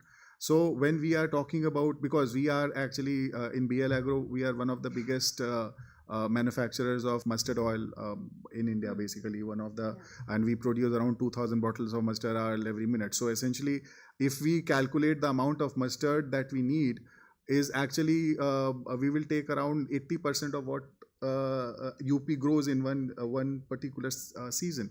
So essentially, and UP does not, I mean to say, if we want to, the area where we are, it used to be a mustard growing area, So we have seen the seasons changing, shift of crops towards sugarcane, more, water intensive crops being adapted in last 30-40 years. So these needs to be changed. So the problems are small problems that needs to, when it adds up, it creates a very big issue. So that is where we see the issues of in value chain, wherein we need to tell the farmers to adapt. Now the other problem that farmers have is okay, I'll adapt, will you buy?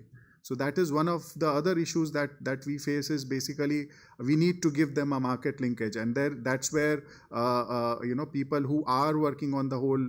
So we have a concept called Khet Se Kitchen Tak. So when we go into a cluster to give advice, so we don't say that we are only giving gyan. Just that we actually look at enablement, we look at market linkage, and basically if so this is on the agri side. And another thing that we need to understand is agriculture also is milk value chain, right? So we need to understand as to how the farmers are going to increase their income by moving towards having high milch animals to go with. And it is not only about earning per cycle of crop. It's year round, how to earn year round, and how to create a circular economy. It's not AI, but it's essentially important. So right. Yeah. No, and I think like you mentioned, a lot of these data points and availability of data, transparency around, it's also important, like when we go to a sale, if you look at the sales demand side of it also, Even when the sales guy is walking the, as it goes into its beats, we all know it's enabled by a lot of data. But the sales guy has to sell. He knows what to sell. But then he needs enablement. Similarly, when you are going and having a conversation, and that, I think, one of the important things which has happened, which I at least can talk about very interestingly, is the language. I think that multimodal, it's long enough if you go back and check that we were talking about text, then came voice, then a part of it became image. We still were grappling and not very sure whether images will, and that is so important for our industry, because that image on the shelf gives the share of shelf. Right? Earlier we used to have exit interviews, I remember a long time back. So, that multimodal and local language, the entire different languages in India, still it's a long way to go, but it's getting there. It's getting better and better, which brings me, Amit, like we talked about different parts of enablement. One of the enablement is the changing demands, changing market structures, changing flavors. And you always said that, he still has his inbound with Sujata's innovation. Yeah. But yours, at the end, it comes to you and said, okay, now make, if I in a very layman's term can say orange, red, different colors, different shades. So packaging is, so how do you make sure that there is some prototyping which you do, some innovation which helps you to go faster in this market and meet this demand? So, yeah, thank you. So I think first and foremost is that, you need to design packaging which enables a brand, right? So you're saying prototyping. Yeah. So let's look at it's a candy, it's a coffee, it's a spice, it's a dairy product, right? So it's not one size fits all, right? So you have to design a packaging which is suitable for a particular product, right? The other challenge we have in India, which maybe other parts of the world, maybe the European continent does not have, is that we have very diverse climatic conditions across the country, right? So you would have a very, very humid Kerala as compared to a pretty dry northern part of the country, and a very interesting weather in the northeast part of the country.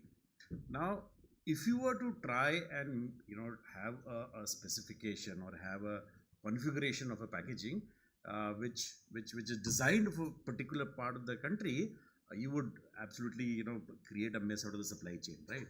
So here I think what we do is that we create a specification, or we create a product, we create a packaging which enables a particular product getting packed, and it remains true to the extent of the shelf life across the varying climatic conditions that we have in the country, right? So that's one part of it. All right. So therefore, what has transpired over the years is that you have such a sound let's say a library of various specifications, etc., which you have evolved and which you continuously improve on as the years go by. That because everyone wants to lightweight, they want to use less packaging, right? They want to use as they call it more sustainable products, So therefore, you keep on innovating in that, and you come up with products which enables these products to get packaged and reach the consumer safely. So I think the big part of it is, as I mentioned earlier, also is in terms of the design part, right? When I say design, I'm talking primarily artwork, right? Because that is what connects the brand to the consumer, right? So that's where there is a lot of work which has been done by the brand owners themselves, right? So on the processing part, of course, we have done a lot in terms of how fast we are able to do it, get the prototypes out and so on and so forth.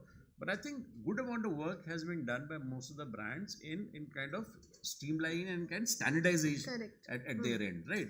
So ये design है, इसका output हमको पता ही आएगा, and this is how we will take it forward. So that that reduces a lot of time which we take, right? The other part is in terms of converting into a product. There, I think the amount of technology that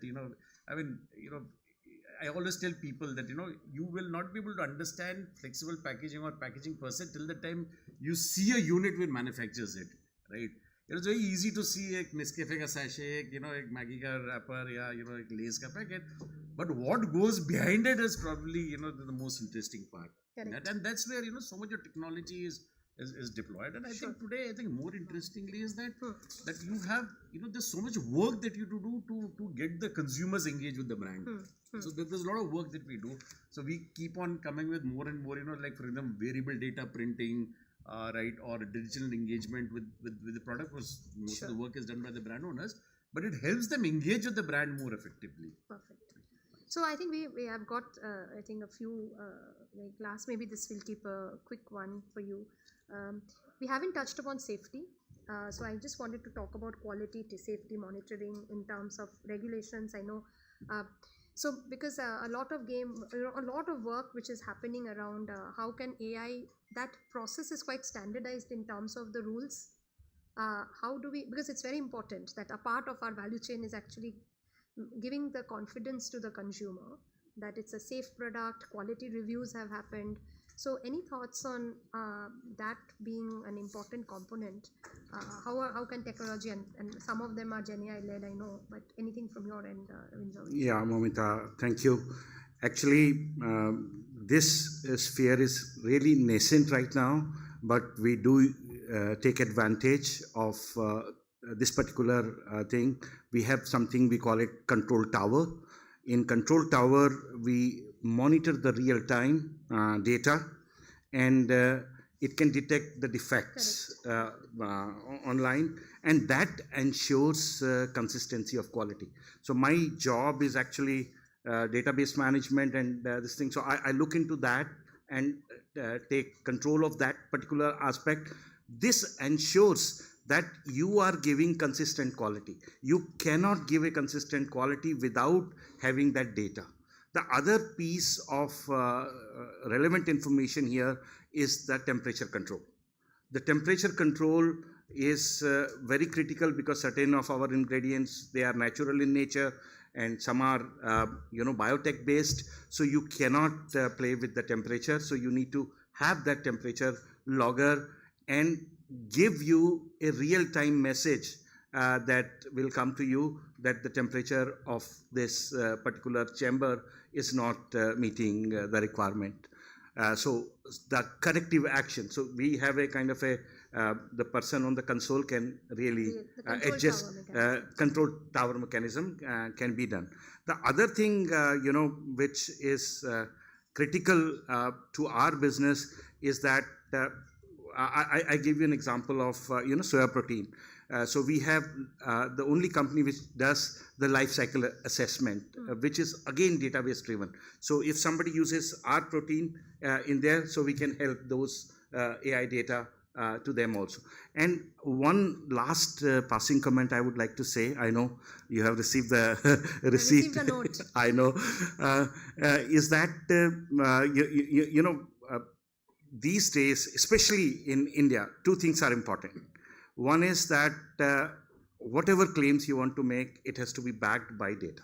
Yes. So it cannot be without the data. Absolutely. So the other thing is that, we have seen several trends, everything, but if it does not taste well, and there I'm quoting our company. All of you here are making it happen. Yes. So if it doesn't taste well, it will not fly. So that's my concluding remark. Thank you, So Mamita. I've got a note, but I'm just going to open maybe a couple of questions and any questions from the audience from on the tech side. Any questions that are there, happy to answer. And the panelists here are, if any questions. Otherwise, we can wrap it up. Sakshi, are we taking questions? No. No? Okay, cool. So I think, thank you, gentlemen. Thank you, Sujata. Thank you so much, and pleasure. Thank you so much, moderator of the session. Thank you so much, esteemed panelists, for that wonderful discussion. Ladies and gentlemen, we quickly take this opportunity for a photograph, or a group photograph. May I request you to kindly step forward. We're now stepping to our next discussion, and our discussion would be on empowering India's food processing industry, how policy and regulation can drive the future of Indian food processing. We'll take exactly a moment to set up the head table. In the meanwhile, we thank all our panelists and our moderator of this particular session for putting forward some very valuable inputs. Thank you once again.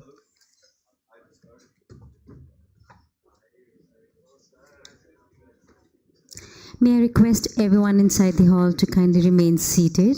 We are now headed towards our technical session 4, and we are just setting up the head table to begin with our session. Thank you so much for your kind attention and your patience.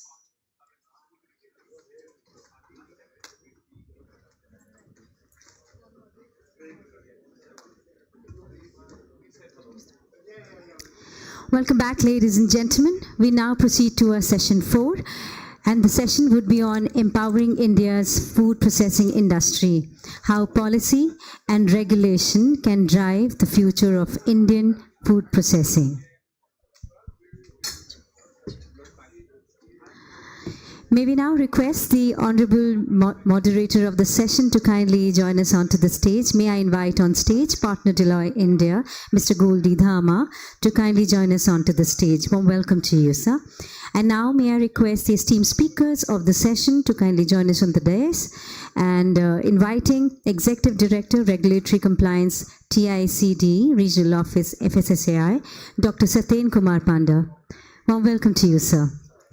May I now request the President Food Business Wipro Consumer Care, Mr. Anil Chugh, to kindly join us onto the stage, inviting Mr. Anil Chugh onto the stage. I now extend a heartiest welcome to the Chief Executive Officer, MTR Foods, Orkhala, India, Mr. Suneb Hassan, to kindly join us onto the stage. Warm welcome to you, sir. May I now request Chief Corporate Affairs Officer and Head Sustainability PepsiCo India, Ms. Yashika Singh, to kindly join us onto the stage. Warm welcome to you, ma'am. And may I now request Director Government Affairs, South Asia, Kelanawa, Ms. Porna Dashgupta, to kindly join us onto the stage. Very warm welcome to you. Thank you, ma'am. Thank you so much. We call this session to...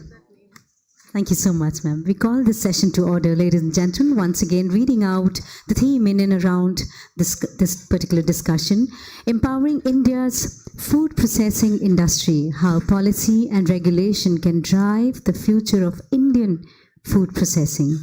Without any further delay, may I now request the moderator of the session, Mr. Goldi Dhama, to kindly take over. Over to you, sir. Thank you. Good evening, ladies and gentlemen.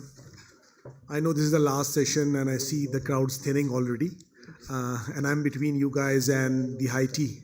But I'll try and sort of, keep it short if I may. We may not end up doing the entire 1 hour, 15 minutes. But, as it's already stated, the idea of this session is to talk about policy and regulations and how that can drive the future of the Indian food processing industry. Before I start, maybe I'll just take a minute to give a context of the session, right?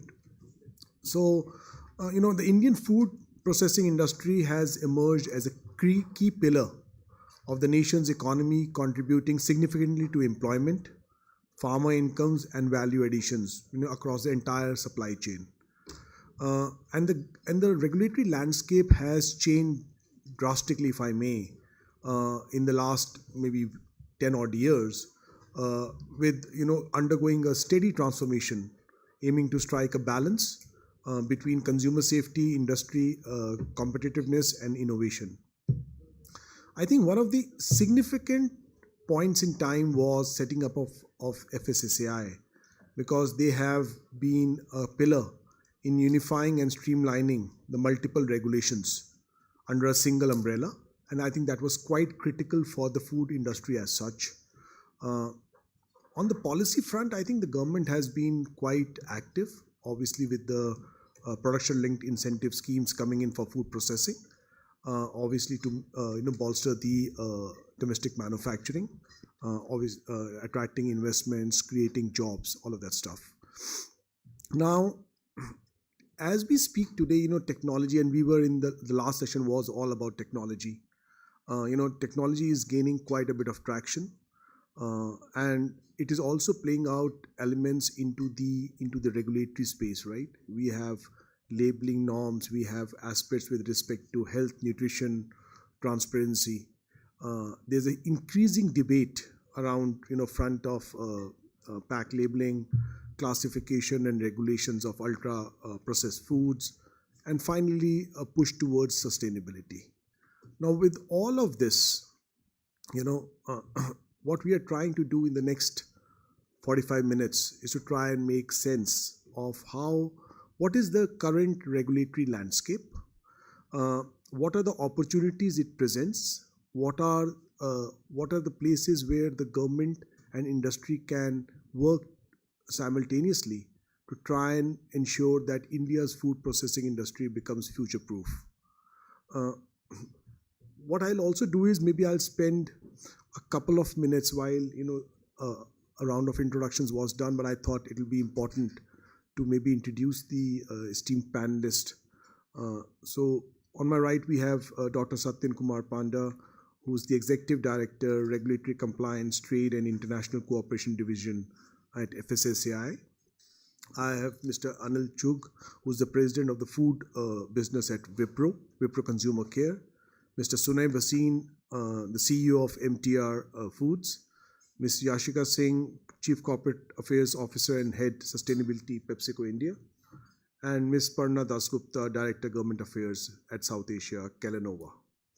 Now, without getting into more details, but I thought I'll maybe start with you, sir, if I can, because one thought which comes to mind is, and this we hear not only in this sector but across the board, how are the Indian food standards aligned with the international benchmarks, largely to facilitate Indian exports, maybe through regulatory harmonization? Good afternoon, everybody, and thank you very much for inviting me to this session. The first thing is that the question that you're asking is how the Indian regulations are harmonized with international benchmarks. Now, we have a different point of view here that may not be liked by many people.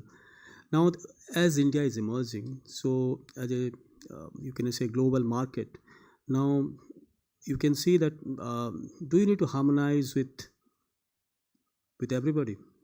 Why would you to harmonize? Why developing nations has to always harmonize with the developed nations? This is the point that we also understand. We are a big market, and also we are also having discussing with Ministry of Commerce in recent meetings when we are going to have free trade agreement with UK coming up, with European Union coming up, and many countries. They are pressurizing up. You can say there is a negotiation that happens.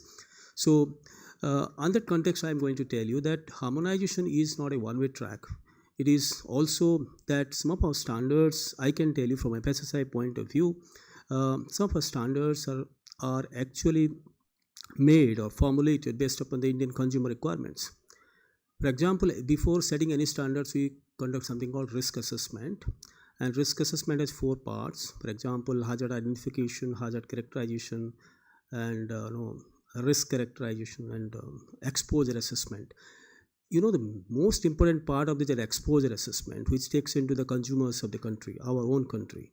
So many of our standards are now actually designed based upon the consumption pattern of our Indian consumers, based upon the data of NIN and other agencies. So that's what I was thinking, that if we try to harmonize only because an international agency has done it, so that will not be too good. Again, for us as a country, our harmonization is only with codex. For example, we participate in all codex meetings, and also India is leader, for example, in Codex Committee on Spices. We are formulating standards of spices for the world.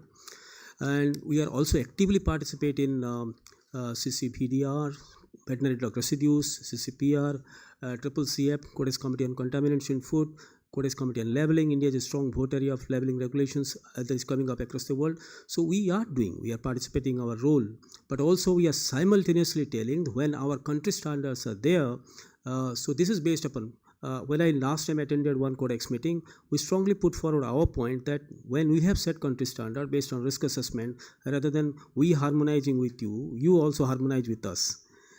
Then again, there are issues like, for example, new regulation that is coming up, especially for seafood sector. Now, from 2026 onwards, they have made a new regulation that any fisheries industry or aquaculture, if they are using growth promoters and some this antibiotics, which were around 30 antibiotics which are reserved only for human use, should not be used. And for that, there has to be a national legislation. So now there we have been also asked to, many agencies are asked to amend our regulation to include those parameters which are required by European Union. So this kind of harmonization is just simply single track. Like this is imposing another country's requirement to India. So that is what we are also thinking of. If it is science-based and there is justification, we have no objection. But it just simply cannot be pushed upon another country. So that's what I can say that to summarize my points, what I have told you is that harmonization was there when FSSAI started its 2011, when it started framing regulation. Harmonization was definitely a requirement of the time because we borrowed from earlier PFA regime.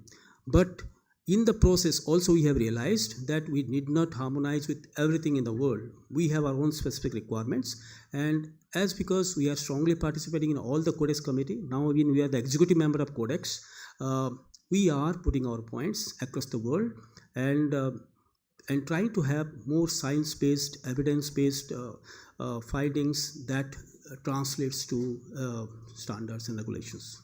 Thank you. Thank you, sir. So moving to you, sir. Wipro has been a new entrant in the packaged food industry. So my question is, what are some of the regulatory challenges which you have seen, when moving into this industry? Yeah. Good evening, everyone, and thanks for calling us on this panel. Yes, Wipro has started this journey 2 years back in this space, and I'll first say that this journey has not been easy, and I'll give some anecdotal thing to highlight the whole thing. Just to start a factory as well as selling a product, it requires, even today, it requires 10 to 12 sort of licenses. And these licenses can take anywhere between 6 months to 9 months to come. So which means when you have developed your product and you want to go to market, you have to keep 8 to 9 months in hand, saying that then only you will be able to go to the market. Second point is that yes, all these licenses, once you have gone through it, very small example like Mr. Panda said, FSSAI definitely has evolved and has a very good regulation. I'm just giving you a small example. We are in spice business, and all of a sudden when you start exporting, you come to know that you need an import-export license. Then you get import-export license, then there's something called spice board approval. Correct. So, and we were actually zapped at the whole thing, saying ki, what is the spice board has to do when FSSAI compliance is there on my particular product. Either they should be aligned or there is one more sort of a bottleneck to there. Later we realized that when you export and suppose your consignment is getting stuck at the port and they want to recheck and revalidate everything, that time when you tell them we have a spice board approval, they say it's not valid. We have to do our own testing. So yes, that's a very good step. When if you sit on the Codex committee, you do. I'm just giving you practical examples. That's one point of this thing. So if FSSAI becomes what we call a stronger mother body, which commands everything, and rest all of the bodies have to listen to FSSAI, is one of my strong recommendation will be that FSSAI should evolve as a very, very strong body within this space, setting the norms in the food processing industry. It will help to give direction to other bodies. It will help industry or people like new entrants to have a clear guidance. Okay, if we have complied with FSSI, means my 80-90% of the work is done. Now within FSSI there are, I think, you said Wipro is new. Actually, just Wipro 75 years back started as a hydrogenated oil. We had a big Vanaspati business, and I used to run that Vanaspati business. That time FDA, and today FSSI has really changed and has become a really very evolved body. But to give one small example, like we started snacks business, and one of our this thing was in snacks we don't do reuse oil. We do one-time frying and then we have to dispose of this oil. And we went to FSSI. They said that this reused oil should not come into the food chain. We said fair enough. So what is the process? Documented process was that it should go into lubricant industry or soap industry, and we are very big soap manufacturer. We said we'll go back and use it in our own soap manufacturer. Nobody in the FSSI body was able to guide us to say how to take this approval, and we wanted to go by the land of the law as being a responsible corporate citizen, and really struggled to find out where to go, whom to ask, what to do. Now certain things, and over a period of time we evolved and we got all the approvals and other things. What I was reflecting and saying that if this learning should be put on a portal, so that tomorrow if a new entrant comes and have a similar problem, he should not go through the learning process we have gone through. So if you can, just as various people or various stakeholders face certain problems, if you can put those into a portal and keep on evolving, I think FSSI will get a very good, very strong sort of a status in the thing, because they will have all the case studies where this has happened and this is the way process has happened and gone through. So this is, as I said, yes, there is a multi-approval system, but I think FSSI can evolve as a mother body into that. This thing, harmonization, you said, yeah, it can be done. One of the third point I just want to add within the Indian system is this residual pesticide into products, which is a point of contention, because one side the whole industry, pesticide industry, is promoting pesticides, and those pesticides, how much should be the residual, what should be the ppm, what should not be the ppm, there is whole sort of confusion happening. And I think FSSI again can play a very constructive role in resolving this and putting a stamp of authority saying that we are the person who are saying this is good for the human body, go ahead, do sell it. Only thing we see that state FSSI and central FSSI, there can be what we call center of excellence within each state. Means you have 5 or 6 standard laboratories which you can be created, which are called center of excellence, and if those labs have certified your product as an organization, then you should be, or a customer should be 100% sure that it meets all the standards. Today the whole what I call labs itself are not evolved, and the labs you go to, we being a new entrant, I think our labs are far better than the labs these people recommend us to go and get a certification. I somehow feel that as an industry body, as well as if FSSI comes together, we make 5 or 6 strong center of excellence labs, from where all the samples when tested, it will be seen as a sign of authority to the consumer saying it has been tested and at par, worked out. These are some of the initial thoughts which I wanted to put on the table and to the audience.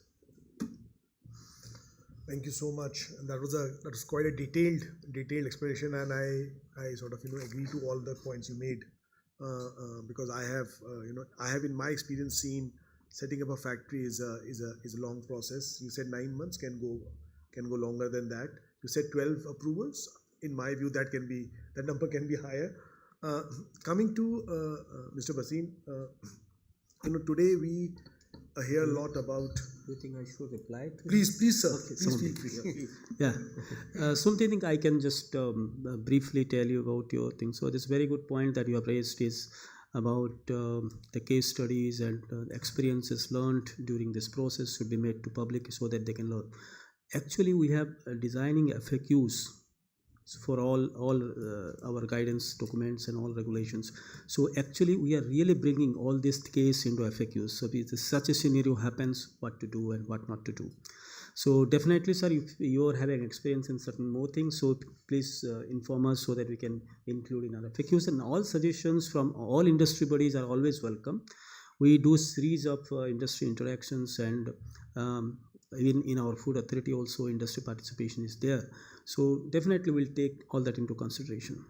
Now the question is about most contentious questions always comes about the residual pesticide facing in problem in spices, tea, fruits and vegetables, and most of the commodities.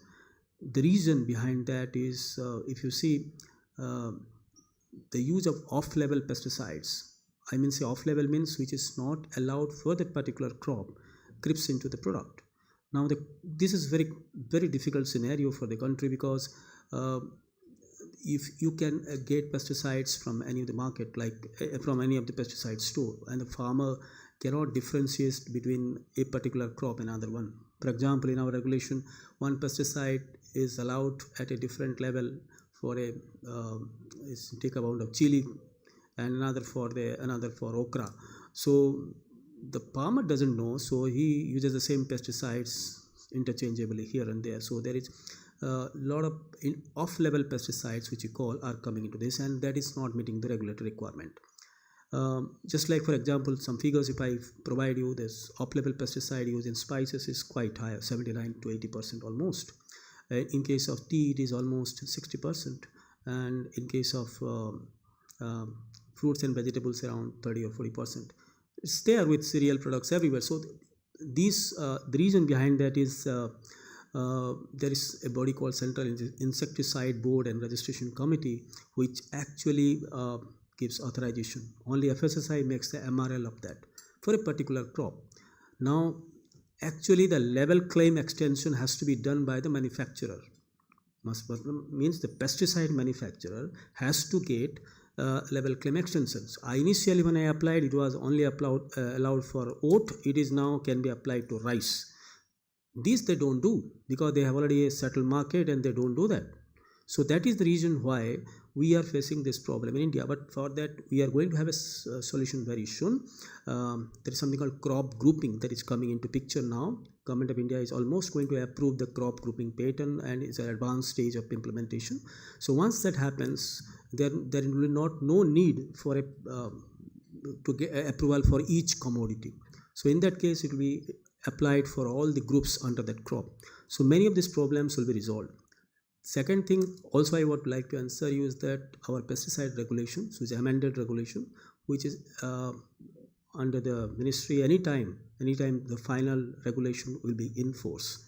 We expect very soon because it's already approved, and any time that will come. So that will solve many of the harmonization issues that was there earlier, and new molecules are also there, and most of these prohibited compounds are also taken into account. Okay. Yeah. Sorry, just to continue on this, Mr. Panda, you also have to resolve this ETO, non-ETO issue within spices also, if you have any comment on that. Okay. Okay. Although I have some observation, we can do offline also post this. Okay. But for the audience, if you can do that. So far, ETO is not approved as a pesticide or a fumigant by our regulatory body. Even CIBRC doesn't approve it as a molecule, as a fumigant. But you want to export to USA, you have to do it. So now this is a regulatory challenge, like the same industry which is exporting to USA and doing it for the domestic. Forget about domestic. If you are exporting to European Union, then you have to comply. So that's what I believe that Indian spice manufacturers has to get rid of ETO by themselves. There is no way out. Because either you stop ETO and do some another alternate sterilization technique. Maybe government is, MOPI is giving now establishing 50 irradiation plants. So that will really help out. Yes. I know this is getting quite interesting, if I may. Coming to Mr. Bhasin, and I'm sure so you'll have to maybe articulate in response even to the question, to the question and the answer he gives. We are hearing a lot about high fat, sugar, and salt, and ultra processed foods. What's your take on the current regulatory regime? Maybe some of the challenges you face, and what are the what would you think would be the recommendations since Sir is here and you have that benefit? No, I think we have been speaking a lot about the HFSS and the ultra processed food since this morning. Some good discussions have happened. Let me first sort of break it down and say that should we have regulations? Is it there? Is it needed? Of course it is needed. I think the industry also has a responsibility in terms of educating and being open about facts. So I think the spirit is absolutely right, and I would also say that and we've been collaborating with Dr. Panda and his team also in terms of sort of building these up. But then again, something that Dr. Panda referred to earlier in his address, which is really good to hear. I think when it comes to HFSS, one of the points that we do have to look at is that, the regulations, how those regulations are tailor-made or customized for India, our market, our dietary habits, our climate conditions. And I think what he was saying, that just like we can't just harmonize basis what others have recommended, I think in HFSS also the similar approach possibly needs to be taken.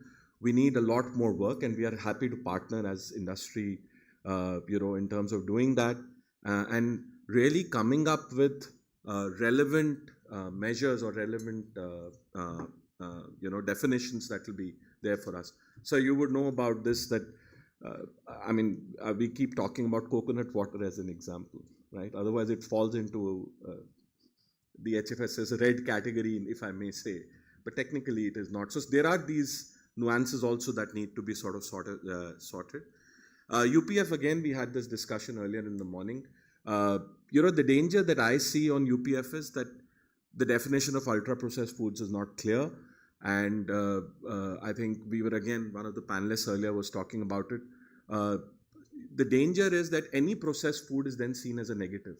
There is partial education. People hear things, and in days of social media today, people like to pick partial information, and that is what we should really guard against. Processing has a role to play, and we all know about it, from a longevity of produce, from making sure it is available to masses at a good cost, at an arm's length. I think processing has a very critical role to play. And processing is also necessary for consumption. We also do, even in our kitchen, some kind of processing before we consume. I think the danger is that we define it well, and if we don't define it well, processed food, which is still less than 10% of the overall sort of sector of, if I may say, foods, you should not be seen as a villain. Very easily it can be crafted as, okay, no, processed food is bad. No, processed food is not bad, and that's why I think, again, a definition there is important.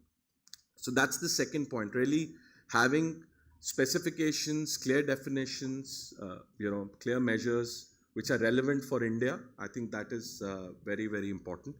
The third part, which is an extension again of the same argument, it is not just that HFSS and UPF education needs to happen only for the processed foods, building on that argument.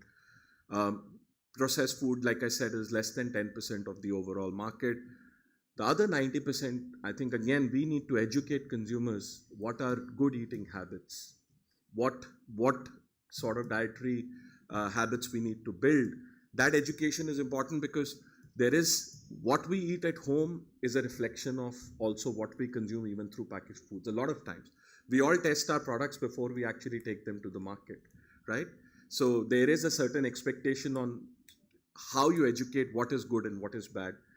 People order through Swiggy, Zomato, and quick commerce these days, right, left, and center. People consume food outside.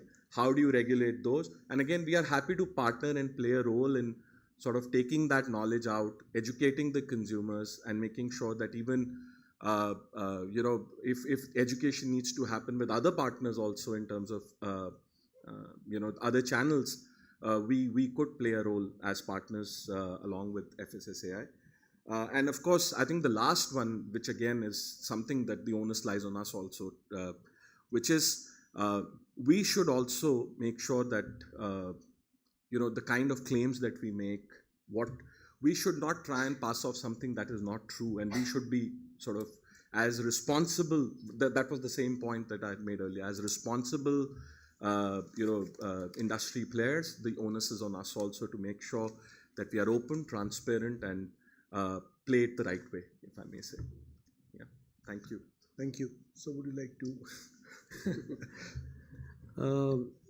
Two things are there. Like one thing is about this last part, like social media campaigns. About everybody talks about food. So many food bloggers and talks about any particular commodity and try to demean or demonize the particular product. But again, here I do believe always I tell the industry, the presentation, whoever I meet, you also keep counter to this. See, otherwise, that the what is it called, wrong thing, or the whatever that misinformation actually goes and actually stays with the mind of the people. Just like we have seen in Pakistan media what is happening now. So they want to put into the minds of the people that we have won the war. Similarly, these kind of people who are in our system, they want to all demonize all the product. Everything is bad. So all the processed foods are bad. It's not true. Scientifically, it's not true. So that kind of mythbusters we have to do in our system. Second thing is that about government is very concerned about the ultra processed food and HFSS, I can tell you.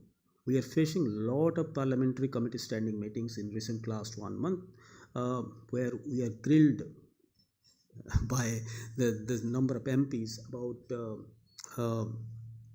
this kind of requirement, particularly added sugar, HFSS, ultra processed food, and infant foods. So these are the many challenges, because I can say these are all happening because of, again, the social media outrage that is happening. So it's all going to Parliament and coming back to us again. In fact, Supreme Court has given 3 months deadline in one of the case. So we have to work together. Definitely, we are doing a lot of stakeholder consultation meeting for this last 2 months, and we are planning now one in Delhi, one in Kolkata, Goa, and all that. So please participate and give your opinion about that, like whether we should have a system like red, green, blue, or star rating 5, 4, 3, 2, 1. But again, it should be oriented towards Indian cuisines, Indian ethnic foods. Otherwise, all our sweet and bakery products will become star 1. Our pickles, our sweets, everything will go up. Okay, so that is very, very concerning to us, that we are sandwiched between the consumer's requirement, code, government, and people's requirement also. So understand that also there is a expectations from the regulator. Always there is expectations. Another thing that also I would like to spread this information also is that everybody blames FSSAI if something happens. If you can see in social media, FSSAI is sleeping, FSSAI is not doing anything, bagara bagara. But you see, all this enforcement power lies with the state. Most of these, I can tell you, most of the enforcement power lies with the state, and states has to come up to this. So central FSSAI cannot go to each nook and corner of the country and take samples. So that is another thing, that in a country like India, where food safety is in the concurrent list, we are facing this problem. So hope that more and more such, actually for me this session has been quite meaningful. I'm getting a lot of inputs to take it back to my office and to execute. Thank you. So I can vouch, sir. Everybody sitting here, including the panelists, this is the hearing you has been quite an eye opener. So, and maybe I'll continue in the vein, and I'll turn over to Yashika. Now, one topic which is again quite important is the extended producer responsibility under the plastic waste management rules. What is your perspective on the EPR regulations, and how are you as an organization, complying with it, both also including the circular economy, if I may. Thank you so much, Goldie. First, Mr. Panda, that was incredible. I mean, it's so great to have you on the panel and to sort of react in real time. I don't think we had that all day today. So this is absolutely fantastic, and my compliments, and this is absolutely great to share this panel with you, sir. An absolute privilege. On EPR, I'd like to start with a bit of an anecdote. And Mr. Panda, you'll enjoy this one. We, at PepsiCo, we are often having conversations. We also have internal targets on recyclability and circular economy. It's a big part of our sustainability journey. And often when we are having conversations with counterparts across the world, I remember in an early conversation, I said, oh well, we have 100% EPR. They're like, what? Like, yeah, it's mandated, it's under regulation, we have 100% EPR. Most of our colleagues from Europe and the US would not believe this, that there is already 100% EPR and collection requirements in India, and which places India ahead of many other countries when it comes to waste management and circular economy. And I think so. I think it's a bit of a proud moment as well, as a sort of global company being in India and being able to say, well, you know what, we've got this happening for a while now. And so, yeah, absolutely. I mean, just to start talking, it's a great place to be. I think it's fantastic. The PWM Act is a good act. It has been placed, it's been well drafted. It also, I think, places the industry on the side of the solution. Kicking or screaming, but it places the industry on the side of the solution versus sort of being seen as the problem maker. So I think that's critical, that now the industry is sort of partnering with government and partnering with the ecosystem to drive a solution to the issue of waste and to circular economy as well. Now, I'd like to sort of reflect a little bit on, how we are dealing with it. That's one of your questions. But before I get there, I think it's useful to sort of, do a bit of chest beating as well. In India, for us, Pepsi Black was the first carbonated beverage in India to be delivered in 100% rPET bottles. So we were the first carbonated beverage. And as soon as this was approved, that, we had the approvals, we were the first to do so. So we're very proud of that. But we also recognize there are complexity with further compliance. I think specifically when it comes to the food side of our business, so the beverage side, on the rigid packaging, we've been doing it and we were the first out there. But when it comes to the flexible packaging side of our business, that is where I think there are a fair amount of challenges from a compliance perspective. There are, as I'm sure most of you in this room would know, there is no statuette for PP and P. Those are the sort of main polymers used in flexible packaging. And we've been, of course, talking to FSSAI, sir, about this, and through industry associations, through FICCI as well, we've been approaching you to get this, to get clarity around this. Then there are, of course, infrastructure gaps as well. My colleague, did Amit leave the meeting from UFlex? He said the recycle industry has the solutions. It's time the brand owners got there. But actually, there is a significant infrastructure gap. And, there's an assessment made that installed capacity for recycling, what's needed is 5 times more than what's installed. So just to ensure that recycled content and packaging can happen, the current assessment is, and this may not be a full assessment as well, this may be still a conservative assessment, it's 5 times what's the installed capacity. And I think the big worry for the industry then is, with all these challenges, when there is pride in the fact that there is a great law in place and that we've been partnering with all regulators and government, and that we have gone ahead and been the first in many areas. This unfortunately will put the industry into the category of being non-compliant, which is a bit of a fear, right? For no intention of ours, for sort of doing all the right things, sort of focusing on our collections and ensuring that we are recycling to the extent that we can, today with what we are collecting back under extended producer responsibility. This is a bit of a concern. So, I think one of the things that, so the need for, and since sir, you've been answering everybody, the need for, expectations are rising, sir, yeah. The need for sort of clarity and statute on food grade, flexible packaging for recycled content in that is absolutely the need of the hour, sir. Until we have that, it'll be very, it'll be very challenging to move ahead. I'm not sure, how our consumers feel about it. Yes, we have sort of on rigid packaging, we've sort of been able to educate and do that, but this is flexible.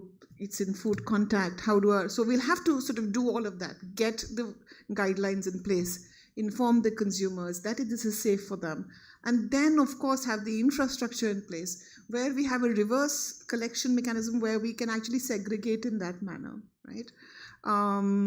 And we are very keen to sort of comply, sir. The industry does not want to sort of end up on the side of being non-compliant. That's one thing that we all do not want to be.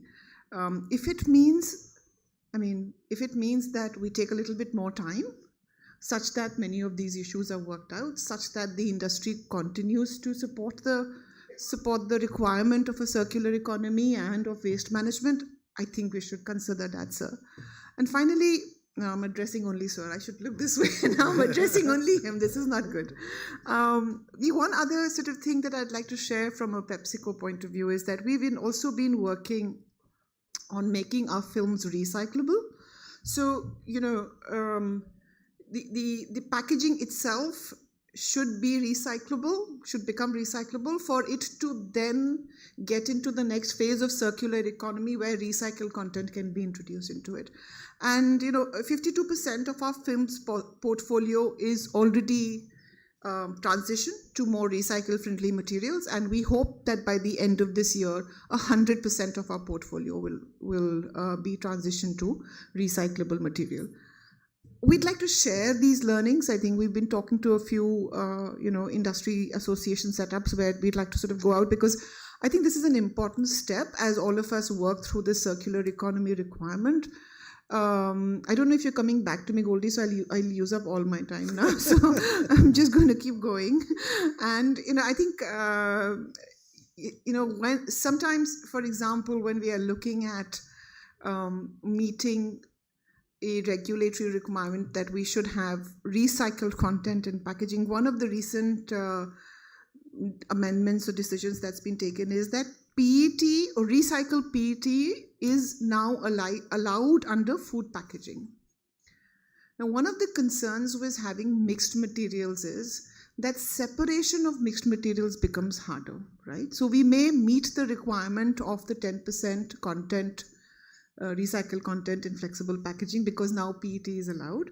But from a longer term circular economy perspective, this becomes harder, right? We've just made life that much harder for ourselves, that how do we segregate, how do we sort of remove this and ensure that the different materials are going in different directions so that over the long term we can have recyclability. So some of them around that, how do we ensure that the first principles of the Plastic Waste Management Act, which was to ensure that we reduced virgin plastic and maintained principles of circularity are kept. And even if it means delaying it by a couple of years, it should be fine as long as there is a return path to it. Yeah. Thank you. Goldie, can I just add to this? Before I hand it over to sir. No, I'm not. We are not. I'm just not. I just want to add few points to what she was saying. which is more from the industry point of view. Complexity in the food industry is food industry has a lot of this MSMEs and small scale industry people. It's a very fragmented industry compared to any of the other cosmetic industry or other FMCG industries if you see. And another addition of complexity has come, which is what you call, people have been talking on quick commerce and this thing, but Swiggy's and Zomato's, when they do food delivery, technically they are sending you a processed food in a packaged form, and people are eating it. So it has become really fragmented, and the touch points of the food with the packaging has increased phenomenally with those quick commerce and other words coming in. So industry overall has to see beyond this regulation, saying that how we bring in a sort of a modification to the regulations which have come on the table already to address these issues, because these are real consumer health issues which are coming, and we have to address that also. That's the point I'm saying on packaging front. Understood. Moving on to Parna, one other issue which is to an extent aligned to what Sunay was saying is front of pack nutrition labeling. This framework in India, and what's your sense on the practicality of this regulation from an Indian context? Your thoughts, please. So I'm sorry, but we are picking up some of the most interesting topics. Thank you, and it's really an honor to be here with you, sir, on the dais, so that we are openly able to share with you some of our thoughts and concerns. See, on FOPNL, if you see, industry has never been against it. We also believe that we want to give as much information to consumer as possible for them to make informed choice. We are never shy of giving information, and if it needs be, if that is something so critical that it needs to be given on front of pack, we are okay with it. But the point is, what is that we give on the front of pack? There is already a label at the back, nutrition label, where we are already giving a lot of information. We are giving data on the quantity of each nutrient present, the percentage RDA that they contribute, percentage RDA per serve that they contribute, etc. Recently, government has also, FSSAI has also brought in a regulation that some of these nutrients which are of concern, like sugar, salt, fat, should be given in bolder and bigger font at the back in the table.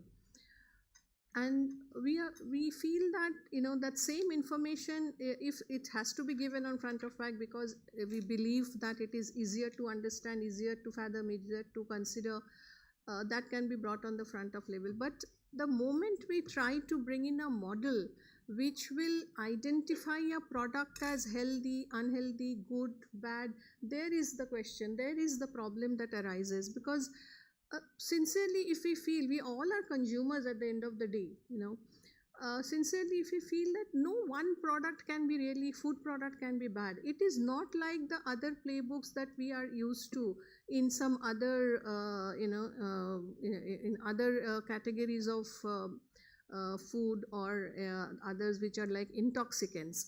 We cannot compare that with food. Food cannot be brought into the same playbook as those, that you have a scary, image on the front of pack to scare people away. Every food has its role in the whole day's diet. And it will be extremely difficult. Like many countries have tried, but it is extremely difficult to identify every category of product, irrespective of their quantity that is eaten, the profile that it is. Like, there is a product which is eaten maybe at 20 gram, and there is another product which is eaten at 200 gram. But comparing both of them on the same, platform, and saying, and because the 30 gram what you eat will be converted into 100, and the 200 will also be converted back into 100, it will be a misinformation to consumer ultimately. It will not give the right information to consumer. That is what we feel. That is why we need to arrive at a decision as to what exactly is consumers' need. So if we give the data that how much of your daily requirement you are getting from each product per serve, that also not 100 gram, it has to be per serve. See, every product has a profile. So there is a sweet product which will have sugar and may not have any salt. And there is a salty product which may have salt but no sugar at all. Hence, both of them cannot be compared on the same, platform of sugar and salt. And of course, we must thank FSSAI and the enormous amount of stakeholder consultation and the engagement that we had with Food Authority is unmatchable. In fact, I can share another anecdote like she shared. It's just the opposite.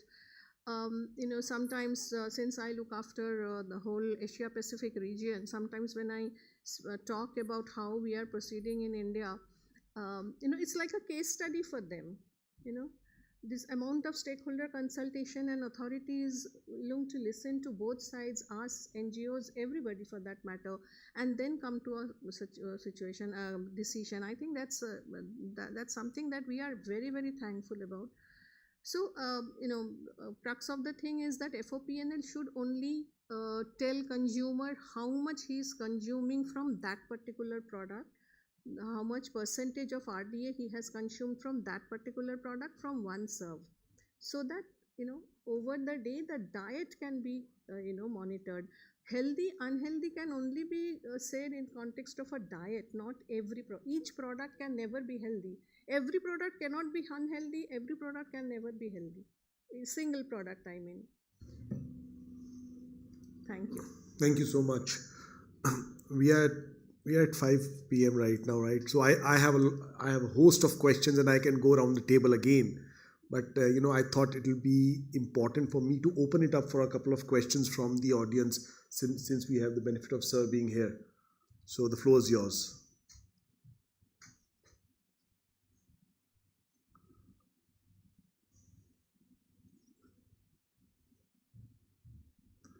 Maybe the tea is calling quite a bit, right? Everybody wants to go home. No, I'm absolutely, I appreciate that. So maybe let's try and. I can just give one suggestion. Please. Just for consideration, sir.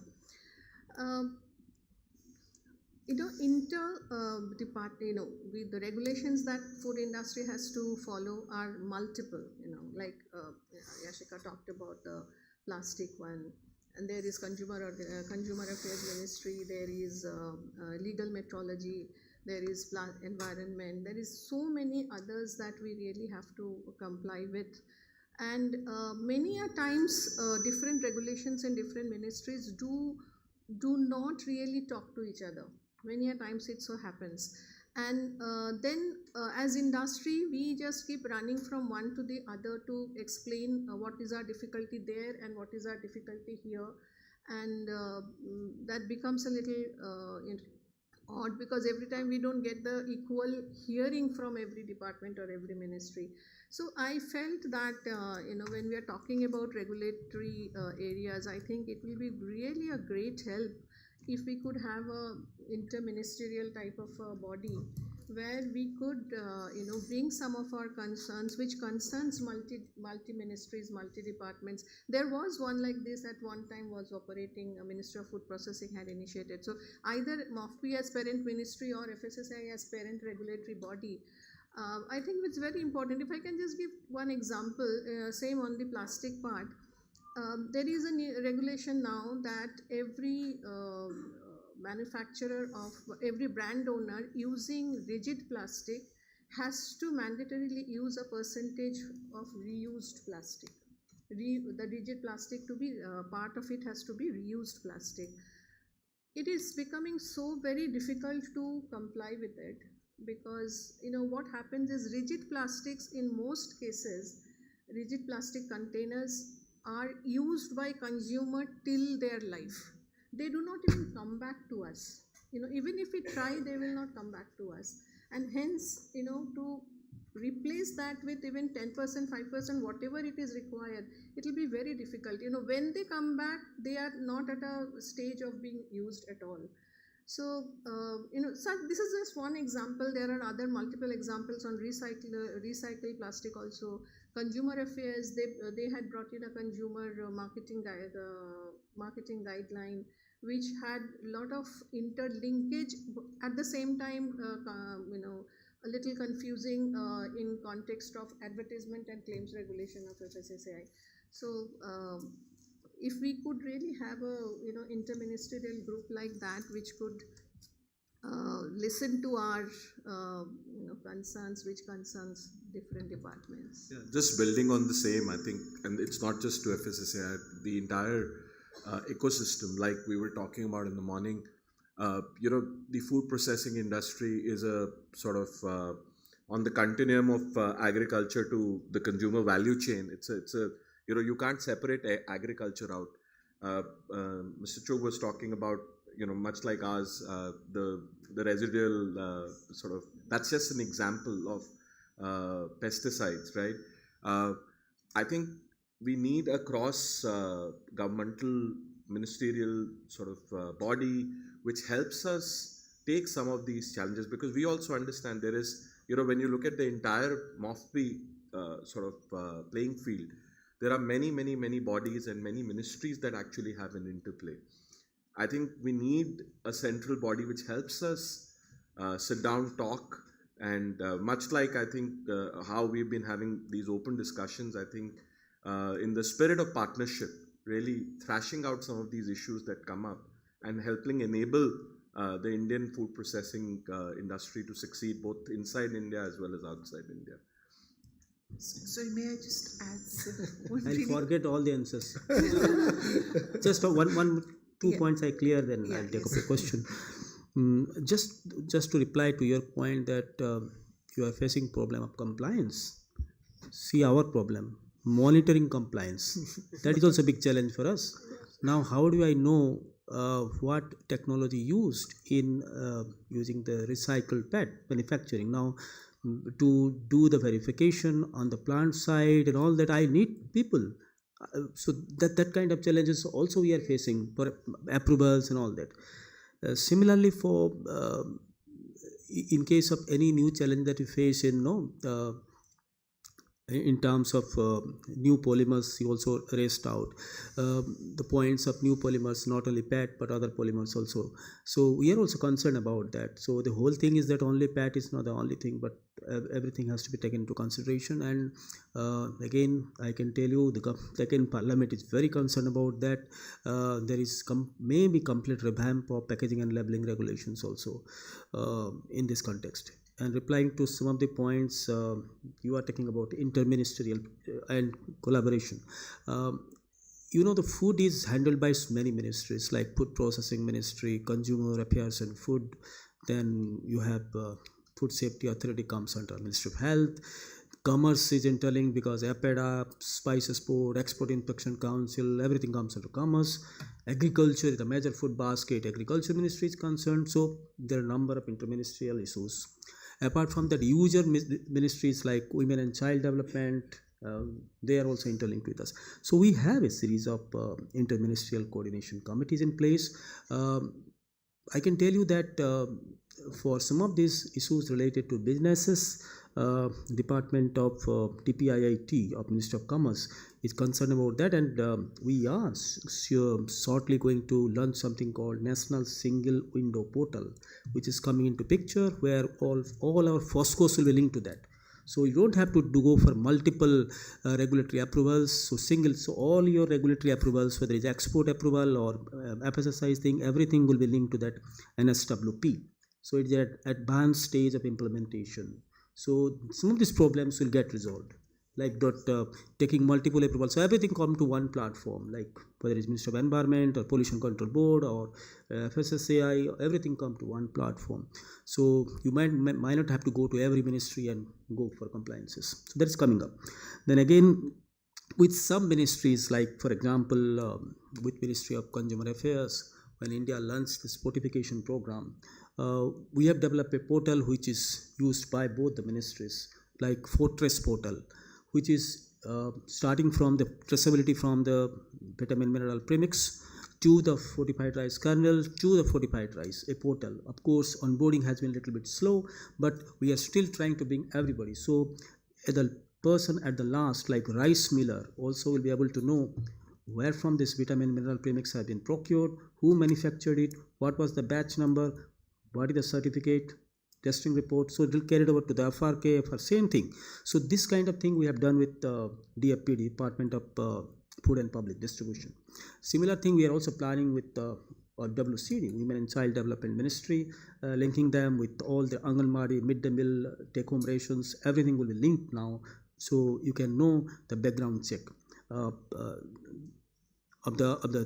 the things. Now, even I can tell you the adjudication and prosecution portals will be on live now after some time. So you can also verify if there is you are fined, just like your motor vehicle challans. You can also know now if you are fined, how much you have been fined, whatever this, what is the process. So lingering for years together and you are penalized for nothing. So that also will be cleared by this process. So, and also we, with the strongest network of even InfoNet, that is that all laboratories are linked together. We are also trying to bring linking our laboratories to Export Inspection Council, to EPIDA, to Spices Board. So all laboratories will be linked now. So you can also access each other's information. For example, a food which is originated from India got rejected, but it was tested in one of the laboratories within India, so they can also verify from this channel also. And we have also assessment also. For example, food testing laboratories used to face this assessment issues like one day FSI will audit, one day EPIDA will audit, one day EIC will audit. So now those things are also taken care of. We have now integrated assessment. So single assessment for all the laboratories, for all complying to the regulatory requirements of all the regulatory bodies. Again, I'll tell you, this whole problems, government is also thinking one regulator, one country. But again, export is somebody's domain and import and domestic somebody's domain. This is your FICCI or CIE, all these bodies can press forth to the government to a single regulator. Thank you. I must say this session has been quite lively because of Sir's presence. I'd like to thank all the panelists and specifically Sir for taking the time out and responding to all the pain points, if I may say so, of the industry. Thank you everyone. Thank you for joining us for this session. Maybe we can meet outside for tea, and we'll be available for any questions if you have. Thank you so much. Thank you so much, sir, for wonderfully moderating and concluding the session. I must say it has been very absorbing, very captivating session. Thank you once again. May I request for a moment for a photo opportunity? We'll just put this into our lenses, and of course it stays with us in our memories. Ladies and gentlemen, with that, we not just conclude this particular session, but also this wonderful conference, the 16th Food World India. We thank each one of you for so wonderfully participating and being part of this conference. Your valuable inputs are most welcome. We once again thank all our panelists, and we thank all our guests, our distinguished members who joined us this particular day and shared their thoughts. With that, ladies and gentlemen, may I request you all to kindly join us for a cup of tea, which has been served right outside the Commission Hall. And we may remind you to kindly get your electronic gadgets back to its ringing mode. Thank you once again. Namaskar, and a great day ahead. Great. Thank you so much. Thank you for moderating. And we'll see you next week. Yes, I'll do that. Dr. Panda, thank you so much.